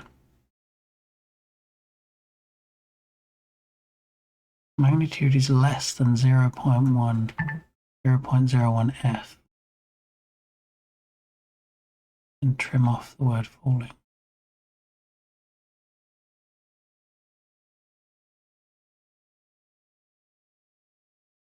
The only thing I can think is it's like 0 magnitude when it first initiated. So it's almost like we need to put some kind of delay in there, like an initial delay. Let's try this.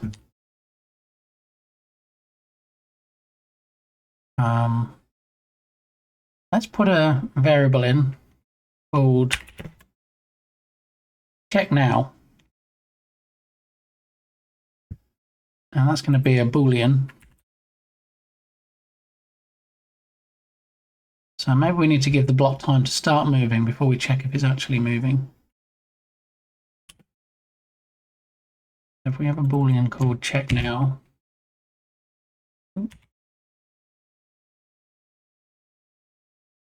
If you don't specify a value for Booleans, they get created with false as the default.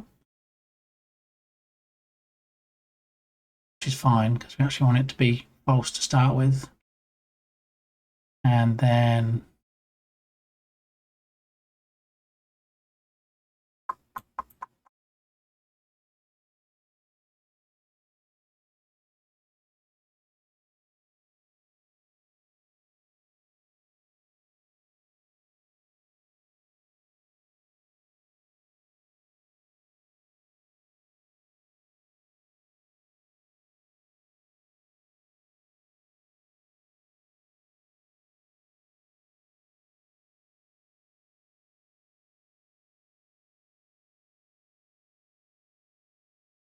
falling correct. So I'm creating the tag fine to start with, and it's just this part that's running. So we only want the check to be made.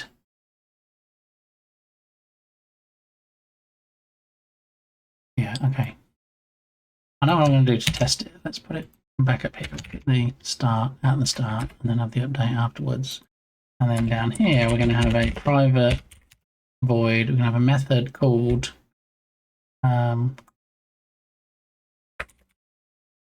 enable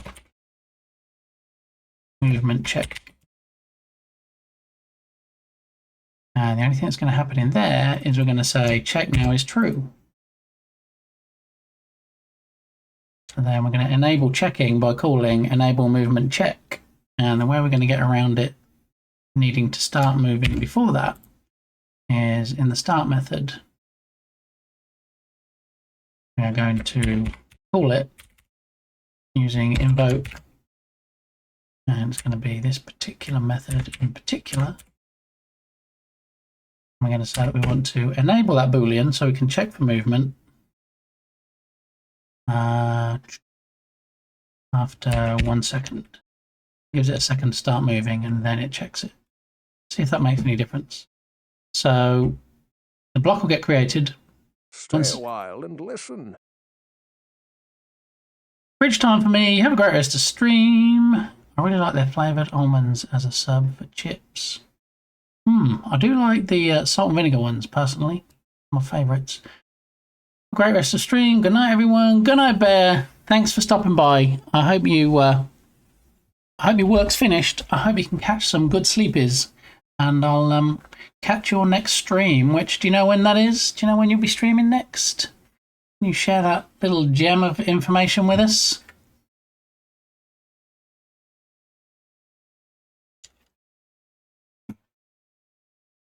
And meanwhile, while we wait for an answer, we'll do one last shout out. See if we can get a game dev clip. Or if it's game playing again. We got 3 spells made. We got there we several go. weapons made. We got this Some game dev right there. Set up. In about 5 hours. There we go. You heard it here first. Drop Ice Bear a follow, and then you should get a notification in about 5 hours from now, which will be 7 p.m. my time. That I need to go to sleep. By which time, hopefully, I'll have more of this game advanced. Thanks, Bear. I'll hopefully catch you later on your stream. Appreciate you being in mine. And thank you so much for the gifty that you gave earlier to Sparky. Always appreciated. Okay, so let's have a look back at the code again. So we need to test it now and see if waiting that crucial 1 second before we check whether the block is moving is enough to set the tag correctly, or to leave the tag set correctly.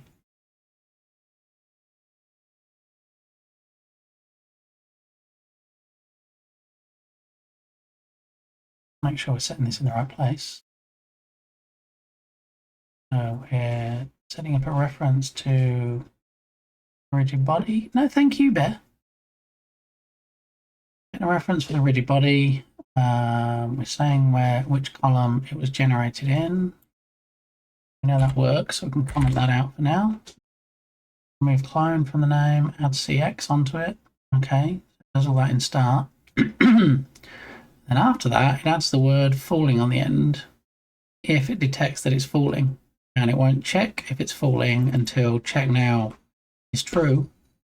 And check now won't be true until enable movement check is called. And enable movement check isn't called until after 1 second. The block should be well underway and moving after 1 second. Why are you smoking? Not actually me. It's my incense stick. Yeah, the house is not on fire. Nobody's in trouble. Nothing is aflame, apart from the smouldering. I mean, the smouldering of my face when I see Captain Crabs, of course, but smouldering of the incense stick. That is my last one that I have, so I'm gonna have to go somewhere and get some more because that particular one in particular was quite fragrant. Yes. Okay. So, in theory, I'm saying theory because we don't know it's going to work. In theory, this should work. So let's hit play now and see if the blocks do in fact get tagged as being in a falling state.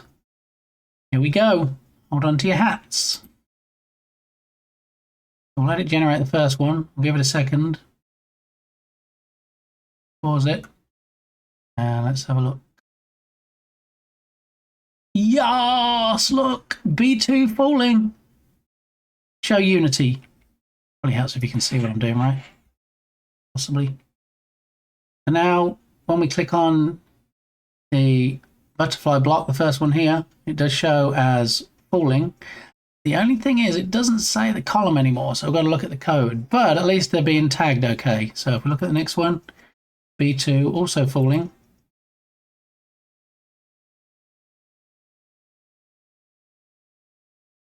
Oh, that's right. We're not doing the tag. We're not using the tag for the column number anymore. We're using the name of the object. See, I'm even getting confused now. So it's saying C5 because it's in column 5, C4, C5, C5. Okay, so that's working. All we need to do now is make sure that when they land and hit the ground, this tag changes from B2 falling to B2. We let it carry on.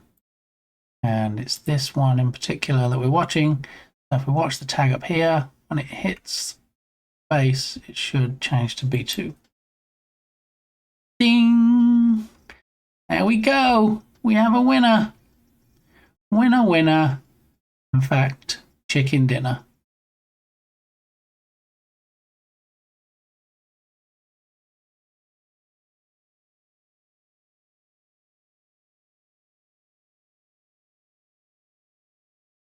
So now we can detect which column it's in, and we can detect if it's falling. Show code.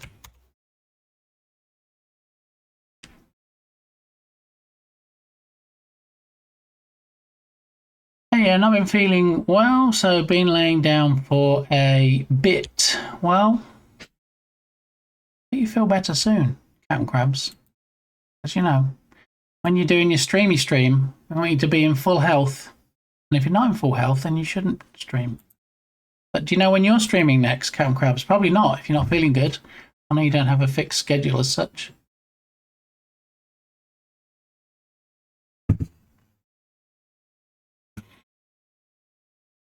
Alrighty, so let's look back into code.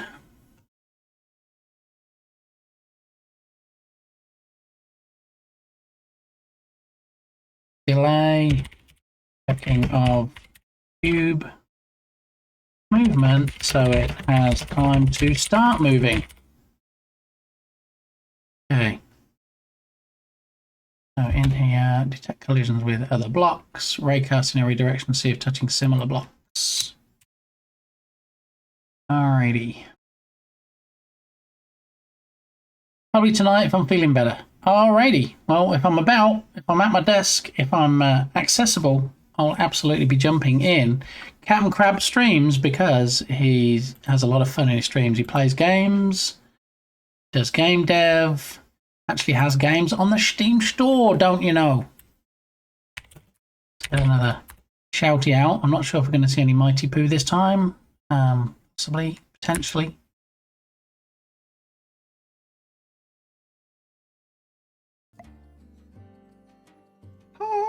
All hail the mighty Pooh!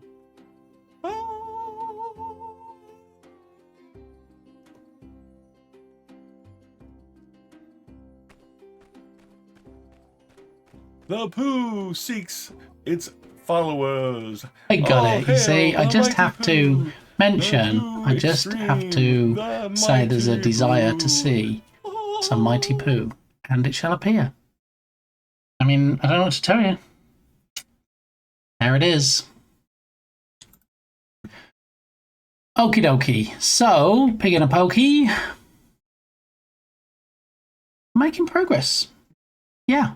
I'm quite happy with where we are for day 2 of the jam, given that I did lose a lot of what I was doing last night. Thanks, Unity. So, yeah, we are getting there. Let me have a look at my list. I have a game jams list here. Blee blah, blue blah. Sprite of 3D model to front of cube. We did that. Firing at them pushes to next column. I'm going to say pushing them pushes to next column.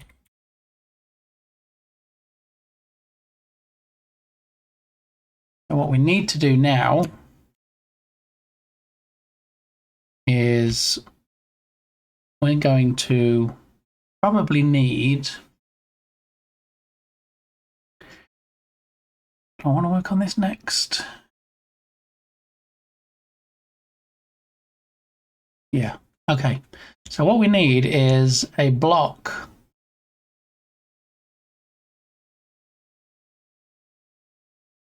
We need a block to be the player block. Now, is this going to be a completely independent block, as in there's no butterflies on it? Or are we going to have a butterfly on the player block? And I think we're going to confuse things if we have a butterfly on the player.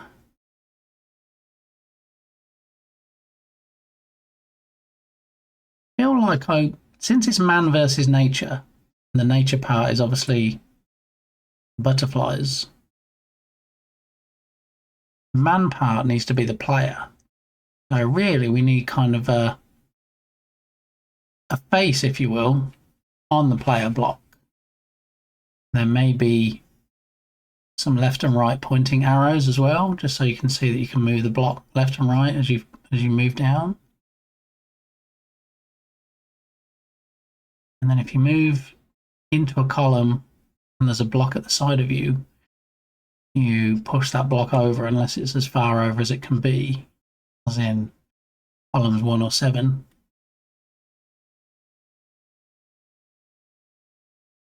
But for now, we're going to need a block, and it's going to be the player block. I think we need to make it look entirely different to the other blocks, as well as just having the face on the front of it. I think a different style of block, just so it's easily identifiable as the player. And I think for now we stop the blocks being generated. Show Unity. We go to block generator and disable the block generator and hit play. We should see nothing.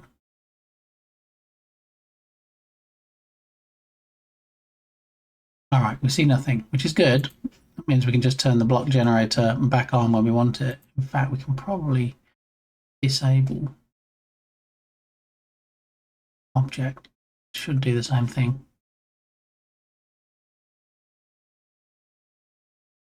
Okay, so what we need to do now is we need a player block. Player block is going to move at a set speed down the screen, but a different speed to the NPC blocks, the butterfly blocks.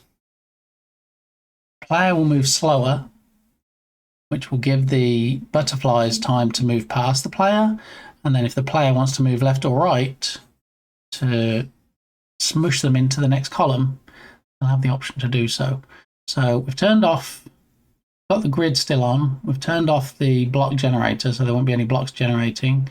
We need to now create a new prefab for the player, and then we need to add a script to the player so we can move them around and change columns as we're falling.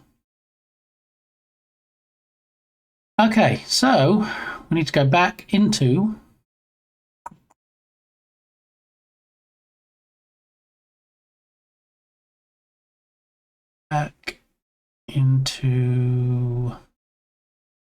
the blocks from the asset where we found the blocks for the butterflies. So that will be under environment and Cubicos world and URP support, because everything we do in needs to be URP related when it has materials.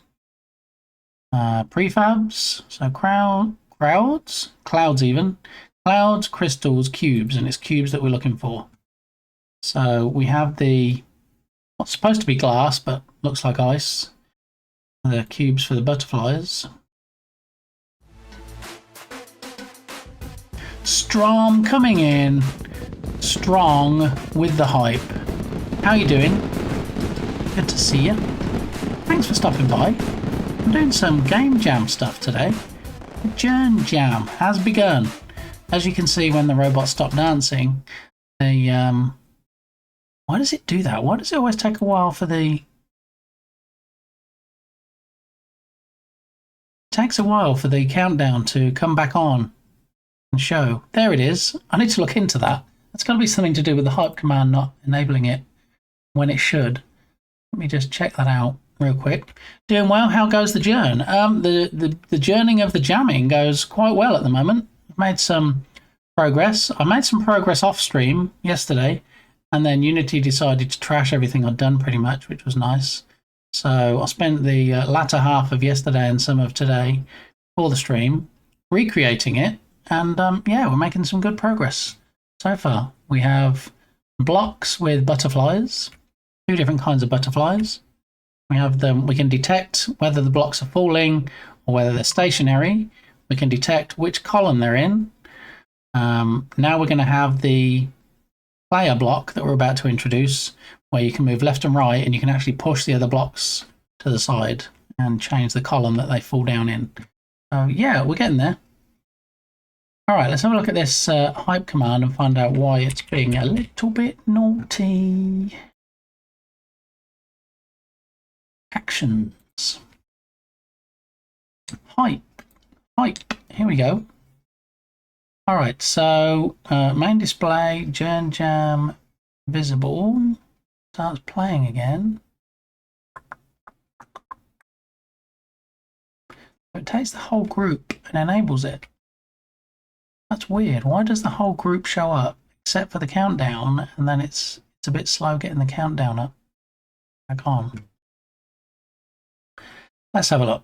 Journ Jam countdown is a browser source. Refresh browser when scene becomes active. Shut down source when not visible. Let's uncheck that. No, let's not uncheck that because now it's vanished. What is going on right now?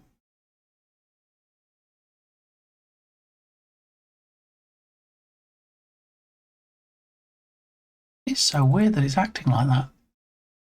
What about if we do refresh cache of current page?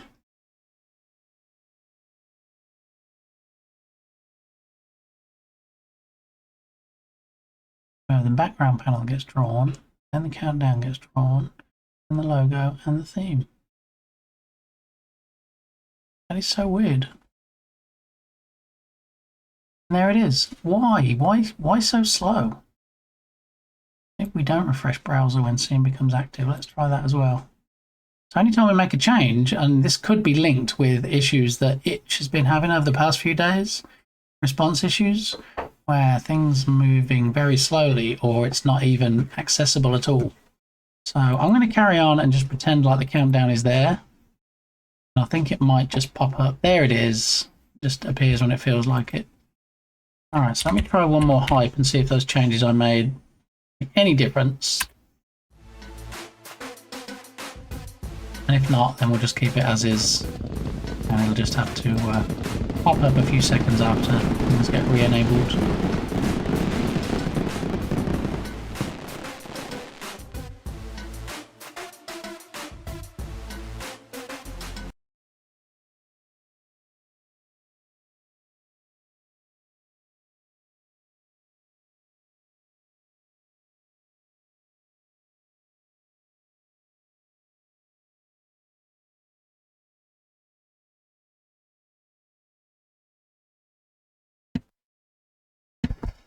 Alrighty, so doopy doopy doo. So did that work? Did that come back on straight away, or did it not? I should have been paying attention, really, shouldn't I? Given I was the one that was generating the hype. Let's try it one more time.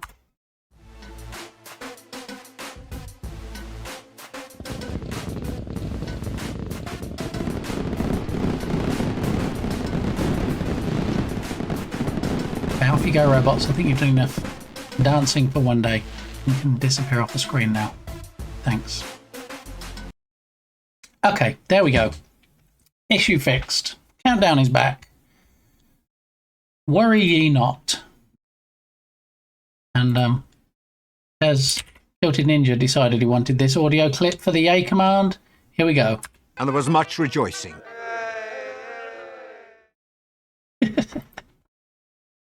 Monty Python, you can't beat it, right? Okay, so now, say now, brown cow. We need to decide on a cube for the player. And we have a whole bunch of glass/ice cubes around. We're going to need to pick something a little bit different. So this is the cube ice that we have. Would cube lava be too severe?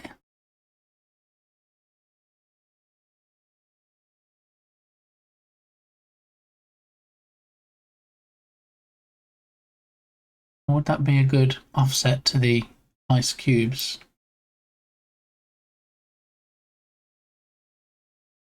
And then if we do go with the ice and lava theme, maybe we can have like a particle system of when the ice cubes are close to the lava, maybe they start dripping.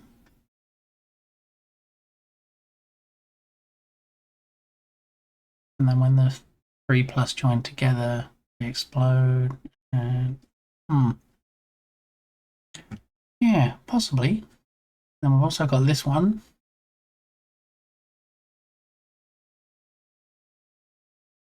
I don't like that one so much.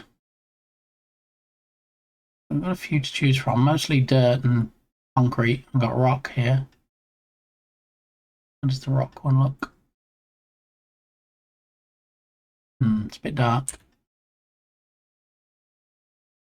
We have soil, we have snow. How does the snow one look? Oh, pretty white.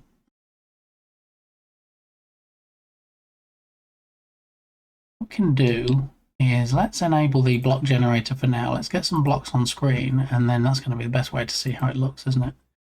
Get surrounded by a few blocks first. Let it snow, let it snow, let it snow. It's white as snow, and there we go, look. Sparky making it snow. Yeah, you think it'd be in the title of the... Oh, wait. Cube snow. It is. Okay. Alright, so for now we're going to hide lava cube. And then what we'll do... OM to the G. It is Casey Snowart. How are you doing, Casey? Welcome on in. Good to see you.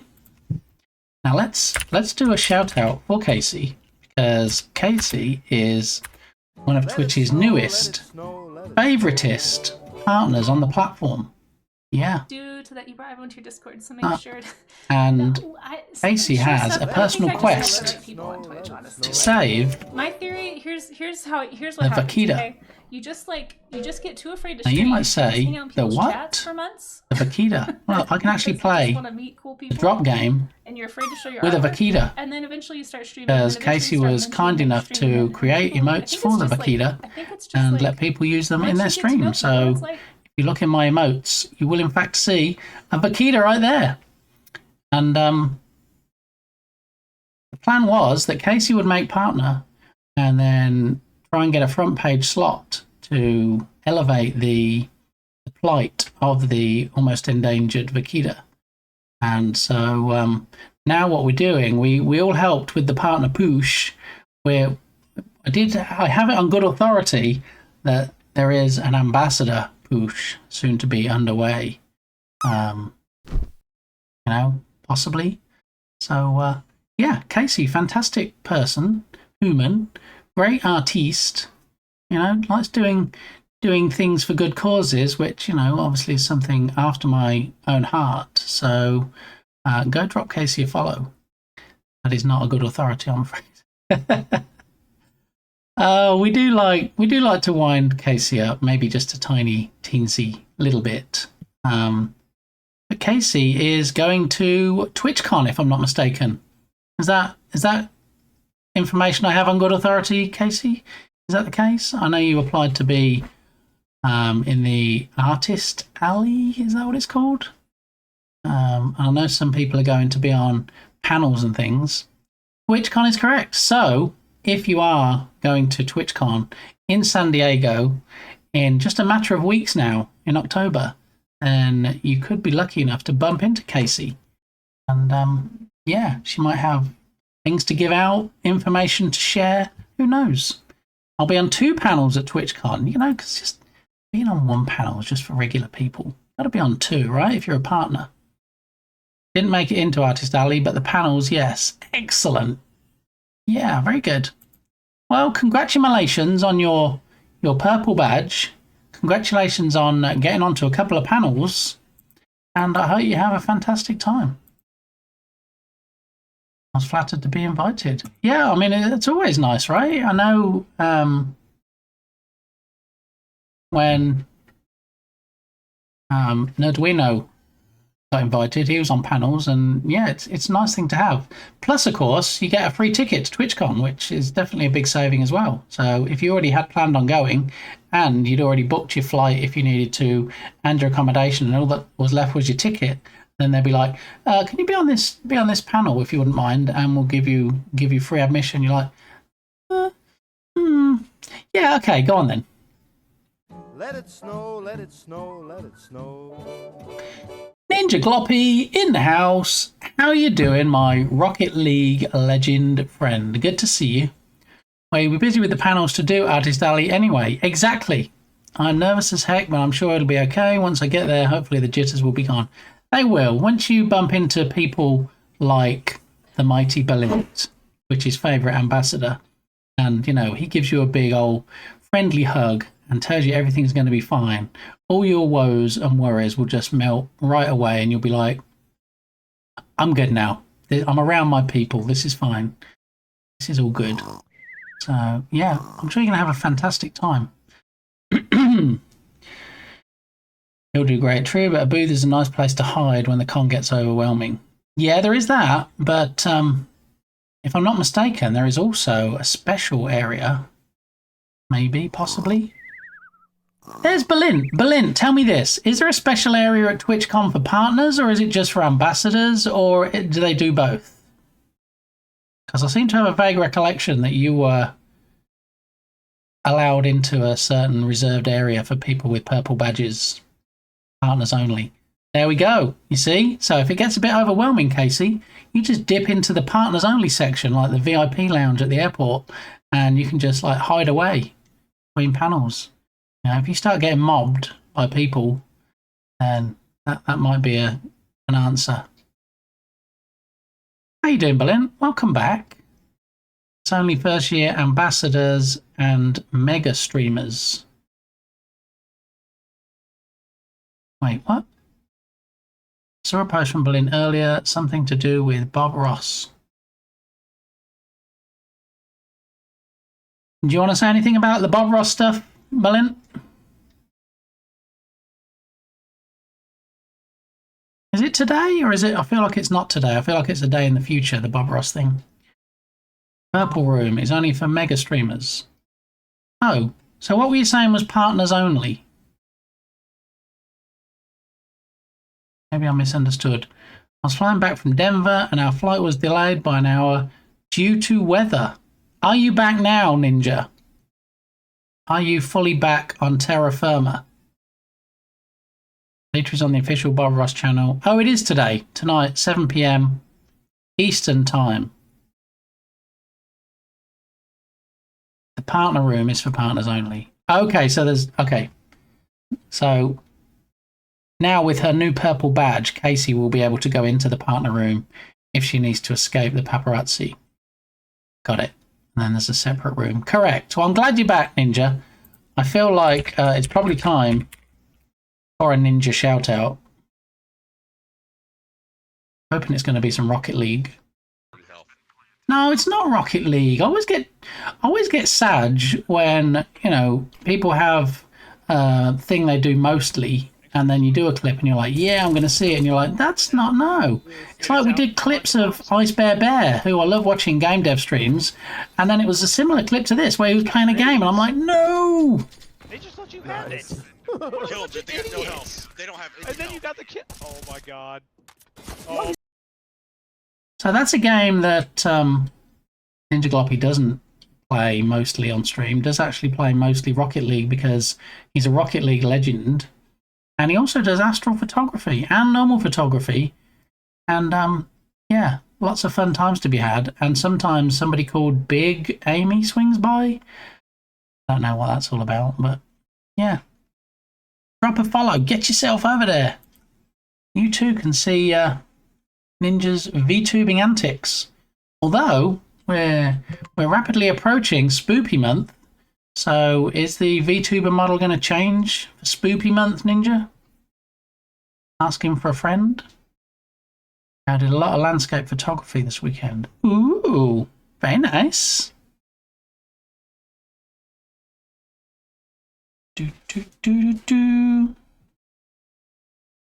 I created a panorama photo that is 39 billion by 6.6 trillion pixels in dimension.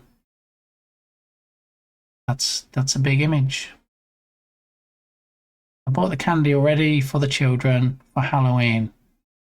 Well, is it all sealed candy, Sparky? Because, you know, there is the thing that never actually happened where, you know, some strangers put things in children's candy. But, you know, it's often reported every year just for scare tactics. They have huge bags already in the shops. So do you get, like, the fun-size bags? So there's, like, mini Snickers, mini Mars, that kind of thing? Yeah, mini bags. Because I kind of, we buy those to give out, and then I kind of half hope that nobody comes around, because then, you know, it's rude to let them expire, and then you just have to, you finish them yourself, don't you? So, yeah. So, Belint, tell me this. When the Bob Ross channel goes live, is Science Streams going to be tagged in it so that all your peeps get the notification as well? Because I wasn't sure about that, so I did actually go and follow that channel last night and left notifications enabled. Sorry, Cricket. Sorry, Yogurt. Y'all came in and you got to see me die. Guys, speaking of death. Wait, what? Speaking of what?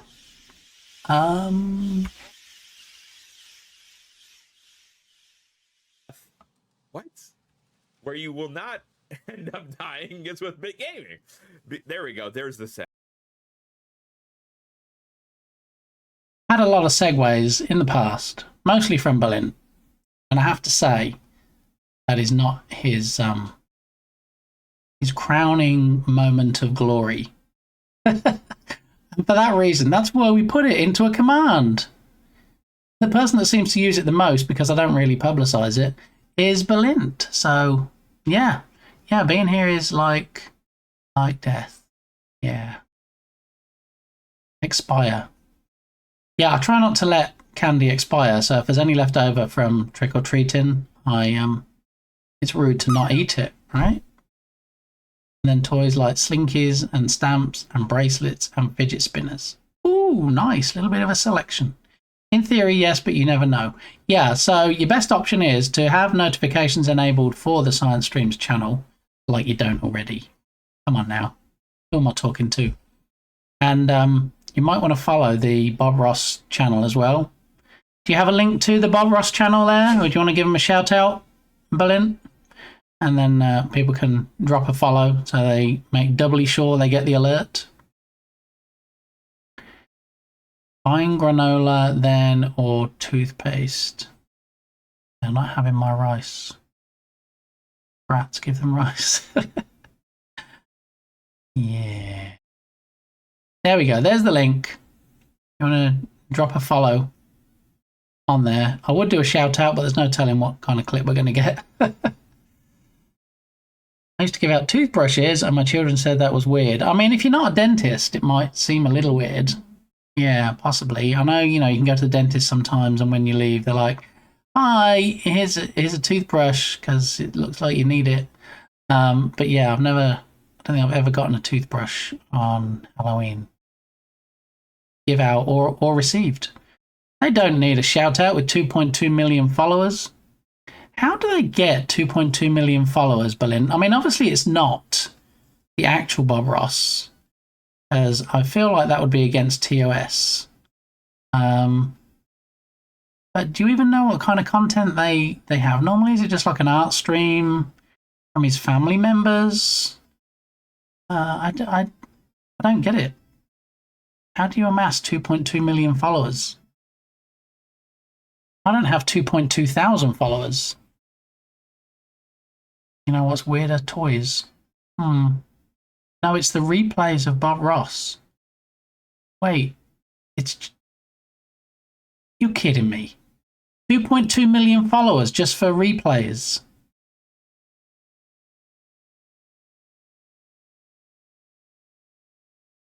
They own the copyright. Well, whatever they paid for that, I'm pretty sure with 2.2 million followers, they probably got it back already.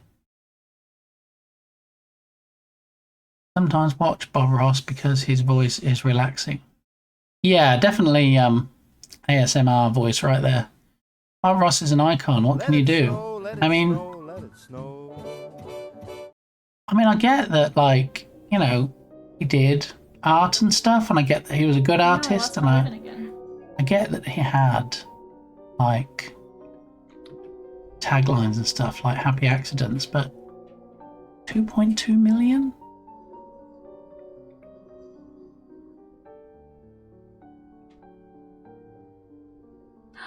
Oh, you guys! What? What? What did I miss? What was going on there, Casey? Oh my goodness. Me being bad at games. I mean, I'm going to be playing games soon. I'm going to be playing Katamari Damacy on the PlayStation 2 during my celebration stream, 1,000 followers celebration stream week on October the 6th. So that should be interesting. I'm sure I'm going to crash and burn quite often in it, and there might be a few clips from that as well.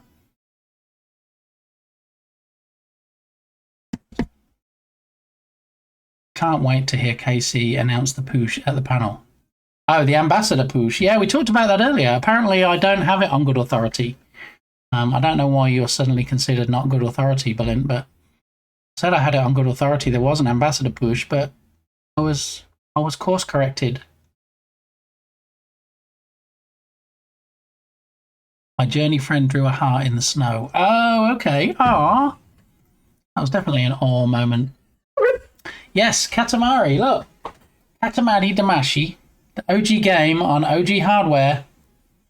You're going to be playing it October the 6th. Be here or be square or something. What is it they say? It Game is the only one who is listening to me. Making her Wait, how am I making her nervous by listening to her, and you're not making her nervous by claiming an ambassador push? That's the copy I have too. Nice, we're Katamari buddies. This is the third Mighty Poo we've seen today. There's been a lot of Mighty Poo in this stream, Colin.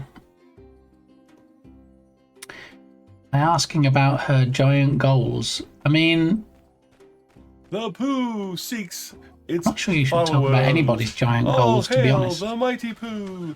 The Pooh Extreme! The Mighty Pooh! Oh. I mean, it doesn't get more mighty than a Mighty Pooh, does it really? And look, even Cat and Crab says, congrats on the Pooh. The Mighty Pooh.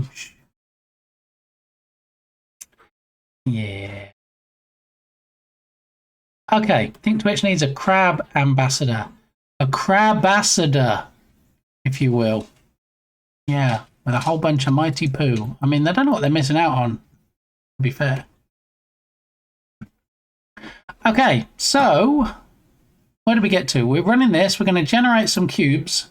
We're going to let the cubes fall down with some pretty blue and some pretty orange flutterbys. And then when we've got a few things on stream, going to go pause. All right. I'm going to pause it. I need you to be PP first. PP poo poo. I sent you 2 photos I captured this weekend. PP as in purple partner. Oh, okay. I don't think that's even doable, sadly. I mean, you know, what was it Wayne Gretzky said? You miss 100% of the shots you don't take. I mean, this is 10 years we're talking about here, a decade of Captain Crab streaming. There are going to be peaks. There are going to be troughs, but you have to ride the troughs and just look up to the stars. Get to those peaks. Exactly, we must dream big. Yeah.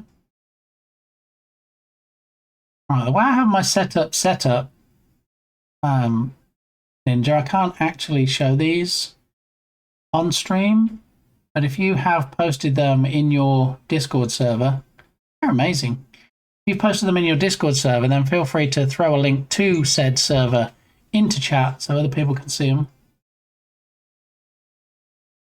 I could only do a screen capture in order to send this. Wow, that's like something out of a movie. That is really impressive. Another photo I captured. I mean, I'll say, oh, that's really impressive. Like it's some surprise, you know, that Ninja Gloppy took a good photo. I mean, it's not like he takes photos of people normally and there's a head missing or, you know, an arm missing. He's always been good at photography as long as I've known him. So, someone say Discord. There's a great Discord to join. They're in my Discord. See, everybody's saying Discord and now Bot Game is going, oh, you said Discord? Here you go. Here's the link. So in case people come in and go, hey, do you have a Discord server? Bot Gamey just takes care of it for me. Unfortunately, he just checks for the word Discord. So if anybody's like, hey, come on over and join my Discord, it'll be, here we go. I'm a horrible climber, though. Ah, you see, but practice makes perfect, Crabs. Yeah. Yeah. There you go. Cleverly leaving out the word Discord apart from in the URL. There is Ninja Gloppy's Discord server. If you want to drop him a follow. Drop him a follow? You don't drop a follow on Discord servers, do you? If you want to join as a member for free on Ninja Gloppy's Discord server, then I'm tempted to nerf that. How dare. No, we don't nerf things from friendos. We only nerf Google Drive links from people that pretend to be friendos. Pretendos, if you will. Did I just coin a new word? Pretend friends. Pretendos. There you go. You can have that one for free. Okay, so now we've hit play. We've paused it. We've got the blocks on the screen. We can see what the player sees on the right-hand side. And then we need to see which block we're going to have for the player block. And I figured that since these are ice blocks, maybe lava would be a good one. And given that Tenacious D is singing, and Jack Black from Tenacious D also was in the Minecraft movie singing about lava chicken, maybe a lava block is a good block to have. So we've got lava, got snow. Remember, most of this block's going to be covered up by a human face, and if we can get away with it, a couple of arrows showing that you can move left and right. Just try not to burn my hand on my incense stick here, so give me a moment.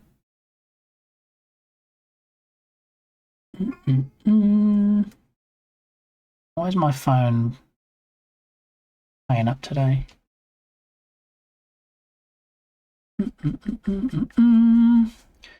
Scoot doo doo doo doo doo. Okay. Now we did have Yogurt Garrel in here earlier, and we were busy hugging away, but Yogurt has in fact just gone live. Okay, so we're going to do another shout out for the Canadian supermodel, and I suggest you go see what she's up to today. There's an inside stream where she's playing Tetris. She does outdoor streams, IRL streams, so we don't have to touch grass. And title for the stream, according to my notification, says plans changed, building a burb instead. So she might actually be building some Lego on stream today. I'm gonna go check her out, drop her a follow, do the thing. All right, so what are we going to have as the player cube? I quite like how the lava block looks on the left in the scene view, not so much in the right-hand side. That could probably be taken care of when we start playing with post-processing. I don't know. I like how much the snow cube stands out because it's pretty bright amongst all the ice cubes. This lava cube,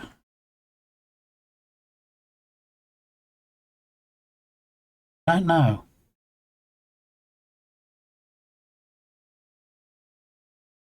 Let's put them all in a line where they're not actually going to get squished by falling butterfly cubes. Let's see, any others that we like? Cube sand, how does sand look? No, I don't like the sand. Sand. No sand. Stone. No. Cube water green. What? This is something out of Minecraft. Yeah, I don't think we're doing green water. Cube wood. What in the world? Thanks, Malin.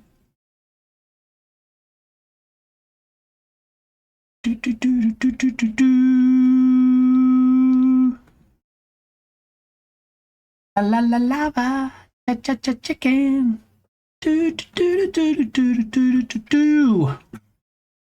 Okay. All right. I'm just gonna let the dogs out that are scratching at the door, and I will BRB.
Alrighty, so after some further consideration while I was on the BRB screen, I'm thinking, since these are ice blocks, we should lean into that, and the lava cube might be able to be some kind of power-up that kind of goes all the way down and breaks through all of the blocks, possibly. But I think that has more potential to be used in the future for melting the ice blocks. So for that reason, and because I don't really want the player cube to be distracting, so I think that the lava effect might be a bit distracting, I'm just going to go with the snow cube. So if we get rid of lava cube and we grab a snow cube, bring it up here. So this is actually going to be the player.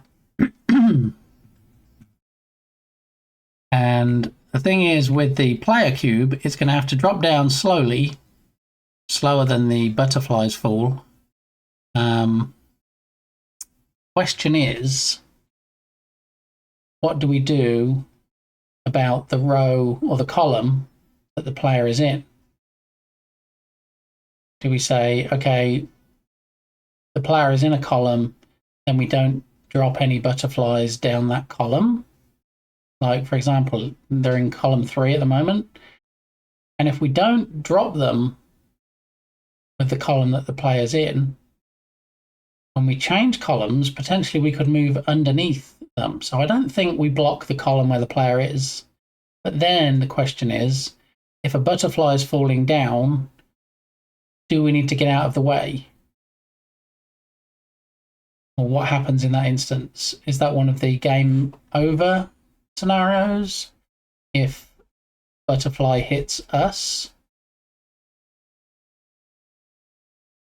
And if so, we'll then need to detect when there's an impact, whether it's a side impact, which would be us trying to push a block, or whether it's an impact from the top, which means that we've been hit and it would be end of either losing a life or end of the game.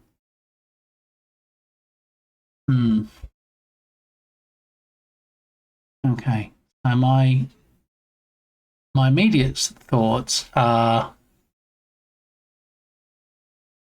not block the column where they fall down, and then not to get hit by them. So moving out of the way would be a thing as well.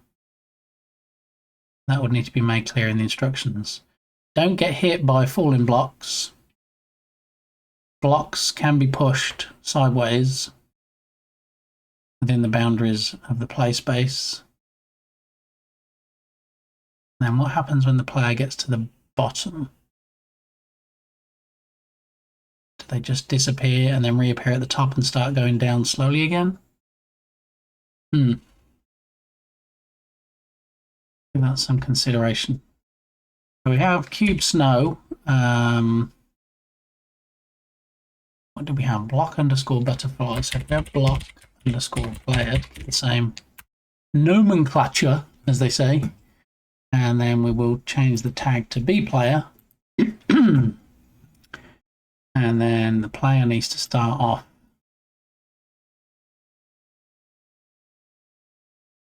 I guess at the same Y position as the block generator, which is 8.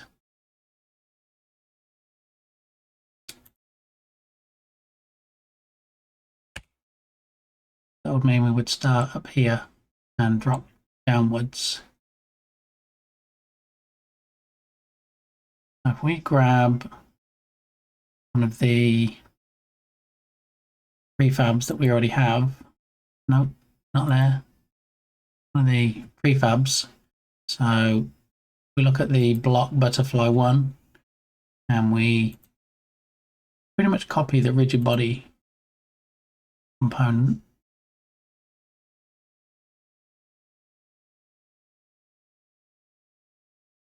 Go to block player.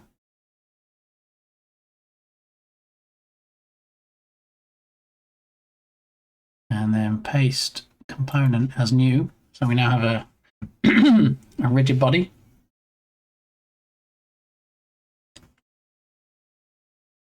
Thank you so much, Creekid_ for the raid. What? And then stroke it.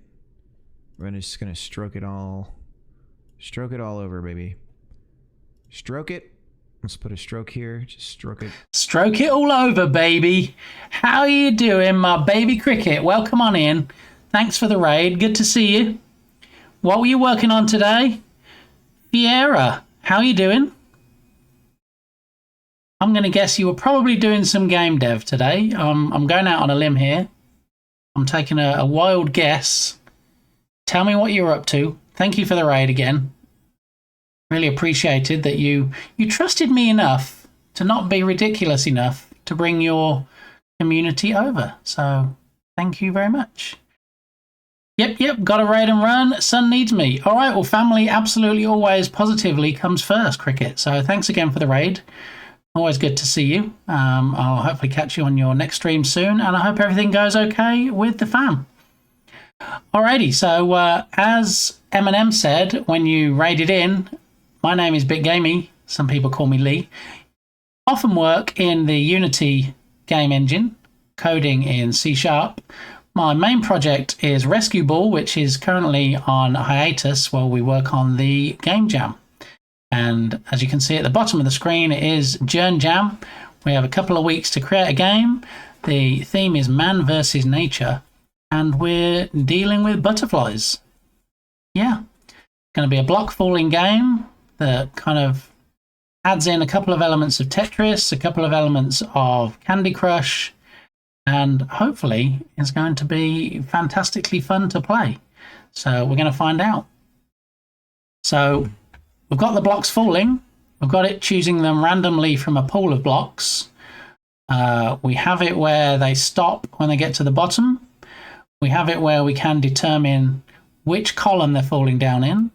We can determine if they're falling or if they're stationary. And now one of the different elements, which isn't in either of the two games I mentioned, we're going to have a player cube. This cube up here that looks like a sugar cube, maybe. It is in fact a snow cube, and this is going to be what the player can control as they fall down the screen, and you can push the other blocks, which will be falling faster going past you. You can push them into different columns so that you can make your match threes. Yeah, that's where we're at the moment. So we've literally just dragged this into the scene. We've renamed it block_player because the butterflies, the NPC blocks are block_butterfly 1, 2, and so on. So now we need to add a script in. We've added a rigid body so that it falls down. We don't currently have a collider, so let's look at the butterflies that already have colliders on. I've got a box collider there, so we can copy that component and we can go back to the player and we can paste component as new. So now we have a box collider and a rigid body.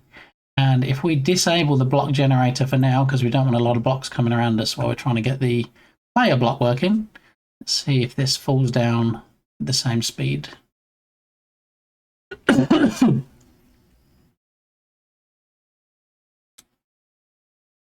And in fact, not moving in the slightest.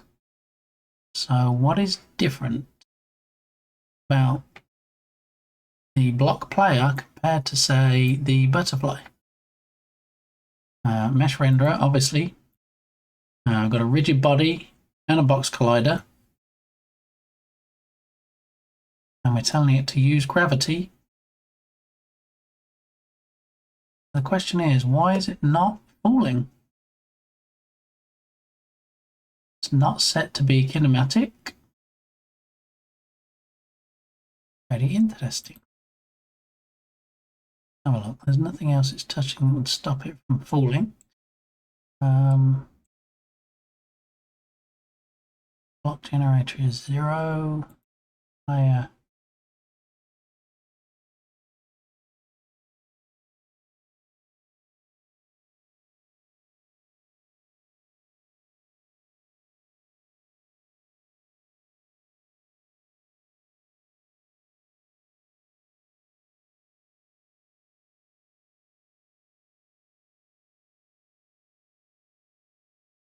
Interesting that if we drag the block that gets spawned into the scene, the only thing that gravity is affecting is the quad. Oh look, we've got it marked static. That might explain it. Yeah, we don't need these marked as static because they're actually moving. Let's uncheck those for a start. Yes, change the children as well. And then the player is also marked as static. Let's see. Hit play again.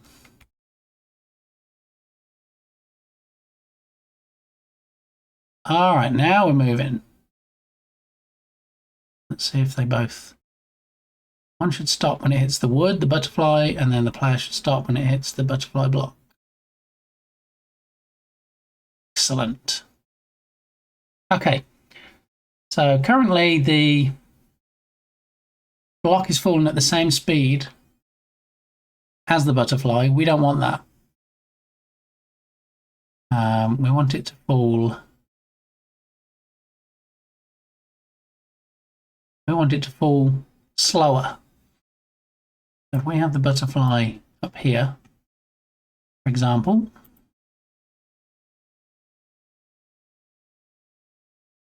have the butterfly there, and then we take a look at the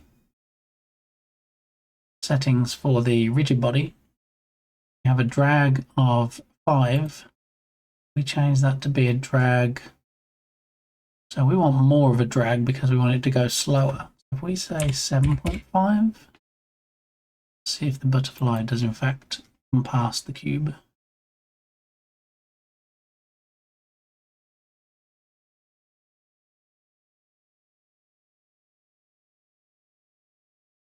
Okay, and I think I might need to even go taller with the grid, because the player, as it stands currently,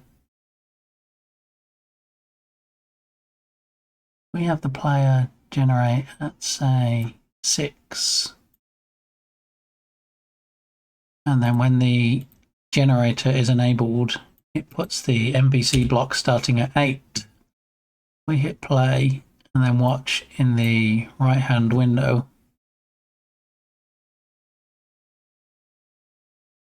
How much time do you actually have before you need to reset back to the top?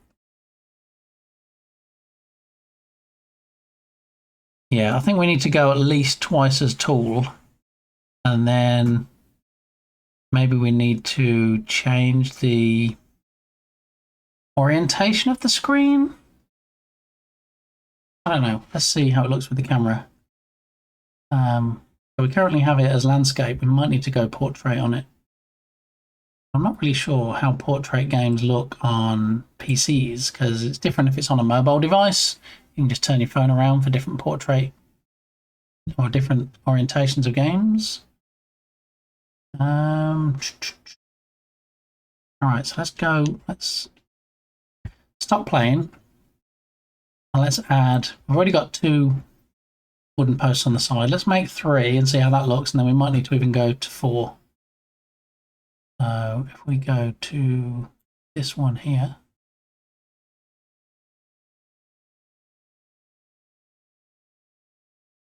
and this one here, and we duplicate them, and we drag them up.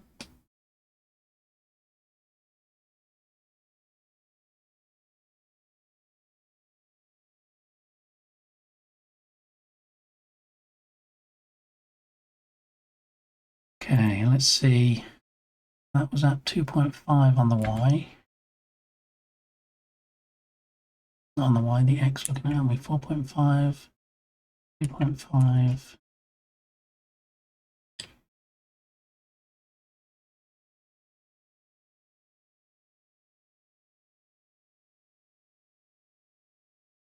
We are changing it on the Y. So look, on the Y here we have minus 2.5. 2.5, so we're moving in increments of 5, so these should be at 7.5.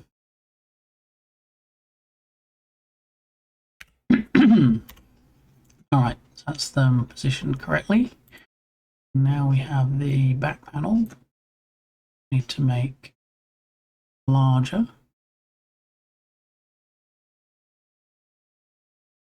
now we need to change the position of the camera.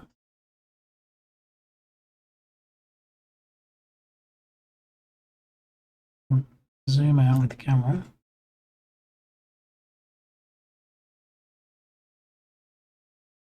Would be like that if we kept it. Ideally, I'd like to keep it landscape, just because then you can have things like scores and all the other stats that you need and things going on at the side of the screen. It gives you some more real estate. If we turn it around and we have it as a portrait, only is it going to look a bit weird on a PC monitor, but we're not going to have anywhere else left on the screen, no real estate to add in UI and other stuff.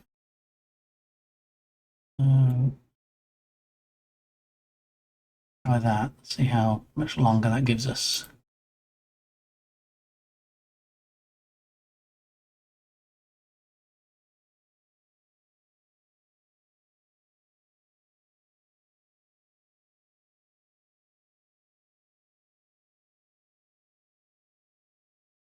All right, I'm going to try 4 wooden blocks. What I don't want is for it to be too tiny in the middle. If it is, I'm going to have to go back to where we were. But let's take a copy of the component for the camera, because we're going to be moving it back even more.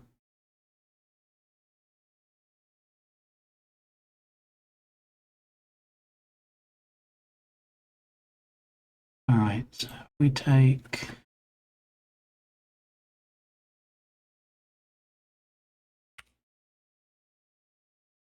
this one and duplicate them. And then move them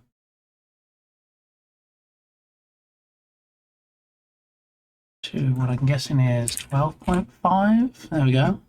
Now we've got those. And then we need to take the back panel and we need to make that possibly 2.5. And drag that up for now. Okay, so I can go a little bit closer with the camera. I actually want the wooden bars at the side to go as close to the top of the screen as possible. So it's like Tetris, so you see the stuff coming on. It's the camera. Okay, there's the camera. Okay, so if we go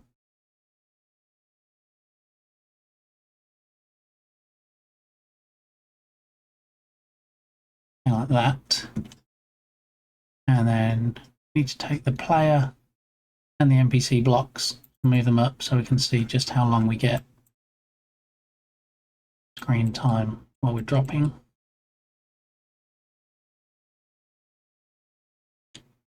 Drag those up top, and then we change play focused to play maximized. And let's just have a look and see how it looks. I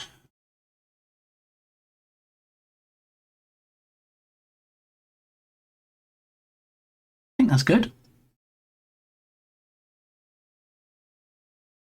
Gives you time then, if time to change columns, and then if they're passing both sides of you.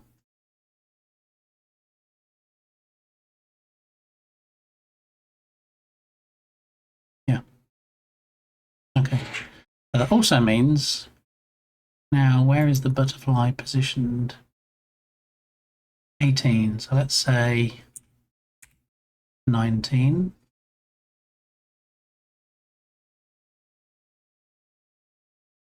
Let's go 20 for now. Okay, so if we put the block generator at a height of 20 instead of the original 8, and then if we hide the player for now, and then we delete the butterfly we put in, and then enable the block generator again.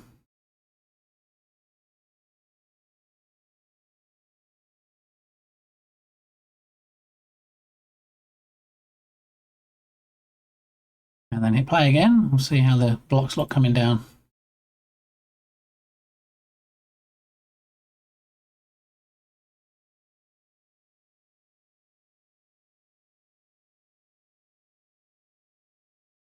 that's good. I think that size of block works.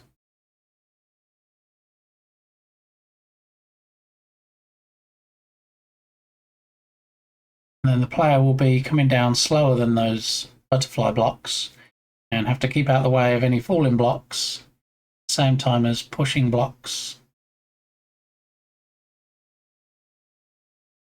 as they come down.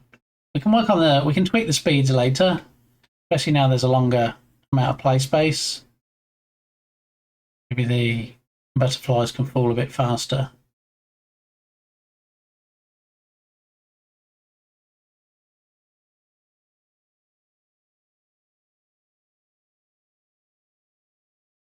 Then what we'll do when we have the match 3 part working correctly is we will introduce more butterflies so that we don't just have 2 kinds.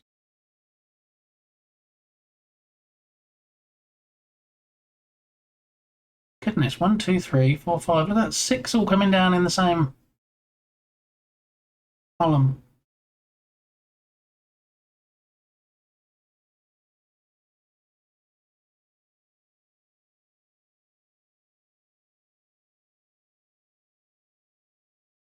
All right, well, it's looking good. It gives us room on the sides as well. We leave it in the center, having things like a score, lives if we're going to have lives included, maybe some kind of count for the number of butterflies or number of matches or whatever it is that we finally decide on. I'm not sure about the shadows. The shadows obviously lend it some level of 3D-ness, but also we want it to appear as like a 2D game. Yeah, I'm not sure. We'll see about that. That'll come in the tweaking phase when we polish things up. Okay, so if we disable the block generator again, and then we have the player enabled, and then all we need for the player cube is we need some kind of face. We need a sprite. I'm going to have a look around and give it some consideration as to what face we're going to use, and then we can use the 3D model to sprite icon generator that we used for the butterflies.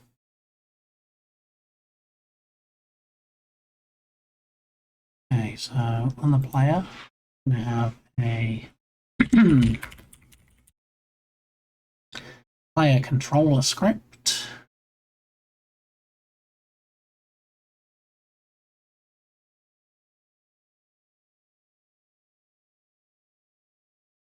Likely going to get created as its folder. We've got block controller and player controller.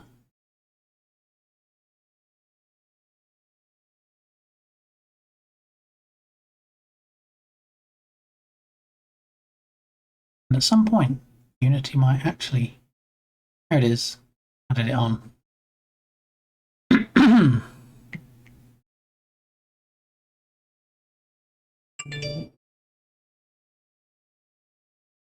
Okay, so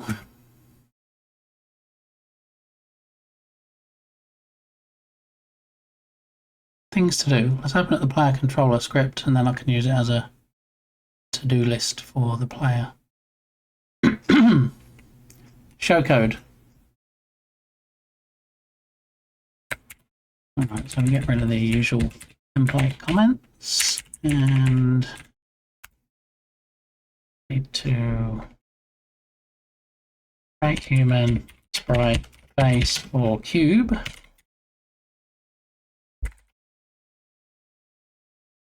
Add left, right arrows to above and below.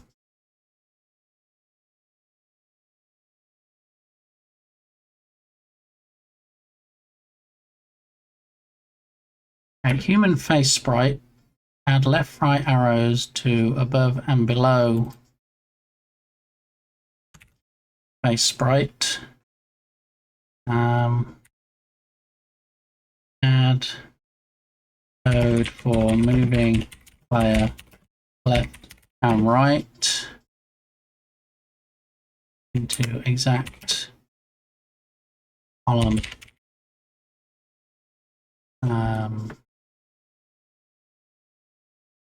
Expos.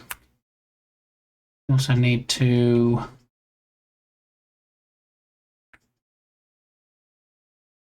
moving left right into a supply block, move block, and player for if at edge. Don't move either. So if we're trying to push left and we're in column 2 and there's a butterfly block there in column 1, the next thing beyond column 1 is the wooden edge. We can't move, so don't. And then the same on the right hand side. We're in column 6 and the butterfly block is in column 7, and then there's the wooden edge. Can't move. So if moving left right into a butterfly block, move block and player, or if at edge, don't move either. Okay. Player hit from above. Game over. Lose life.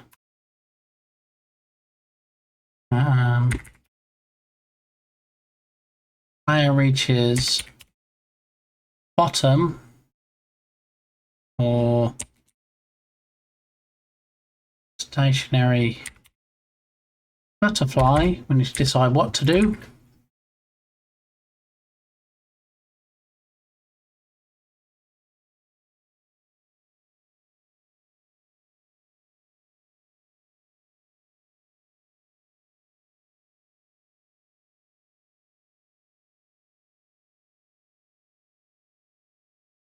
Smooth due to movement, so we don't want it just to snap into position when it moves across. We want it to move smoothly, and then obviously we're pushing a butterfly that will move smoothly as well.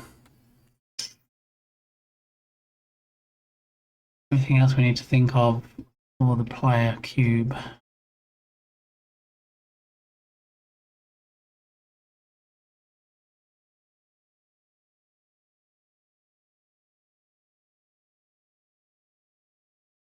I think that's it. We need a sprite to go on the cube for the face. We need sprites for the arrows. Move the player left and right as they're falling. Move them smoothly. If moving left, right into a butterfly block, move block and player. Or if at edge, don't move either. For player, player is hit from above, game over, lose life. Player reaches bottom, stationary butterfly, we need to do something.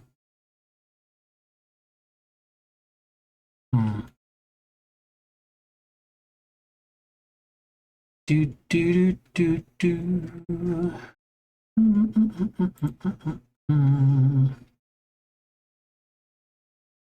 going to look through the raid targets, seeing who we've raided recently, make sure we don't double up. Let me go and have a look and see who is currently on as a possible target to raid.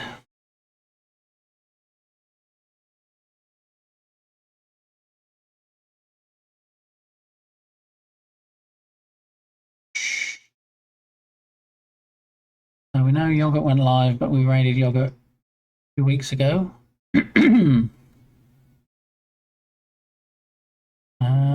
Smikes, we raided before. Did we raid Steve's very own? Let's have a look. Blah, blah, blah, blah, blah, blah. We did. A few weeks ago we raided Steve. I just want to make sure we're not raiding the same people over and over. What about Shark Geek? Did we raid Shark Geek? Shark.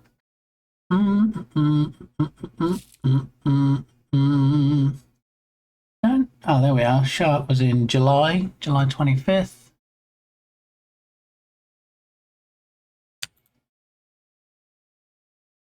We raided Simple. Simple is just starting, so it gives me a chance to have a look through my list. Not sure if we've raided Simple Game Dev. No,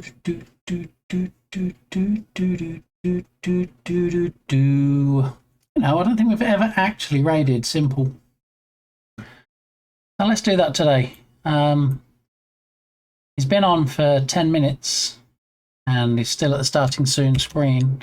So my guess is that by the time we get over there, it's probably going to be safe to say they should have started the stream. Tubby Crumbles, 74.54. All right, so we're going to head on over to the stream ending scene. Big thanks, as always, to the mods for keeping us safe. We're going to raid out today to Simple Game Dev. Now, if you're not familiar with Simple Game Dev, if you love the game Portal, you'll definitely see similarities to the game called Artificial that Simple Game Dev is working on. There you go. That is actually not how the game looks, not in its normal mode anyway. There is a game called Sector Zero, which I suspect that might be, which is kind of a sister game, if you like, to it. So we're going to go over and raid Simple today. And yeah, hopefully by the time we get there, they won't be on the starting soon screen. We'll see. But I'll be back at my usual time on Friday, 9:30 AM Central Time. In the meantime, I'm going to carry on working on this game, so it'll look different by the time you see it next. And yeah, I feel like we made some good progress today. So as far as this just being day 2, I think we're doing pretty good.